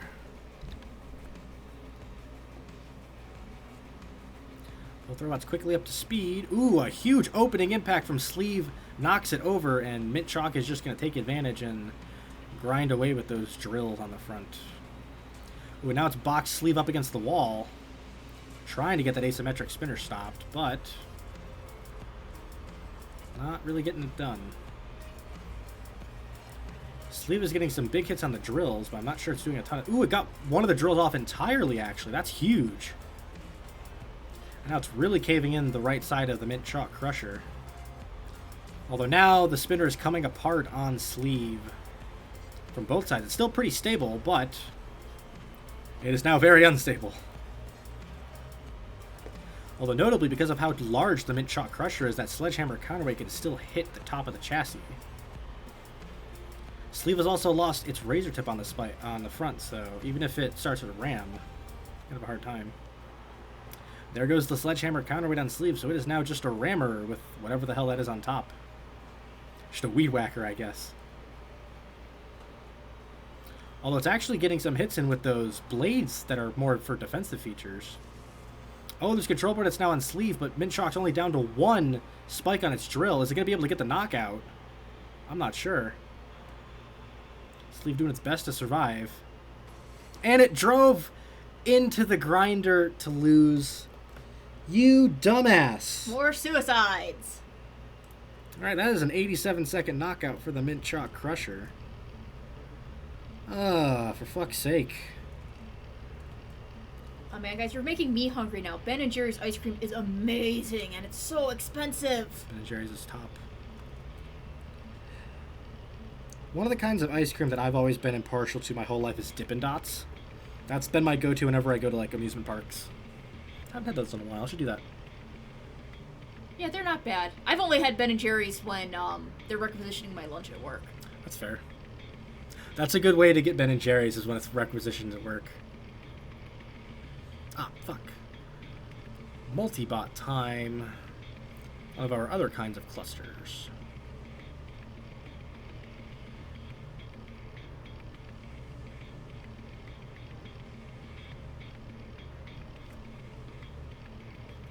And where's Columbo when you need him? Alright, it's time for the heavyweights to do their thing. The Invaders have Pathfinder for its heavyweight. Dual front hinge Bushido sword flipper. Also has two grinding discs on the side. Very interesting weapon setup. Hasn't been very good. It has a really hard time getting under stuff with its lack of drive power, but it can still do it when it gets under stuff. It can be pretty effective. It's taking on Banana Splitter and Cherry and Creamer, the longest robot name we have by far. Banana Splitter has 3 overhead axes coming down with a very well-made chassis wedge. Has a propensity to take fights with the judges. And Cherry and Creamer is just a nuisance mini-bot that just gets spectacle points. That's about all it does. Has a total of maybe 20 damage points on the season? I don't know.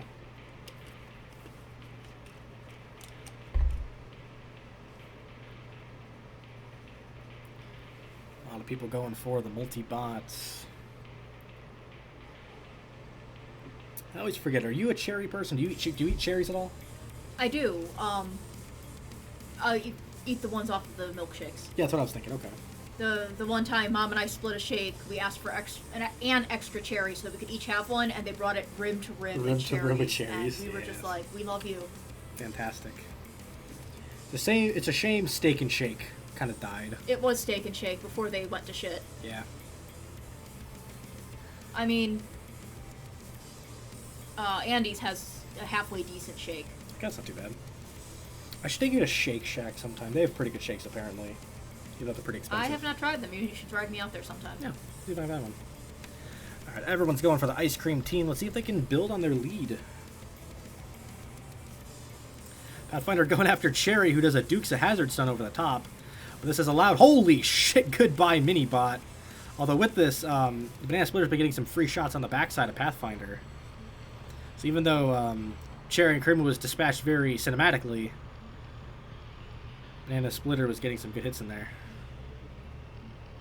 Trying to get to the side of Pathfinder, and they're kind of at a wedge stalemate at the moment.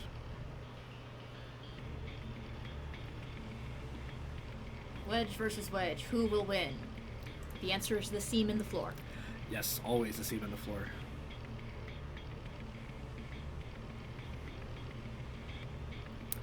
Wolfie asking, does that mean he can only get a TKO because Uda? Yes. In the event Banana Splitter gets knocked out, that's still only going to be 2 points for Pathfinder because it rung out the mini-bot. It's one of the few advantages of the multi-bots. You have to beat them the same way to get the full points, so...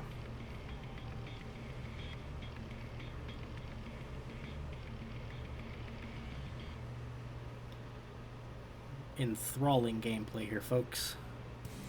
There's every BattleBots fight from the last 5 years. Although noteworthy, if the Magnums push this to a decision, that would likely win them the match.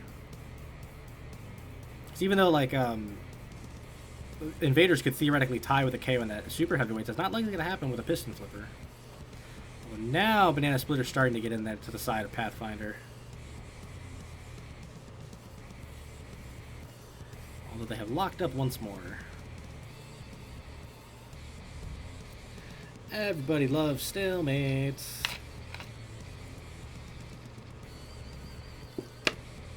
So is it now time for another ridiculous question? Maybe if I can think of one. Do you have any questions to ask, chat? Ooh, although actually the action's actually happening now. You know what, because I'm a book lover. What is the most favorite book you guys have ever read? It can be little kid book, whatever. What was the one book you read that you loved? Meanwhile, Banana Splitter's been shoved onto the grinder by Pathfinder. It's not able to self-right in this orientation. Physics got a little unhappy, but it didn't really affect anything there, so we're going to let go. Pathfinder is holding it here, but Banana Splitter is not able to self-right on its own, and it would not be able to drive inverted like that, so that's going to be an official TKO for Pathfinder. 26 seconds left is 154. So because one robot was rung out, one is TKO'd, it's going to go in the books as a TKO total. For Pathfinder. As chat is regaling us in their tales of books. Son of Neptune by Rick Riordan. Hey, fuck yeah, Logan. I remember reading the Olympian series a ton when I was a kid. I don't know if I have a favorite out of the series or not, but really good. Delta Quest entire series. Pretty fond of Harry Potter, fair enough. Not really a book reader. Yeah, I'm not really much of a book reader myself. I mostly read for school. Yeah, I know a lot of people don't, they don't read as much, or they just don't enjoy reading because they had to read a bunch of junk for school. I'm the kind of person that, like, I don't like books just on my own. Like, I'm not gonna seek out reading books, but if I do pick one up, I'm going to enjoy it almost no matter what. Or at least I'll find some way to enjoy it. That makes sense? Yeah, Cora, go ahead and talk about the manga, too. I have, 200 volumes of manga. Oh, holy shit. So there was a bookstore near us that closed, I don't know how many years ago, and they sold 6 bookcases for $120 total. So we have, like, floor-to-ceiling bookcases, and Becky fills up at least 2 of them with manga. It's insane. It's 1.5. Mom fills up the rest of them, and she still has books in storage. Yeah. I've always been a big fan of, like, Prince of Tennis and Rurouni Kenshin, Bleach, that kind of stuff. Yeah, all the older stuff, because it was mine. It's all older stuff, that's yours, yeah. Anyway, super heavyweights to conclude this match. The Invaders have Boolean, another piston flipper, but unlike Event Horizon from earlier, it shoots ramp blades out at an angle going that way. Has, I believe, 4 ringouts to its name. It's another one of the ringout leaders this season. It's going to be taking on the Ice Cream Sandwicher from Wiltshire, our other 3-weapon type robot. Dual side axe horizontal spinners coming in from the sides, and 2 rear hinge flippers in the middle. This could be a fun matchup depending on who gets under who. Yeah, Hex, I'd count the Robot Wars official guide. Like, anything you enjoyed reading, like, go for it. You could read an encyclopedia and enjoy it. I don't care. What did you love reading? Yeah, well, I enjoyed the Pokemon Guide to the Sinnoh region when I was, like, 10. I mean, I've read so much. I read Captain Underpants. Shit. I read Little House, the entire Little House on the Prairie series. Started that when I was in 1st grade, by the way. See, Rookie's the kind of person that can read through, like, a book this thick in, like, 2 days. Like, absolutely Three insane. if I have to work, because that was the See? Stormlight Archive when I started that one. Whereas I just read articles and haters' guides online. You know what? You read for knowledge, I read for escapism. That's fair, yeah, honestly. Chat seems to be mostly split between these two, so... Notably, though, with the judge decision impending, Wiltshire's up by 1 point, so... We'll see if the Invaders can get close here. They need at least a TKO or better to have a chance.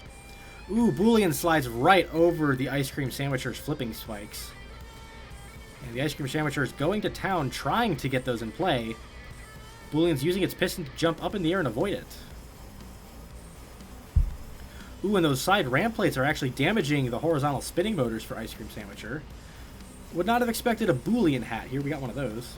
Although now Boolean has gotten Ice Cream Sandwicher up and inverted. While it can't run inverted, it's going to be firing away at the piston flipper. Ice Cream Sandwicher is a very large robot. It could be ooted very easily. Although it's gotten propped up against the wall, I'm not sure it's actually able to drive in that orientation. I don't think its wheels actually stick out far enough. This looks like it might be a TKO for the Invaders here. I would not have expected Ice Cream Sandwicher to get stuck in this orientation. So just like that, Boolean has a TKO victory to its name in 55 seconds.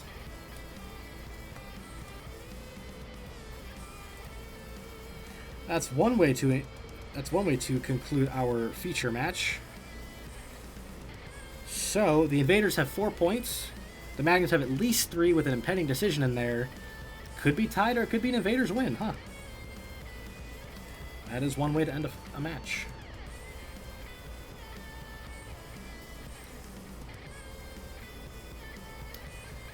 Zester used to read entire books over the course of an afternoon when they were a kid. Yeah, I wish I had the attention span to do that. That's me. When I sit down with a book, she's gone at that point. It's solid. I can't just pick it up and put it down. I will read for days straight. Yeah. Alright, it is time for match number 14. Who do we have coming up here?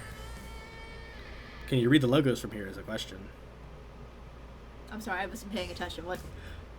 We're on to match number 14. Who are the teams we have coming up? I believe... It's hard to read that one. I believe that was Team Sanctuary. It is indeed. Versus Pink Chaos. And I only remember that because you told me the wrong name for the logo when I was taking notes. Yeah, sorry, I was out of it. Can't help it. This could be another potential play-in match because Team Sanctuary is fighting for the last playoff spot and Pink Chaos is currently leading Division 4, so... Alright, so... Team Sanctuary has Excavator for its lightweight, overhead crusher-style weapon with Bushido sword wheel guards and a pretty decent wedge. It can be a bit of a dick at times. When it flips over, it just kind of stalemates fights. It's kind of an asshole. I hope it dug Dainsleif out of the floor from earlier, though. We were hoping that would happen. It's going to be taking on Firestarter from Pink Chaos, another overhead asymmetric spinner, very similar to Ursa Minor with the Iron Spike and Sledgehammer counterweight. Not been doing so hot this season, actually.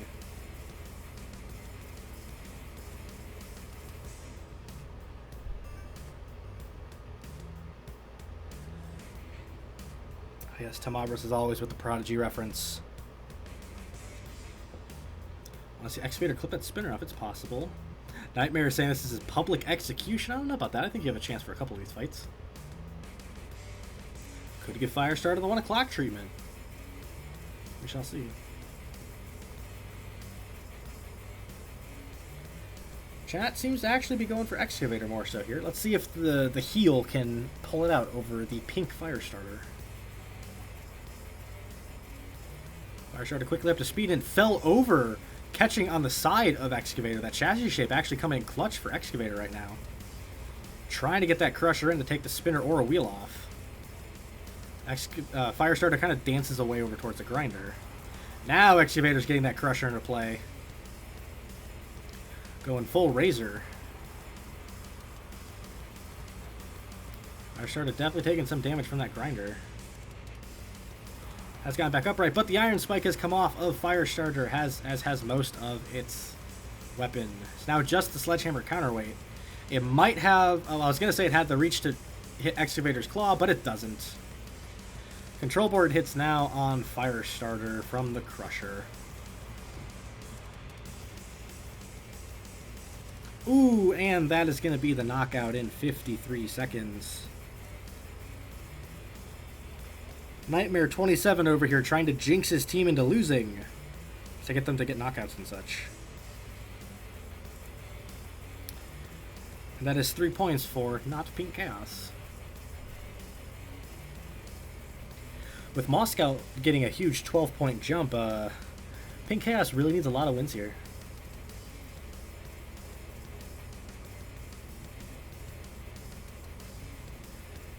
Now it's time for a middleweight matchup.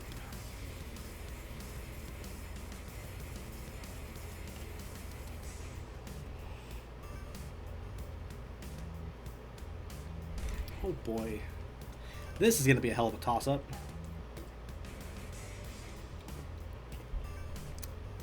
This should be the feature fight. Yeah, I'm not going to lie, I completely forgot about this one. Sorry. Still pretty good on the paper, though. So, Team Sanctuary has RRL for its middleweight. 4 rear hinge flipping spikes in the middle. Was undefeated up until last week. Can be pretty impressive. It was absolutely tearing apart everything besides Planetary Conqueror up to this point. It's taking on Overthrown from Pink Chaos. Dual front hinge flipper, also with spike strips. Has a bit of wheel guards, but both of these robots can self-right and dish out a shitload of damage with their flippers, so.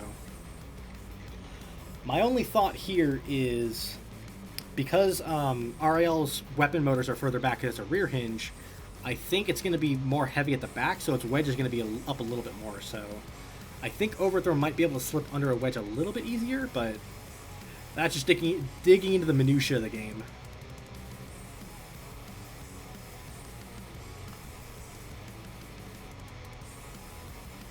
Almost forgot RRL is no longer undefeated. Yeah, it would be a little bit more notable if it won Fight of the Week last week, but everyone voted for a different fight, so. I thought that was one of the best fights of the season. Could see a repeat of Creighton versus Overthrown. Yeah, Overthrown is seeing deja vu right now.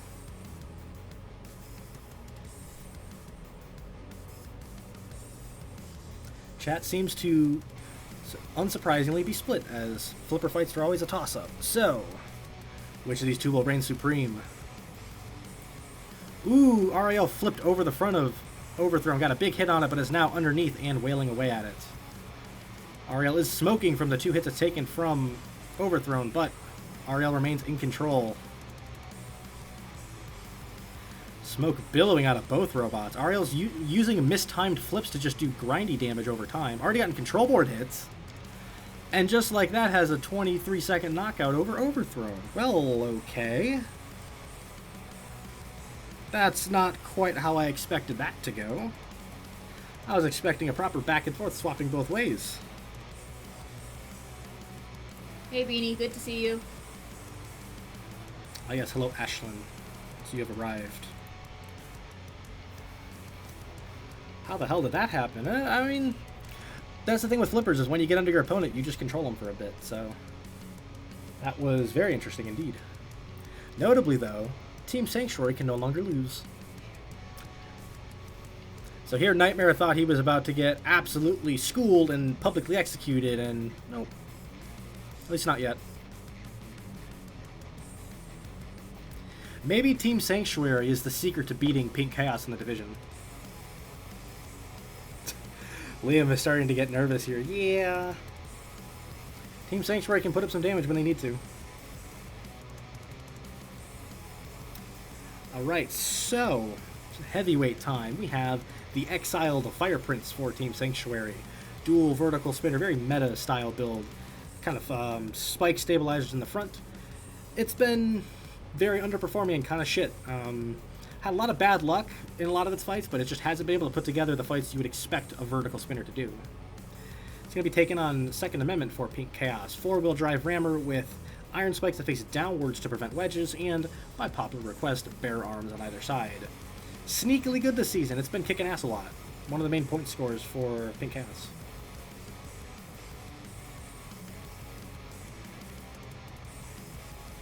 What's chat thinking here? Could useless Fire Prince get another KO? I mean, I wouldn't call Fire Prince useless, it's just the wedge setup isn't ideal.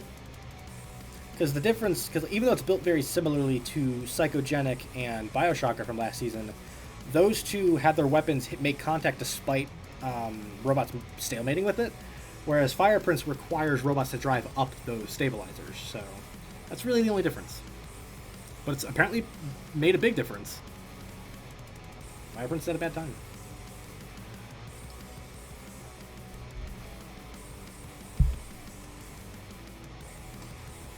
Chat is relatively split between these two heavyweights, so can Zuko compete with the right to shoot people?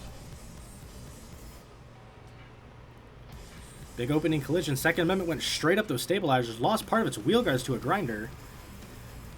Fire Prince has now toppled over, but it can drive inverted. And it's ripping up Second Amendment from the top. Second Amendment trying to stay in control. Fire Prince escaping with its drive power. That lack of top armor to stay invertible has really been dooming Second Amendment. It's taken a ton of damage from getting top ripped. Fire Prince has now gotten back down. But Second Amendment remains in control.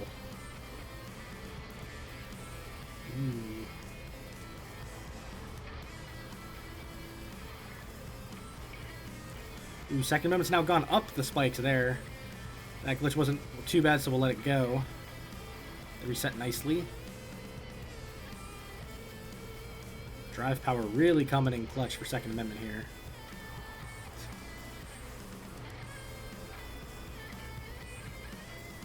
Second Amendment really having trouble staying below those stabilizers on Fire Prince, although its defensive work is holding up to repel the Exile Wall. Oh no! It got control board hits and drove into the grinder and died. That's going to be a 78-second knockout for Fire Prince. He has restored his honor. The honor has been restored to Zuko.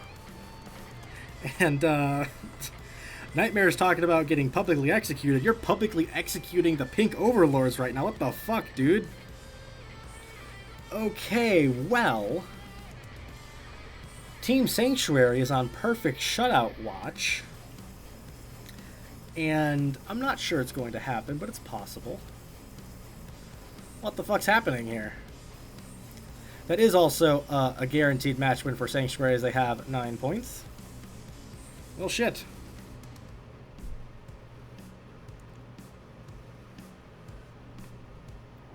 Boy is sweating now. Yes. If Sanctuary gets a perfect shutout here, I believe Powerhouse is mathematically eliminated from the playoffs. But we have a crowd favorite matchup here. Team Sanctuary has Comatose as its super heavyweight.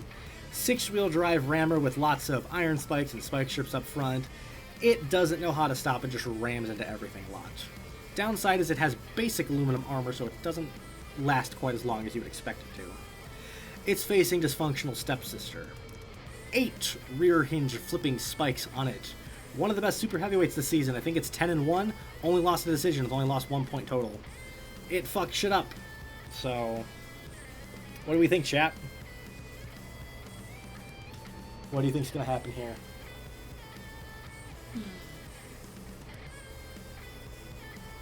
I don't know. How bad do we want Liam to sweat?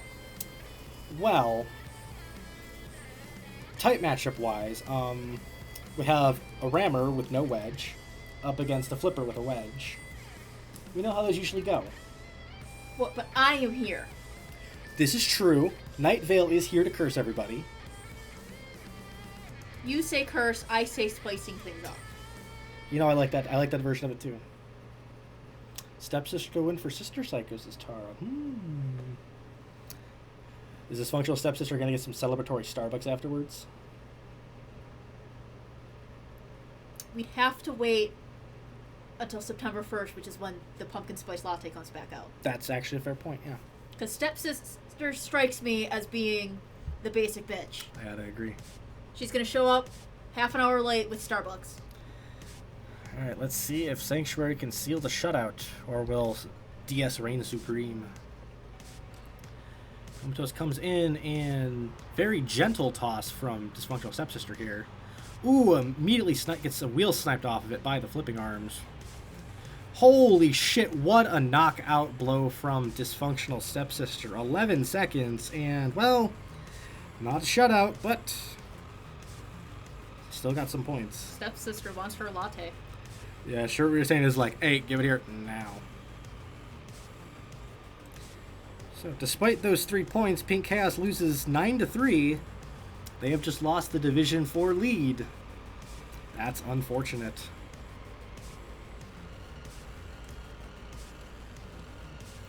And Liam lives to fight one more week for the playoffs, yes. Oh boy. Expect a Katy Perry reference when the Night Vale Spiderwolves start. Oh, Tamabris, my friend. Oh, you have just set it up perfectly for me. Because we have Plan Z entering out of the Galar region of Pokemon, and everybody's favorite team, the Night Vale Spiderwolves. Oh boy. Do you remember enough of these robots to introduce them? Not for Plan Z, but I can do my own robots. Yeah, that's fair. I can open it for you. Alright, so Plan Z enters the lightweights with Geohash. It is a rear hinged flipper, but as opposed to using a panel or a spike, it uses a snowplow to corral its opponents.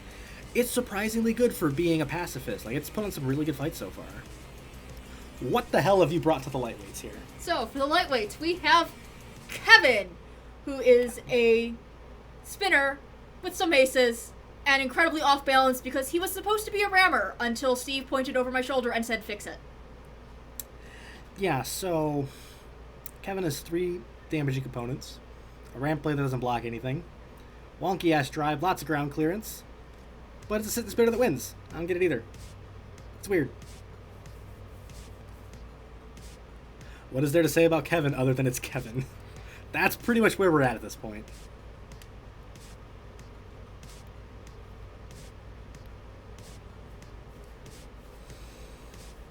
Couple people going for Kevin. Couple for Geohash. Yeah, Kevin is not invertible, so that is very noteworthy. Although Kevin's only been toppled a couple times, so...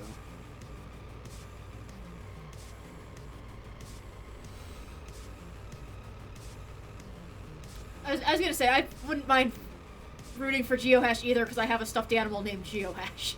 Yeah, I was say, didn't you name Geo after geohashing? Yes. Yeah, so... Becky's basically facing herself here. Let's see which of these two comes out on top. Geohash immediately comes in and makes Kevin do a full flip and has it pinned up against the wall. Kevin is not able to drive inverted. You can see its wheels poking out there. Geohash is just holding it on its snowplow right now. And Geohash backs off almost into the grinder. Careful, partner. And, well, Geohash is living up to its pacifistic tendencies by taking a clean 26-second TKO victory. Yeah, you were right, Razor. Kevin to Turtle. Kevin's a turtle. Kevin is a turtle. That is 2 points for Plan Z.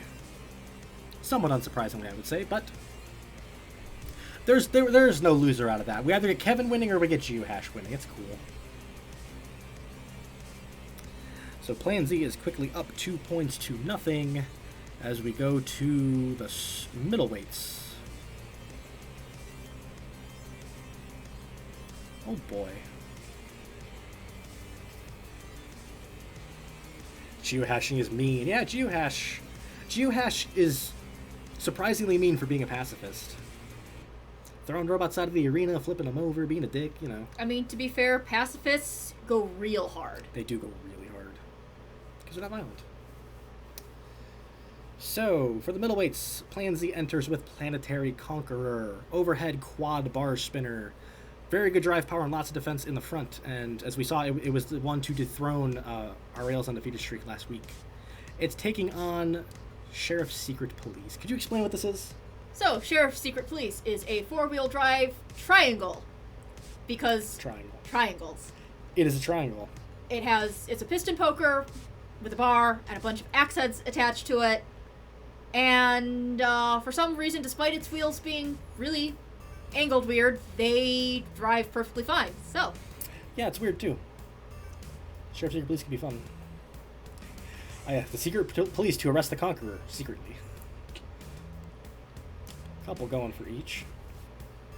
This could be interesting because Planetary Conqueror has issues with piston pokers typically, but Sheriff Secret Police more uses its battering piston to kind of disrupt opponents and break off their components instead, so...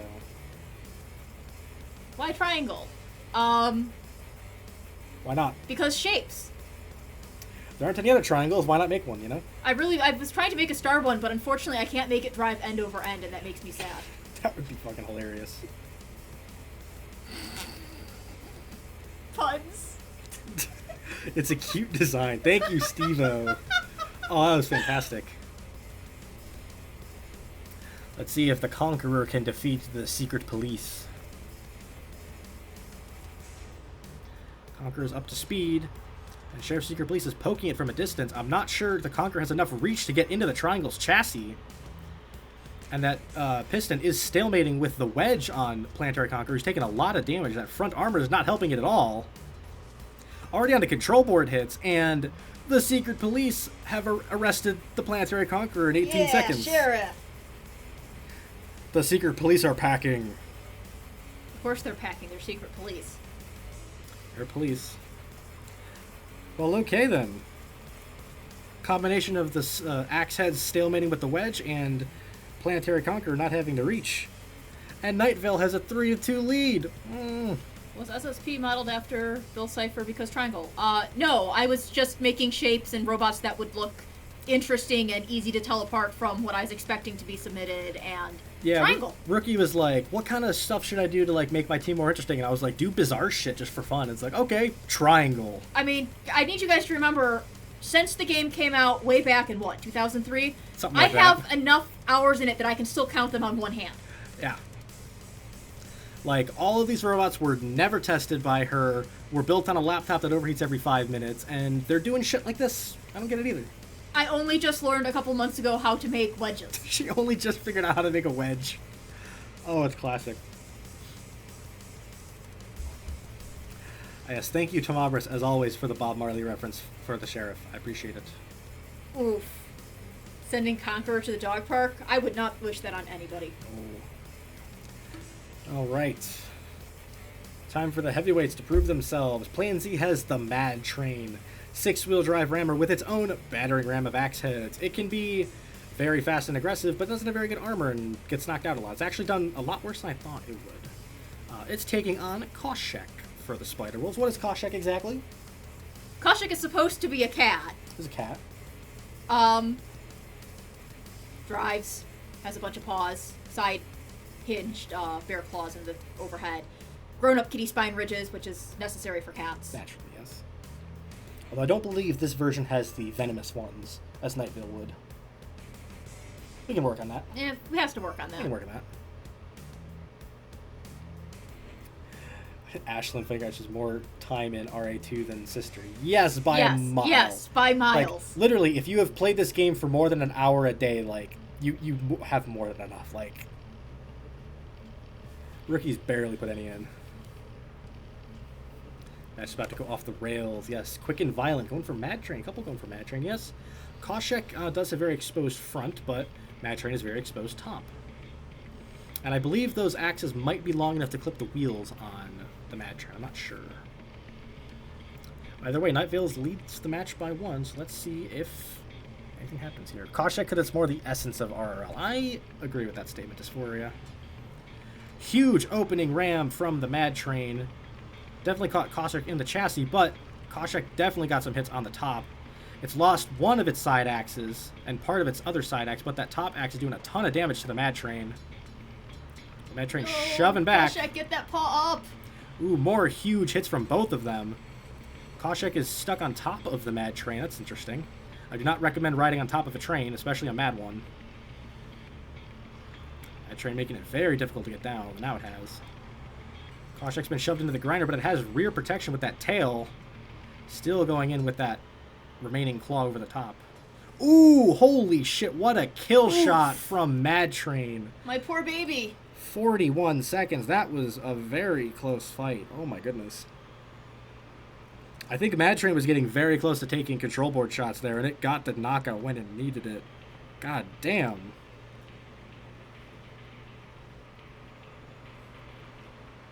Yeesh. That sucks, but what a great showing for Koshak. Yeah, that was pretty good for Koshak. I thought it was... I was expecting it to get the knockout, but Mad Train backed up and got the ram when it needed it. This is looking weirdly like Match of the Week, says Logan. You know, you're not wrong.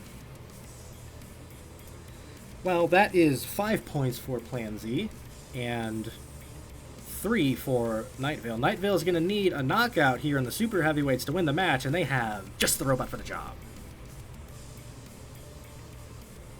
Oh, dear Lord. The memes will rain on through the night.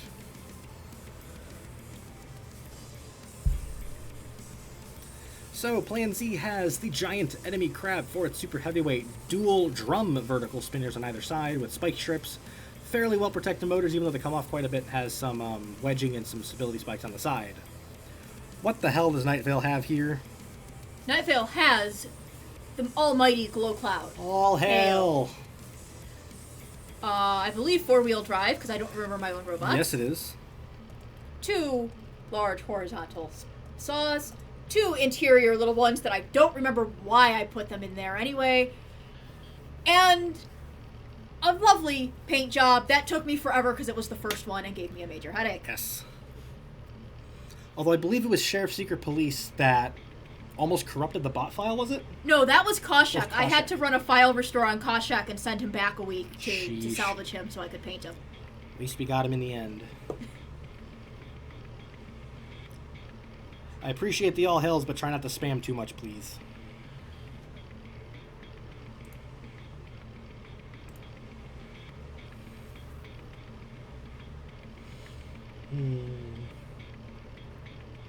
Baron has summoned the crab to cause the Glow Cloud more torture. All hail the terrible and weak Glow Cloud. Yeah, it's pretty weak. At least resilient. Most people just all hailing the mighty one, so... Or spam that you would find in a can. Thank you, Cora. Let's see which of these two can get the win. Glow Cloud needs at least a TKO to tie and a KO to win. It's Glow Cloud, though. You never know.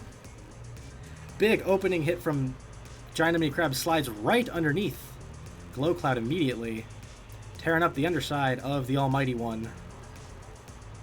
Can't really tell which of these two are smoking. I can't tell if it's... it looks like it's actually Giant Enemy Crab's weaponry. It is sliding underneath and ripping away at the underside of Glow Cloud. Not letting Glow Cloud get down, mostly. Well, now they kind of matched up, and Physics has decided that we gotta restart. Well, cock, fuck, ass, bitch, and shit. Attempt number 2.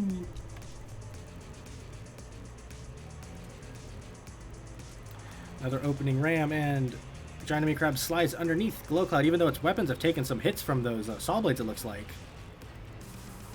So it is content with just grinding away at the underside of the cloud. Ooh, and has now inverted the Glow Cloud, who is kind of dancing around a little bit. Now Glow Cloud's getting those saw blades into play. One of them has come off, though, because of the drum spinners. And the crab is taking it to the Almighty One. Really carving away at that right side of Glow Cloud now. Kind of propping Glow Cloud off the ground, not letting it use those big wheels to get traction. Now it kind of has.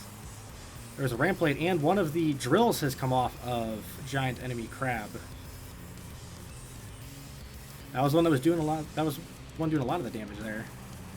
Although now the other saw blade has come off of Glow Cloud. The resilient but useless one is on control board hits. Just trying to get away from the crab. And oop, there's another control board hit, and just like that, the Glow Cloud has been knocked out in 77 seconds, I believe. That everyone was saying all hail because that's the weather at their end. All hail, I like that. No, the all hail is from, I want to say it was episode 2 is the Glow Cloud episode. The weather changes every week. Sorry, every episode. Naturally. So that's going to be an 8-3 match win for Plan Z over the Spiderwolves. You still want to fight. Which you have been winning at least one fight a stream. That's not bad. I mean, to be fair, I thought I was only going to win one fight during the entire tournament, so I'm already doing a lot better than I thought. Yep. Aha, Stexon is aware of Night Vale. Love to see that. Might have to replace the Conqueror for losing that. That's funny. You know, because it beat RRL, I'm going to reject that idea, Leafeon. That's still really fun. Alright. And we are now to the final match of the stream, my friends. Ashlyn, it is your time. No Beanie Robotics has entered the arena. They will be taking on the Egyptian Legends.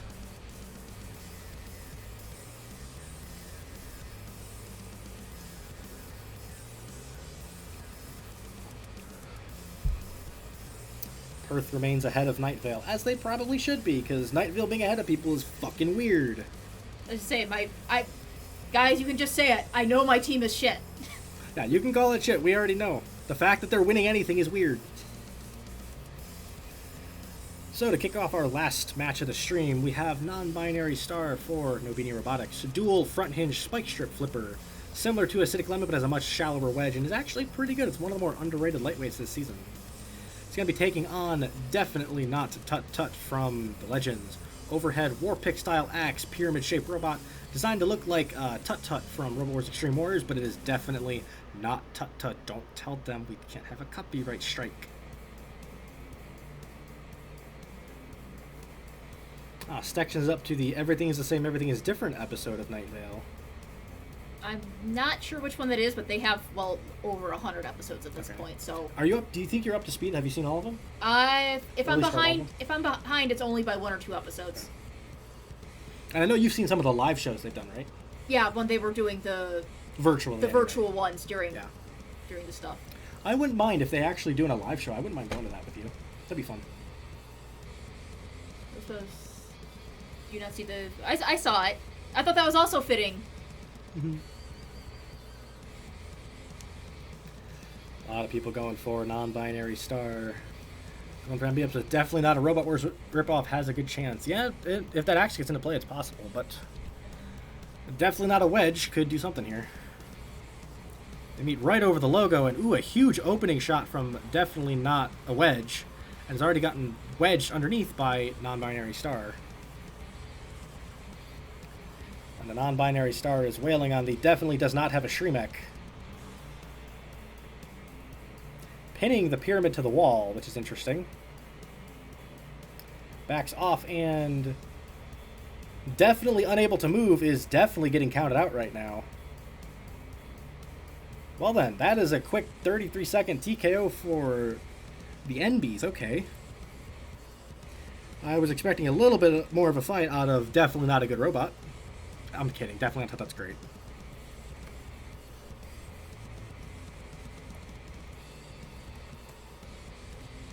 But that is 2 points for No Beanie. I'm looking for it, No Beanie. Yes, Ashlyn is very much looking forward to facing the Spiderwolves. Like, I know my team is not the most well-bit, but I'm glad I succeeded in making a memorable team that you guys like. I think Night Vale, the Spiderwolves might be one of the more memorable teams from this season, just because of the amount of bullshit they pull off. Like, it's insane. Like, what the fuck even is a Kevin? Something that wins fights, apparently. He is a radio host with the voice of the soulless customer service smile. You have a very good customer service smile. I've seen it. Kevin is my spirit animal. Love that. That's terrifying. Alright, so, middleweight matchup. Remote control is No Beanie's middleweight. 4 iron spike pistons come out of the center of it. However, has very exposed chassis as a result. Can lose very quickly, but can pile on damage very quickly. It's going to be taking on Toph's Wisdom from the Legends. It is a 2-wheel drive rammer that's in the shape of an H of all things. Kind of has V-shaped iron spikes in the front and back. And can be a little awkward for robots to engage with. Could be fun. What is the show involving Night Vale on? It's kind of a... It's a podcast? It's a podcast. It's on both YouTube and Google Podcasts, definitely. Probably on other ones as well. I believe the official name is Welcome to Night Vale. Yeah. So, people going for a couple going for remote control. Nightmare calling for Kevin against Stanley. That would be pretty funny.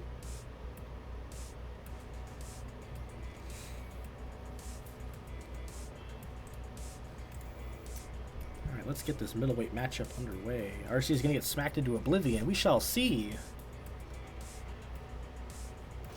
Ooh.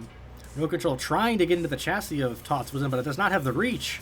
And Toth is content with just letting those V-shaped spikes dig into the chassis. Remote control is almost killing itself here, like firing into a barbed wire fence. Some more big hits from the piston poker. But it's not getting into the chassis of the one with wisdom.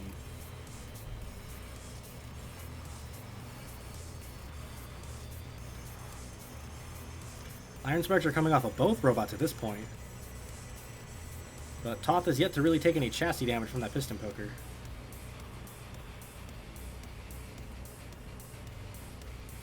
And now they're just pressing into each other. Holy shit. Remote control backs off. Ooh, Toth with a very well-timed ram to get to the side of the remote control. Got a control board hit on it. Is now shoving it around. Another control board hit there. Ooh, and that's going to be the knockout. Marvelous! 66 seconds. I'm going to need to see what he said in a second.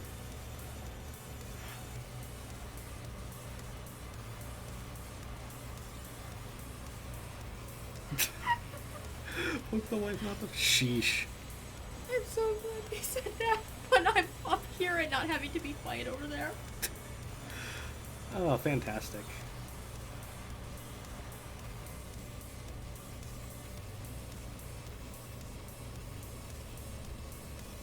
Match is now tied 3-3. It is not, because Non-Binary Star got the TKO, so it's the Legends are up 3-2 right now.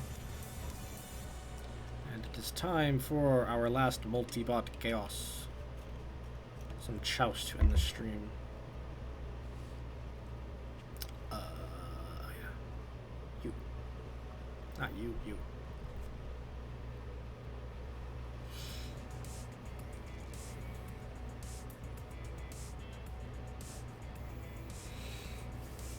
Alright, so heavyweights. The no Beanie comes in with Phobos and Deimos for their Chaos Cluster.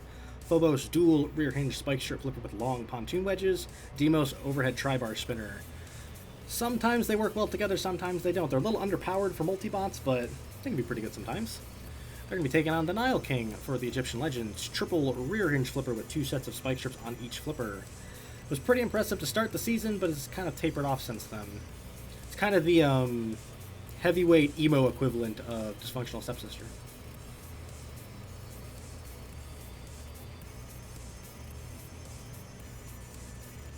I'm seeing a lot for Nile King right now. Yeah, Nile King, definitely the bigger robot of the two. Probably has the ground game advantage. Who do you think has a chance here? I happen to be fond of mini-bots because Okay. they make me think of little yappy chihuahuas. Yeah, I can kind of see that. So, fair enough. It's always fun watching multi-bots do their thing. Just noticed last season Rebels merged with River City to form Season 2 team. Yeah, pretty much. Although it was really just Jaws of Death, I think. Let's see what happens here. Can the Nile King withstand the cluster? Nile King starting off with the spinner of Deimos and immediately flipping it upwards, getting up in the air. That snowplow on Nile King was briefly holding Phobos back, but it is now kind of being pinned up against the wall with both robots to its backside. Although it has kind of gotten away now. Both mini-bots kind of fighting over each other now. Nile King not really sure who to go for as Deimos has sniped one of the wheels off. Nile King having a tough time dealing with both robots at once. Phobos is staring at the sky. That's funny. And Deimos is parked upwards and kind of stuck as well. Okay. This was not the turn I expected this fight to take.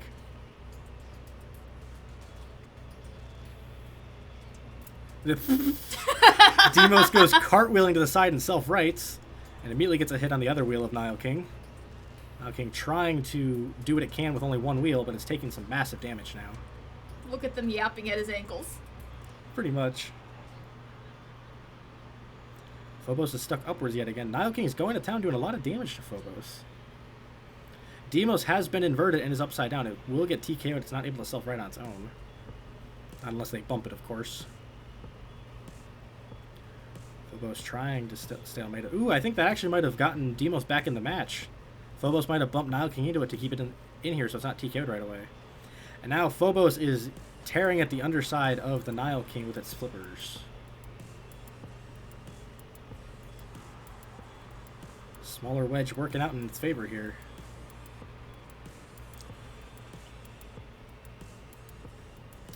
Demos has now been counted out upside down, but Phobos is still in full control of the Nile King. Has it pinned up against the wall, but it does back off to break it, and the one-wheeled Nile King gets away.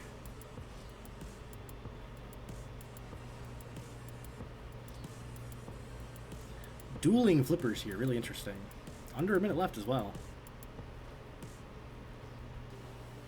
I gotta agree with that comment, Steve-O. This is definitely one of the fights this week. Just one of them. And now the wedges and forks have lined up perfectly between these two. That was satisfying as hell.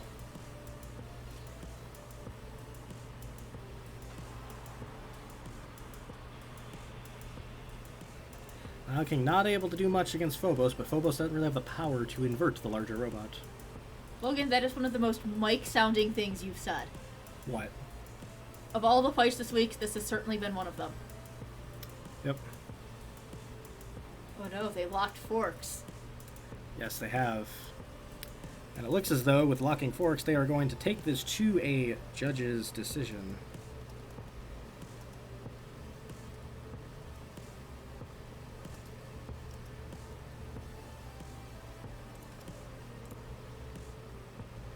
Does not bode too well for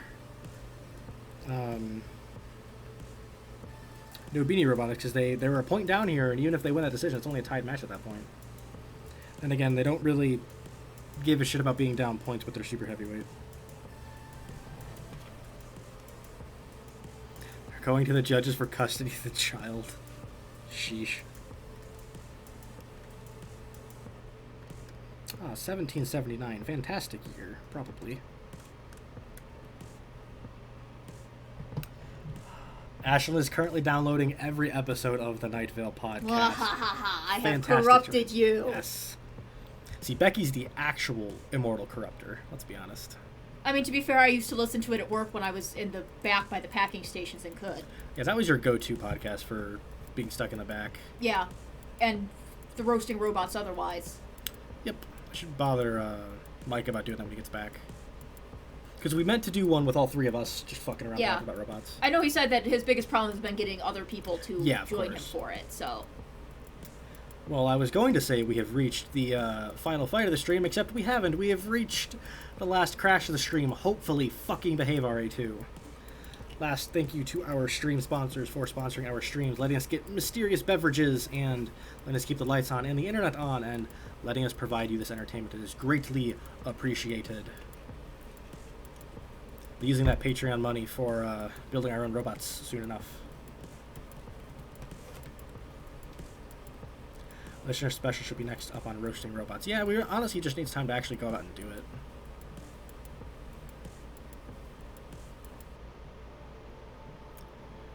This could be fun-ish. It could also be very physicsy.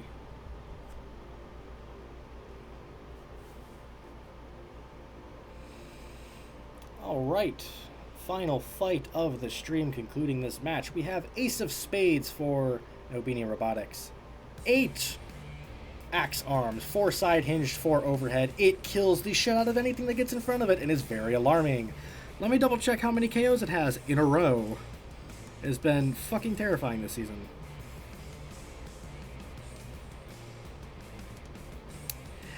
Ace of Spades has won 10 consecutive fights by knockout. That's kind of alarming. It's going to be taking on Anubis for the Legends, a dual-angled spinner, one in the front, one in the back, relatively well armored on the sides, but not a whole lot of top protection. This could be interesting. This is kind of your robot, because you are also Ace. I am also Ace, so I am definitely for the Ace robot. Yes. You get to take on the God of Death. Although this is you if you had, like, many, many knives. We have a kitchen. This is not, you're not wrong.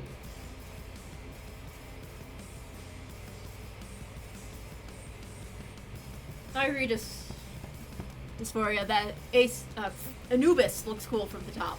Anubis is really cool looking. Oh yeah, Core is the one who built Ace, and goddamn is it fucking terrifying.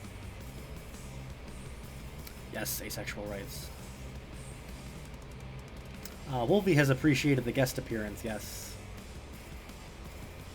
Rookie has provided quality commentary so far. Let's see if the Ace machine can do you proud. This match is still in Anubis' favor, so we'll see if they can pull it out.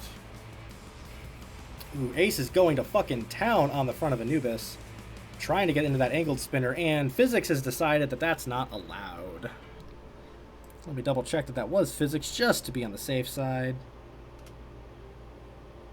That was a very weird way that turned over.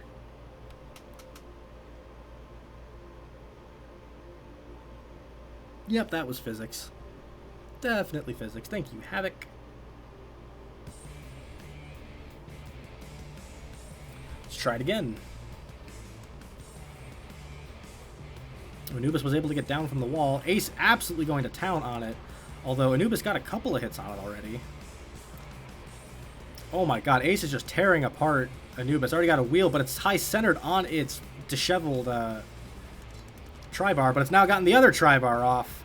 Physics is unhappy with those two at the moment, but I believe they'll be able to get off the floor sooner or later. They've mostly gotten out of there, so that's alright. Ace is trying to kill the God of Death. Snowplow off, and Physics! You dense motherfucker. What can I say? We Aces, we like Physics a lot. Maybe. I think Ace held the spinner and rotated the bot around it. That's not... It popped up a little bit faster than that, so I don't think that's what that was. Alright. Yeah, the stream refuses to end. Yeah, we might be here for a little while. Restart number 2. Ace coming in again, going at the front of Anubis. Already lopped off that tri-bar, but the whole thing came off, so it's not going to cause too many physics issues, I don't think. Anubis is was stuck on its disheveled wheel for a moment. Ace trying to get in there and take off that other spinner. Although Ace is high-centered on something. I think one of the ramp plates came off of Anubis, and Ace is stuck on it. Holy shit. No, Ace. Overcome Ooh, thine it's barely shortness moving. and move. Oh. Ooh, Ace heard you and was able to just about get off of it. And Anubis came in and lost its spinner. There shouldn't be a physics issue with that one, luckily. Ace is trying to get in there and kill it. There's so much debris on the floor, and there's so little ground clearance for Ace that it's having trouble moving. Ooh, what a massive attack. Chewing away at that snowplow. Oh, you're going to want to get that out of there so you don't get high-centered on a partner. Another snowplow off of Anubis. Ace just trying to pad its damage totals at this point. Another wheel off of the God of Death. Ace is trying to get in there. Massive lipo fire inside of Anubis right now. Can barely move, but Ace can't really do anything propped up in the air like this.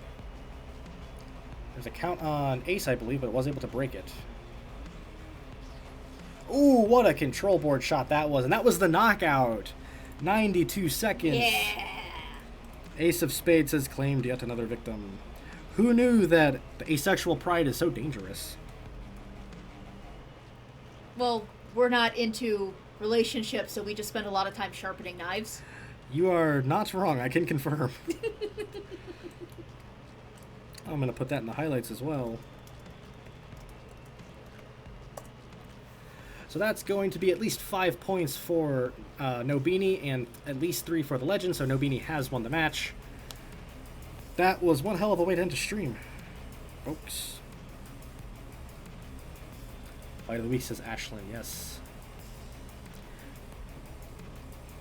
definitely putting in the highlights. I don't know if it's much of a Fight of the Week candidate because Anubis didn't get to do a whole lot, but that was fucking absurd. So, just like that, we have reached the end of the stream. One last thank you to our Patreon stream sponsors for sponsoring us and the league and letting us do what we do. We will be building many robots with that money and getting more of these mysterious beverages and such. So, thank you as always. Before we end, does anyone have any more highlight ideas or Fight of the Week candidates? I only have a couple written down because I'm a little focused on streaming, so if you have any more fun. Yes, things are really getting heated. Playoff spots are really starting to fade. It's really only the last 2 spots in each division that's really up for grabs at this point. Yes, highlighting Rookie's guest commentary. You do good commentary. Good for you. I'm trying. Considering Rookie knows only like 2 teams in the league, it's not bad, but...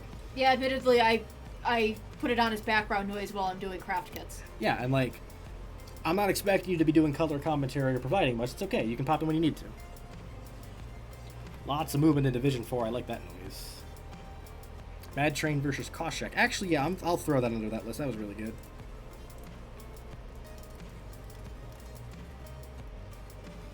I think it would be kind of neat if Spiderwolves were involved in a Fight of the Week when Rookie's here. Kepler versus Vika. Respectfully, no.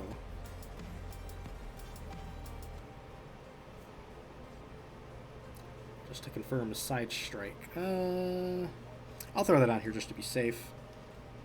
I did already? Yeah, I already put Noise Bomb and side strike on it. That's right. There. And now King vs. Phobos Davis could have been, but it was a little bit of a dead stalemate at the end. Alright, so this is the fun part where I get to plug stuff. So if you guys want to follow the league, you can follow us on Twitter at Robot Rampage, where we'll be putting up standings and putting up Fight of the Week poll in a bit. I'm not going to be able to put up the Fight of the Week poll on YouTube this week because I don't have access to Mike's account in that manner, and he's not going to be able to do it, I don't think. So just look for it on Twitter and put it on there, and if you don't use Twitter, you can just put your votes in the Discord server instead. You can obviously join the Discord server where we talk about what's going on in the league, new builds we have, the fan zone where we have like bingo games, and Logan the 9F51's been putting in haters guides, which is what he was alluding to earlier. And we have a social feed channel where we have lots of fun putting out social posts. Logan put out a form for our RRL Hall of Fame. That could be fun. Please don't just be memes. That would be very annoying. As always, you can check the description for the Patreon if you would like to support us on Patreon.